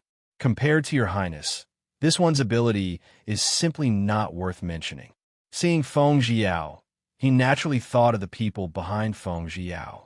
This made Mo Jingli couldn't help but frown. He didn't want to fight with Mo Xiaoyao now, nor did he plan to provoke Mo Xiaoyao. But Mo Xiaoyao stayed in the capital for a long time, which made many of his plans unable to be implemented. Mo Jingli didn't ask noble consort Lu why she wanted to capture the people of the Feng family. He was going to make a move against the Feng family anyway. With noble consort Lu as a shield, it was much better for his reputation. Why not? But he always thought that the relationship between Feng San and the Feng family was weak. Feng San intervened in the Feng family's affairs on behalf of himself or the position of the entire Prince Ding mansion. Or Mo Xiaoyao also had his eyes on the fat meat of the Feng family. Frowning, Mo Jingli asked, "How is Prince Ding?" Feng Jiao looked at Mo Jingli in front of him in surprise. A scholar who has been away for 3 days must be looked at with new eyes. If Mo Jingli mentioned Mo Xiaoyao a few years ago, it would be considered very well-mannered if he didn't curse or ridicule him. Now he could actually ask so calmly. Sure enough, power was the easiest thing to change a person's appearance. Nodding, Feng Jiao said with a smile, "Thank you for your concern, Princely. Our prince has always been well." Is that so? Mo Jingli said. I seem to have heard that Shieling Genom of Gojoseon seems to be interested in increasing the number of troops at the border. I wonder if Prince Ding has any plans? Feng Jiao said with a smile that didn't reach his eyes. Prince said that he is on vacation. Everything is handed over to young Master Qingshun to handle. I'm afraid that Prince will have to ask young Master Qingshun about this matter. Mo Jingli and Feng Jiao could be considered acquaintances. He knew that if he really beat around the bush with him, he was afraid that he wouldn't be able to talk about anything serious until tomorrow morning. He could only take the initiative to change the topic. Young Master Feng, are you here to see Master Feng? Feng Jiao shrugged as an answer. Mo Jingli said, faintly, speaking of the Feng family's matter, the Prince Ding mansion is also somewhat related.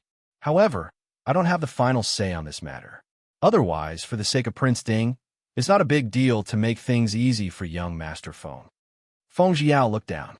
Was Mo Jingli telling him that he wasn't the one who was targeting the Feng family? He sneered in his heart.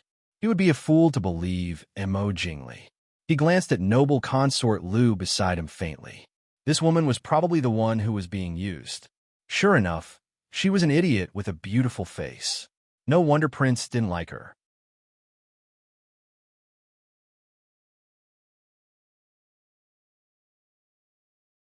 Chapter 614. Thank you, Prince, for your concern. I'm just here to take a look. Anyway, the Feng family doesn't need me to worry about someone who has been expelled from the family, right? Presumably, Prince and noble consort Lu have other matters to attend to, so I'll take my leave first. Feng Jiao was about to leave after casually cupping his hands in salute to Mo Jingli and noble consort Lu. Wait, noble consort Lu suddenly spoke. Feng Jiao turned around and looked at noble consort Lu indifferently. Noble consort Lu proudly said, "You can't leave." Feng Jiao suddenly smiled. Why not? You trespassed into the Supreme Court. Do you think the Supreme Court is a place where you can come and go as you please? Noble consort Lu said coldly. So, noble consort Lu just wanted to find an excuse to make him stay. Feng Jiao didn't care and asked indifferently, "What do you want? If I want to leave, can you make me stay?" Feng Jiao's skills were a bit difficult to deal with a first-rate master like Mo Xiaoyao. But it wasn't difficult to deal with Mo Jingli and noble consort Lu in this narrow alley. Before he finished speaking, Mo Jingli had already retreated to the side without leaving a trace. He had fought with Feng Jiao when he was young and knew that he was no match for him. In this narrow cell, not many guards could get in. If he was caught or accidentally injured by Feng Jiao, it wouldn't look good. Noble consort Lu certainly didn't want to fight with Feng Jiao. She sneered, "If you dare to leave, I'll kill Feng Huiting." Feng Jiao looked down. After a while, he sighed helplessly and threw a short knife on the ground from his sleeve. He spread his hands at noble consort Lu to show that he didn't have a weapon. Noble consort Lu was satisfied. She waved her hand and had someone come forward to catch Feng Jiao. At the same time, she ordered, "Bring Feng Huiting out as well. I want to take these two away. King Li, is that all right?" Mo Jingli said impatiently. "Up to you." What he wanted was the Feng family's assets. In the past few years, the two sons of the Feng family had taken over the family business one after another. It didn't matter whether Feng Huiting was there or not. However, he still reminded him, "You'd better be careful. Don't overreach yourself. If you anger Mo Xiaoyao, you won't have to die with him." Noble consort Lu snorted discontentedly. From the bottom of her heart, she didn't believe that Mo Xiaoyao would kill her. "I naturally know my limits." Feng Jiao was taken away by noble consort Lu without any resistance. Only Feng Huiting was with him. The rest of the Feng family was left to Mo Jingli to deal with. Feng Jiao didn't care about what Mo Jingli planned to do. At least compared to the half-crazy Mo Jingqi and the self-righteous noble consort Lu, Mo Jingli still knew his limits most of the time. The Feng family fell into his hands. As long as the people of the Prince Ding mansion were still in the capital, at least their names were guaranteed. Inside the Prince Ding mansion, Mo Xiaoyao, who had just received a report from his subordinate, raised his sword-like eyebrows and asked with a smile, "So, Feng Jiao was captured by noble consort Lu?" The shadow guard, who was standing a few steps away, couldn't help but tremble. He wanted to retreat a little further without leaving a trace to avoid the prince's seemingly peaceful but actually icy cold flames. But when he met Imo Xiaoyao's smiling eyes, he froze. He braced himself and replied, "Prince, noble consort Lu not only captured young Master Feng San from the Supreme Court, but also took away the Feng family's patriarch, Feng Huiting." Imo Xiaoyao snorted softly and didn't speak. Yili raised her hand and covered Imo Xiaoyao's arm. She smiled faintly and said, "Feng Huiting is Feng San's father after all. If Feng San really doesn't care, then he wouldn't be Feng San." How many people in this world could have a heart of stone that didn't care about anything?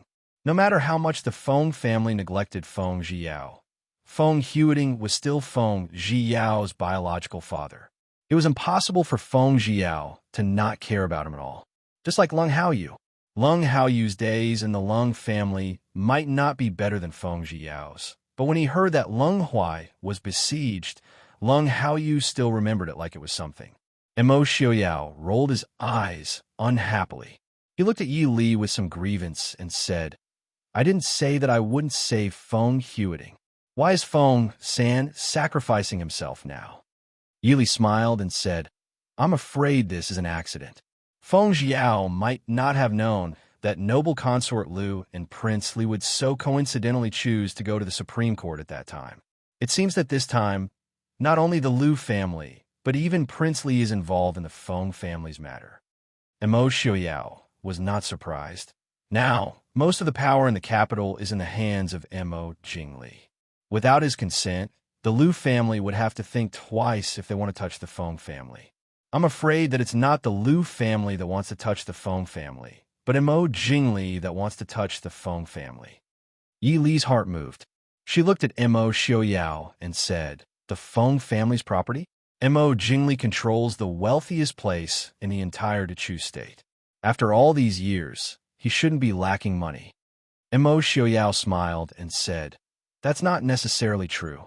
Although Imo Jingli controls most of the southern part of the Dechu state, his foundation is still very weak. In the end, his foundation is shallow. Jiangnan has a lot of aristocratic families, and their relationships are complicated. It's not that easy for Imo Jingli to get money from these people. And raising an army is a money-burning matter." "You're saying Imo Jingli is secretly expanding the army?" Yi Li naturally understood. She couldn't help but frown when she thought of her own guess. Imo Xiaoyao smiled and nodded. "Imo Jingli hasn't just wanted that dragon throne for a day or two.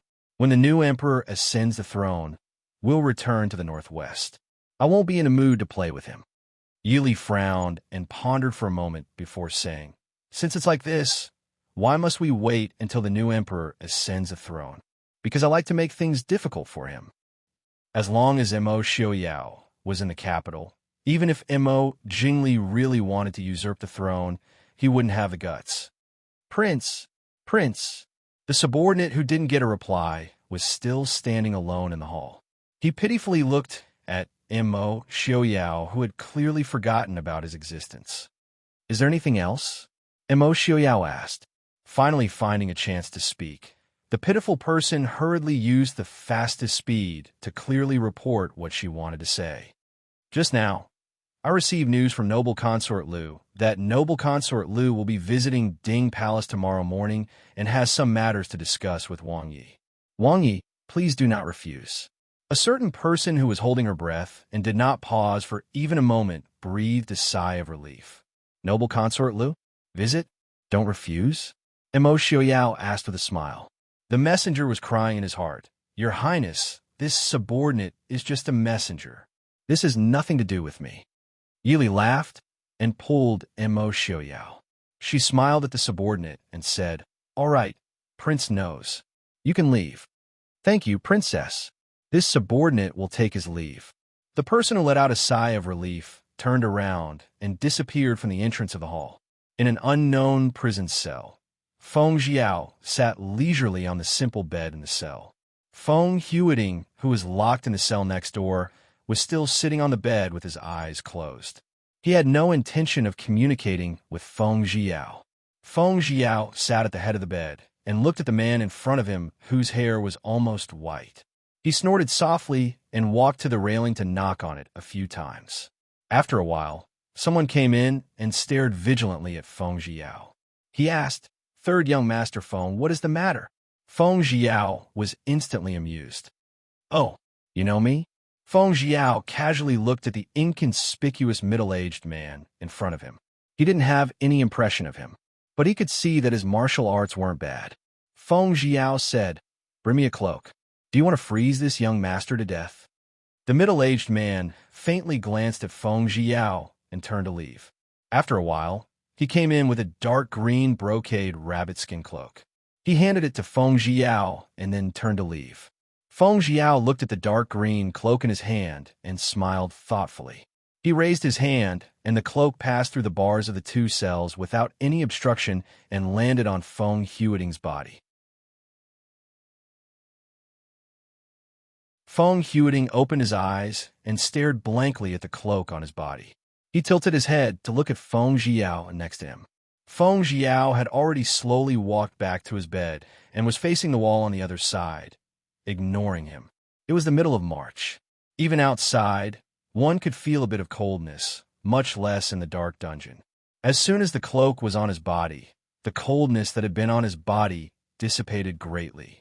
Feng Huiting silently gathered the cloak around his body and looked at the man in the thin red robe across from him. His eyes revealed a rare softness. Feng Jiao was a martial artist and had been on the battlefield for many years. Naturally, he could feel the gaze on his body. He originally wanted to ignore it in a fit of pique, but the gaze didn't move from his body, making him gradually feel uncomfortable. He suddenly turned around and said unhappily, "If you have something to say, just say it." Without waiting for Feng Huiting to speak, Feng Jiao continued, "You don't need to think too much. This time, you were implicated by me. Don't worry, I will guarantee that the Feng family will walk out of prison safely." "What did you do?" After a long silence, Feng Huiting asked in a deep voice.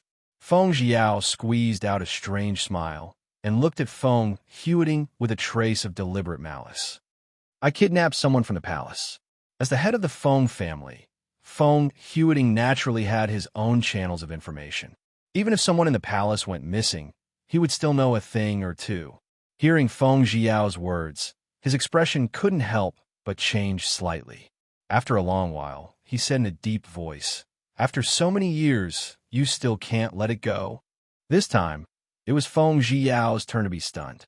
He really didn't expect Feng Huiting to know his thoughts back then. He looked at the man across from him with a somewhat complicated expression. After a long while, he anxiously growled, "This has nothing to do with you." The empty cell suddenly fell silent. It was so quiet that it was as if the two people's breathing could be heard. After a long while, Feng Huiting said, "You are so daring because you have Prince Ding's support? If Prince Ding is unwilling or can't help you, what will you do?" Feng Jiao was stunned for a moment, then sneered, "Isn't it a bit late to teach me a lesson now?"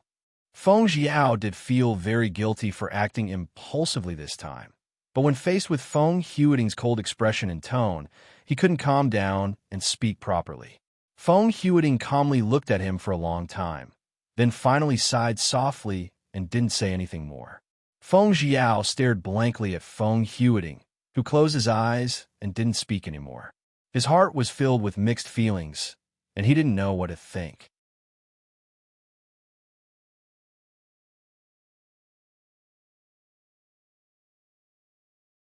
Chapter 615. In the Prime Minister's Mansion. In the study, Prime Minister Liu looked at his daughter, who was sitting on the side with an indifferent look, and frowned.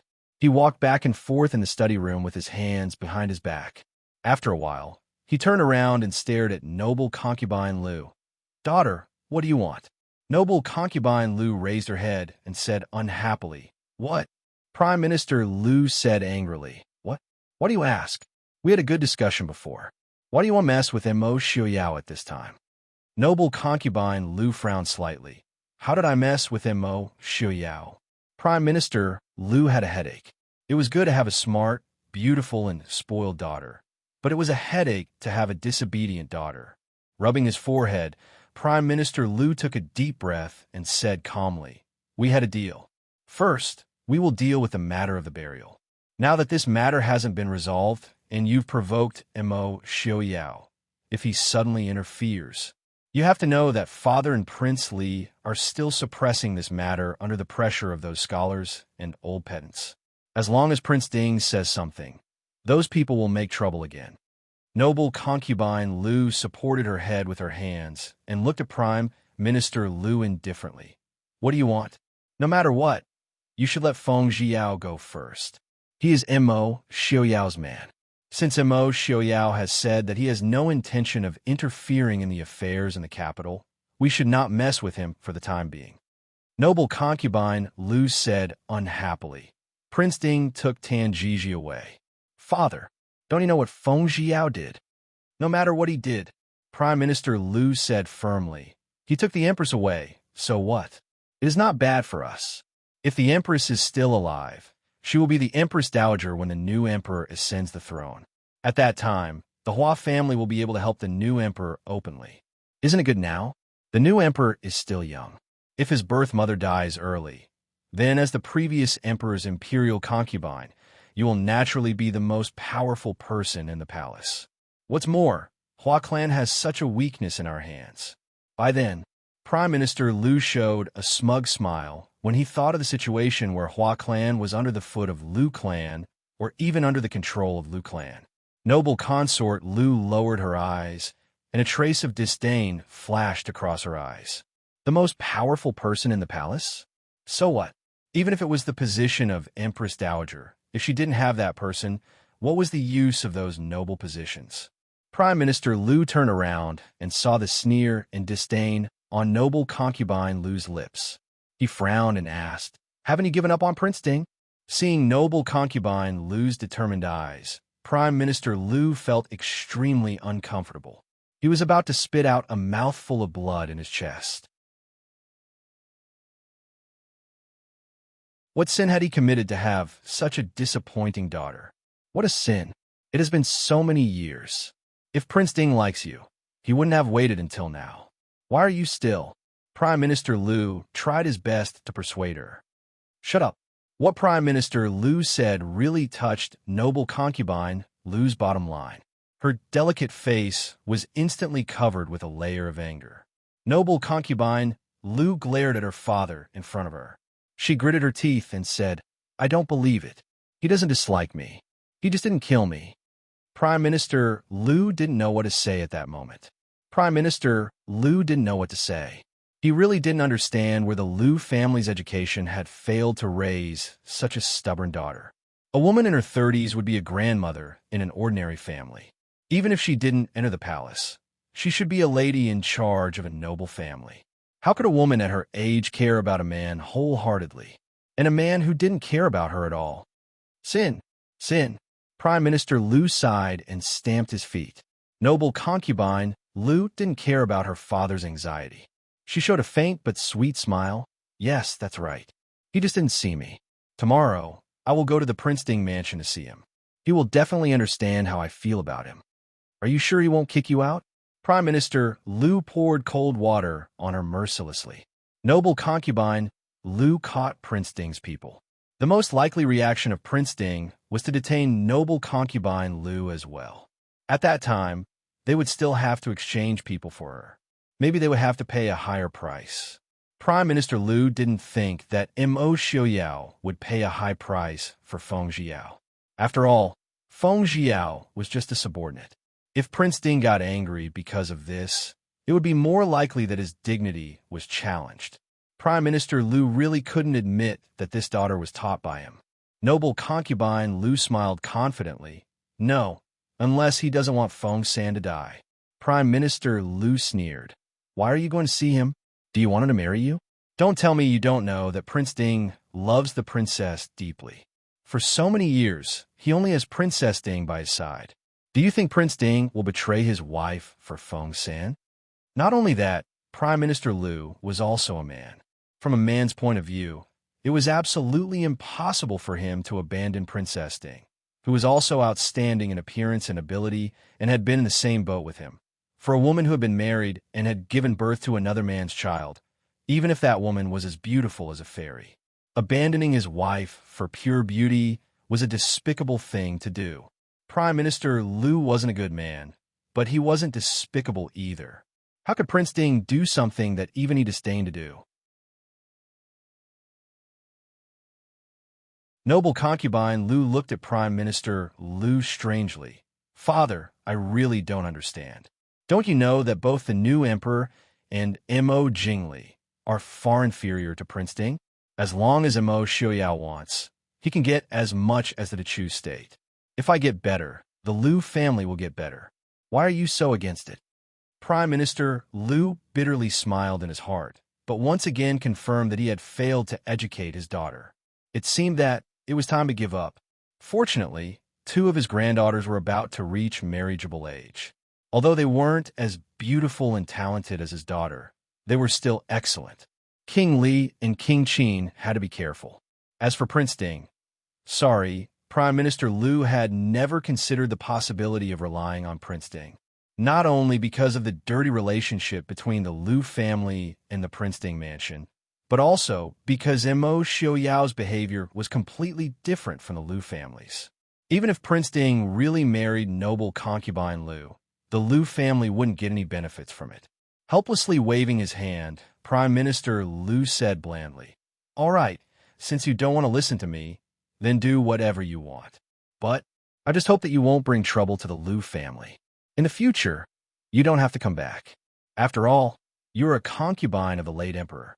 It's not appropriate for you to always go out of the palace." Noble concubine Liu paused, looking at Prime Minister Liu confusedly. For so many years, her father had never talked to her in this tone.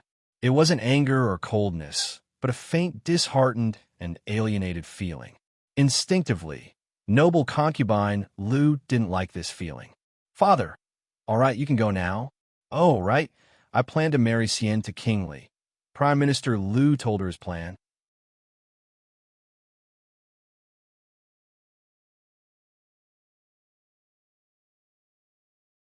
Chapter 616. Noble consort Liu was stunned for a while. Then she got up and walked out slowly. She was not stupid. She knew what her father meant. It meant that the Liu family would bet on Prince Li. The Liu family had decided to give up on her, the Prince of Qin. At least, the Prince of Qin would not be the most important person to the Liu family in the future. In this life, other than being rejected by Mo Xiaoyao, noble consort Liu's life had always been smooth sailing.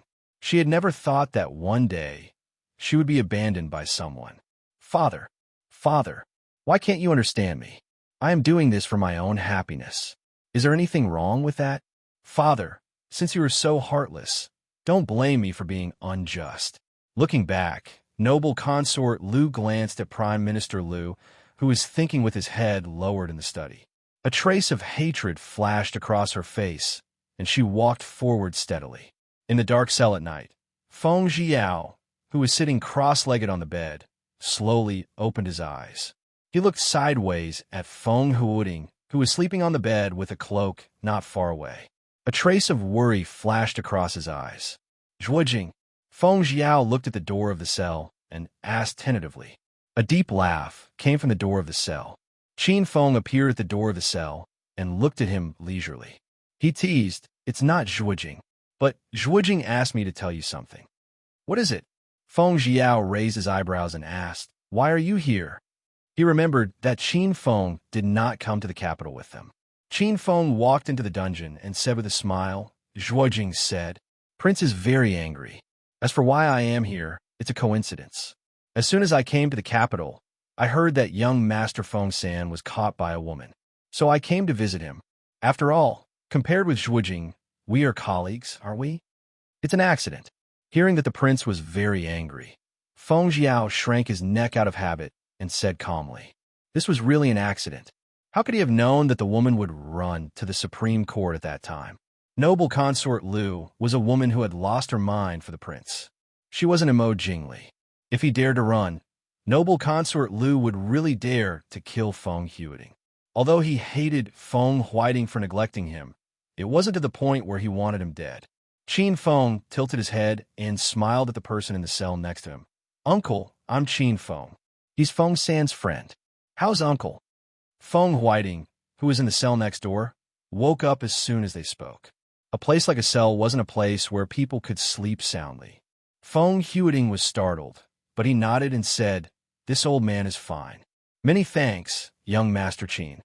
Qin Feng waved his hand and said, "This time, it's Feng San's fault for being impulsive. When we return, our prince will teach him a lesson. Uncle, let's go now." Feng Huiting's expression was complicated, and there was a hint of bitterness on his lips. His son was impulsive, but he needed someone else to teach him a lesson and apologize to him, his father. For the first time in his life, Feng Huiting felt that perhaps he had really done something wrong to his son. Qin Feng walked up and casually pulled out a dagger that was shining with cold light. With a casual slash, the finger-thick iron chain and the huge copper lock on the cell were cut off. Qin Feng reached out and caught it, then threw it back and opened the cell door. Qin Feng stood at the door of the cell and looked at Feng Huiting with a smile. "Uncle, please." Seeing that Feng Huiting was still hesitating, Qin Feng smiled and said, "Uncle, don't worry.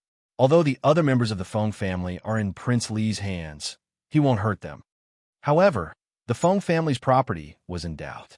It was a pity that they had made a lot of money in shilling last year. Prince Ding, who was already rich, didn't lack money. In any case, it was the property of the Feng family, so they were a little embarrassed to take it. Otherwise, they could also have a share. Only then did Feng Huiting walk out. He looked at Qin Feng and said, "Prince Ding's subordinates are indeed crouching tigers and hidden dragons." Qin Feng smiled faintly. He casually played with the dagger in his hand and said, "It's just a small trick. I've embarrassed myself in front of Uncle. Uncle, please. Our people will be waiting outside." Feng Huiting thanked him. He glanced at Feng Jiao and walked out the door. Qin Feng smiled at Feng Jiao and followed. Feng Jiao, who was still in the cell, was dumbfounded. "Qin Feng, I haven't come out yet." Qin Feng looked at the sky innocently. "What?" "The order I received was to save Master Feng, who was implicated by the subordinates of the Prince Ding mansion. Who else is there?" "I didn't hear anything." "You." Feng Jiao gritted his teeth. Qin Feng smiled very happily. "Feng San, you should obediently continue to stay in prison. Maybe by the time you come out, Prince's anger will have subsided. Also, don't tell me you can't break a small iron chain. Oh, and Prince Ding Mansion has ordered that since you like to stay in prison so much, you can stay there for 2 more days. Don't worry, that woman definitely won't kill you for the sake of the prince. Just you wait." Feng Jiao glared angrily at the person who left. He knew that Mo Xiaoyao wouldn't do this just to punish him.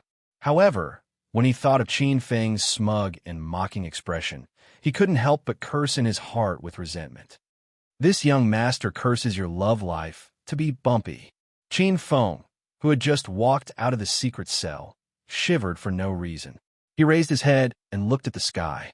The weather in March was indeed a bit cold. Qin Feng brought Feng Huiting out. They didn't encounter any obstructions along the way.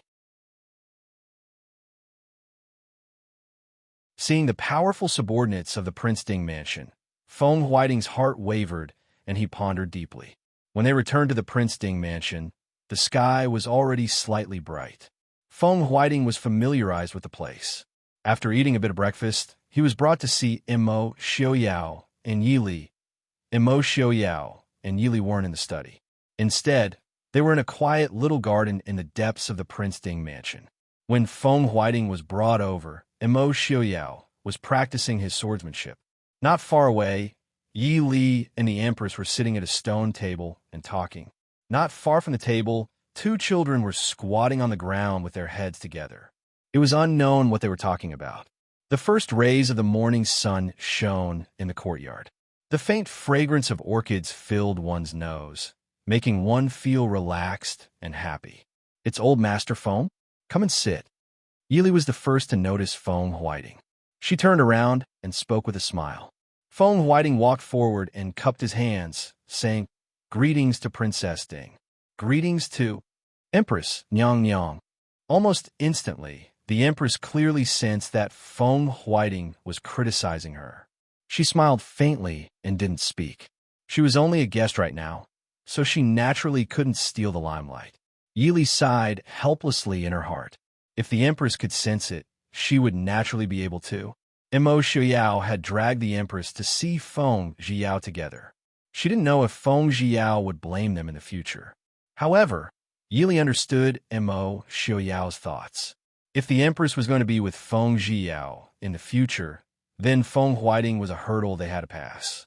If Feng Jiao really didn't care about Feng Whiting, or if Feng Whiting didn't care about Feng Jiao at all, then it wasn't a big deal. However, Feng Jiao's behavior clearly wasn't the case. The reason why Feng Whiting was hostile to the Empress was naturally because of Feng Jiao. "Old Master Feng, please sit. Feng San's impulsive actions have implicated the Feng family. Please don't blame him, Old Master Feng." Hearing this, Feng Whiting smiled bitterly. Wang Fei is too serious. This old man is ashamed. If he hadn't neglected his son and neglected to teach him, Feng Jiao might not have cared so much about the Empress and even impulsively barged into the palace to kidnap her. He also knew how much the Empress cared for Feng Jiao in the past, so even so, he didn't have the face to blame the Empress. Looking at the white-clothed child who shyly jumped into Princess Ding's arms, and the black-clothed boy who walked over with a solemn expression and climbed onto a stool to sit properly, a trace of regret flashed through Feng Whiting's eyes. If Jiao's child might have already been older than these two children. To the side, Mo Xiao stopped his sword and casually threw it back into the scabbard hanging from a nearby tree before walking over. Yi Li casually handed over her handkerchief. Mo Xiao took it and wiped his forehead that barely had any sweat before sitting down next to Yi Li. "Prince." Feng Whiting wanted to get up, but Mo Xiao waved his hand to indicate for him to sit down. No need to be so courteous. This time, it was all Feng San's fault. Old Master Feng didn't suffer much, right? Mo Xiao asked. Feng Whiting felt a bit uncomfortable. This was already the third person to say this to him. This meant that the people of the Prince Ding mansion truly treated Feng Jiao as a family member and not a simple subordinate. But at the same time, this was the greatest insult to him as a father. But at this time, Feng Whiting wasn't in the mood to care about this. He worriedly asked Prince Jiao. He knew that Feng Jiao hadn't followed them out of the dungeon, even though Qin Feng had told him that Feng Jiao had another mission. Mo Xiao casually brushed aside his white hair that was blown up by the breeze. His lips curled into a faint smile. "Old Master Feng, don't worry. Feng San will be back today. But with his temperament, it's good for him to be taught a lesson, so that he won't be hot-headed in the future." Hearing Mo Xiao say this, Feng Whiting felt a bit apprehensive, but he could only let it go. At the very least, he believed that Prince Ding wouldn't let Feng Jiao's life be in danger. He cupped his hands towards Mo Xiao and said, "This one thanks Prince for your help. If there's anything this one can do in the future, Prince, please don't hesitate to tell me." Mo Xiao smiled and said, "Old Master Feng, there's no need to be so polite. It was just a small matter. It's just that, ? Feng Whiting calmly waited for Mo Xiao's words. "The Feng family's business is most likely. As far as I know, your two sons have already sided with Princely. Before you came back, I received news that the Feng family has already been released. The price is 70% of the Feng family's business." Mo Xiao picked up his teacup and took a sip as he spoke calmly.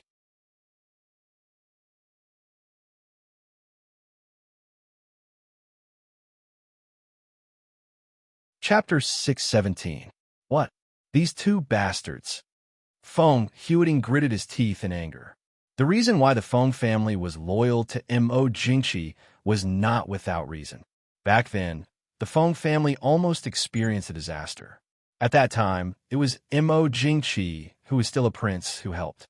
No matter how much people criticized Mo Jingqi's character, he had truly saved the Feng family and its huge foundation. It was because of this that Feng Huiting drove out Feng Jiao, who was close to Prince Ding. It was not only because he was afraid of being suspected by the royal family. The Feng family clearly knew that Mo Jingli was harmed by him, but they still relied on him. Although Feng Huiting was a businessman, he still maintained some integrity. In the eyes of Feng Huiting, this was ungrateful behavior. Mo Xiaoyao glanced at the silent empress with a faint smile and said, "Master Feng, you don't need to be angry. Speaking of which, your son is just thinking about the lives of the Feng family." Of course, he added fuel to the fire. He did not feel regret handing over more than half of the Feng family to Mo Jingli.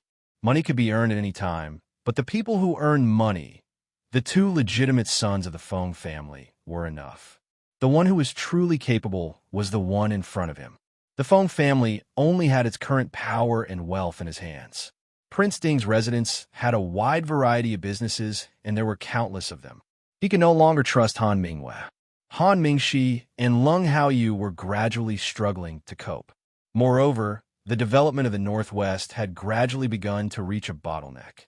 He needed business geniuses very much. So what was a Feng family? With enough talents, he would soon have 2, 3, or even 10 Feng families. Although the Mo family was not good at business, they never lacked money because they were better at using others to make money. Feng Huiting was able to make the Feng family flourish in his hands. Naturally, he was not stupid. He smiled helplessly and said, "I'm afraid that Prince Li has long set his eyes on the Feng family's businesses." Many people knew that the Feng family was the late emperor's people. Although Mo Jingli was not as suspicious as Mo Jingqi, he would never be at ease letting the Feng family out of his control, not to mention the Feng family's coveted wealth. Rather than saying that the matter this time was caused by Feng Jiao, it was better to say that it was brought about by the Feng family's wealth. Mo Xiaoyao smiled and did not answer. He liked to talk to smart people. "Prince, noble consort Lu wants to see you." At the crescent door, Zhui Jing reported. Mo Xiaoyao smiled at Feng Huiting and said, "Aren't we here now? Is Feng San is here?" "Zhua." "What's wrong with him?" the two voices asked in unison. Before they could finish speaking, the two of them looked at each other with awkward expressions. Yili smiled and patted the back of the emperor's hand. "Zhuijing, if you say so, it should not be a big problem." But it was inevitable to suffer a little. Yili, of course, would not say that Mo Xiaoyao sent Qin Feng to take Feng Huiting away in advance to deal with Feng Jiao. This time, Feng Jiao caused a lot of trouble, which made Prince Ding very unhappy. If Feng San had told Mo Xiaoyao in advance, Missouri Xiaoyao would have just had to move his mouth. But now so many things happened. Of course, the prince was unhappy. "Let's go. Let's see how daring noble consort Lu is to dare to detain Ai's people." Everyone present, except for Yi Li and Mo Xiaobao, couldn't help but tremble at the coldness in his voice. Even the youngest, Lung Junhan, cleverly hid her little head in Yi Li's arms. Yi Li picked up Lung Junhan and stood up. Mo Xiaoyao glanced at the little brat in his wife's arms. He snorted and reached out to pick him up. Lung Junhan hung in the air and stared blankly at a certain white-haired person. She pouted and reached out her little hand to Yi Li. "Anti-hug." On the side, Zhuijing looked at the little dumpling in Mo Xiaoyao's arms with admiration. Who said that Lung Haoyu's son was timid? He clearly had the guts of a leopard. Mo Xiaobao also wiped his sweat. Little dummy Lung wouldn't be killed by his father, right? This was the first subordinate he planned to have in the future. In the main hall of Prince Ding Mansion, noble consort Lu sat on a carved sandalwood chair, deep in thought. Opposite her, the handsome young Master Feng San was tied up and thrown into a chair. Behind Feng Jiao stood 2 tall men, one on the left and one on the right. Their eyes were reserved, and the meridians in front of their temples bulged slightly. It was obvious that they were internal experts. Originally, noble consort Lu would never bring Feng Jiao to the Prince Ding Mansion. After all, Feng Jiao was one of her bargaining chips. But when she arrived at the Prince Ding mansion, she realized that without Feng Jiao, she couldn't enter the Prince Ding mansion at all. Feng Jiao leaned back in the chair. Being tied up like a dumpling made him very uncomfortable. Also, his body was whipped a few times, and it was burning with pain. Feng Jiao, who hadn't been injured for a long time, couldn't help cursing in his heart. The way he stared at noble consort Lu became even more vicious. He must kill this woman. After waiting for a long time, she didn't see Mo Xiaoyao come, and no one came to serve her tea. Noble consort Lu was not in the mood to criticize the hospitality of the Prince Ding mansion.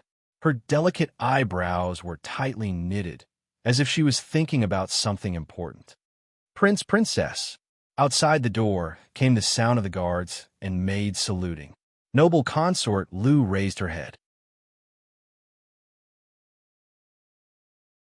Her eyes brightened, and her hands at her sleeves clenched tightly. Mo Xiaoyao and Yili came in side by side. Mo Xiaoyao was holding a pink boy in white clothes. Beside Mo Xiaoyao and Yi Li was the young master of the Prince Ding mansion, Mo Xiaobao, who made noble consort Lu gnash her teeth in hatred. Seeing noble consort Lu, Mo Xiaobao's eyes brightened. Noble consort Lu suddenly had a bad feeling. Before she could say anything, Mo Xiaobao said cheerfully, "Auntie, why are you here again?"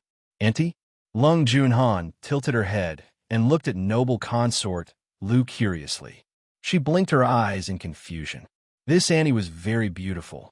She didn't look like the old auntie in the mansion at all. Idiot, little dummy Lung. The old auntie in the mansion is called Mama. This one is called Annie. Mo Xiaobao said disdainfully. Obviously, little dummy Lung accidentally asked her question. Hearing Mo Xiaobao's nondescript explanation and looking at noble consort Lu's expression, Yili couldn't help laughing secretly. Perhaps it was because Mo Xiaoyao had suppressed him too much, but Mo Xiaobao's ability to spout nonsense improved by leaps and bounds. Now, even Yili couldn't tell if he was being serious or purposely trying to anger her. Prince Ding. Noble consort Lu's face darkened. If he kept talking, she was afraid that she really couldn't help but beat the little guy. Mo Xiaoyao stepped into the hall indifferently. He put Lung Junhan on the chair beside Feng Jiao, glanced at the two people standing behind Feng Jiao, and said, "Get out." The two people moved, but found in horror that they couldn't move at all. They couldn't even move a finger, let alone do anything to Feng Jiao or the child who was looking at them curiously in the chair. They seemed to be stiff all of a sudden. Obviously, Prince Ding's skills were much higher than what they had imagined. Was this the strength of one of the four great masters? Sweat oozed from the two people's foreheads silently, as if it was raining. You're tuning into the Romance Rendezvous YouTube channel. We're so grateful for your support, and don't forget to subscribe to join us on this incredible journey through captivating stories. Your generosity through donations truly makes a world of difference, as it's the primary source of revenue that allows me to expand and enhance this channel for you. Thank you from the bottom of my heart for being a part of this adventure.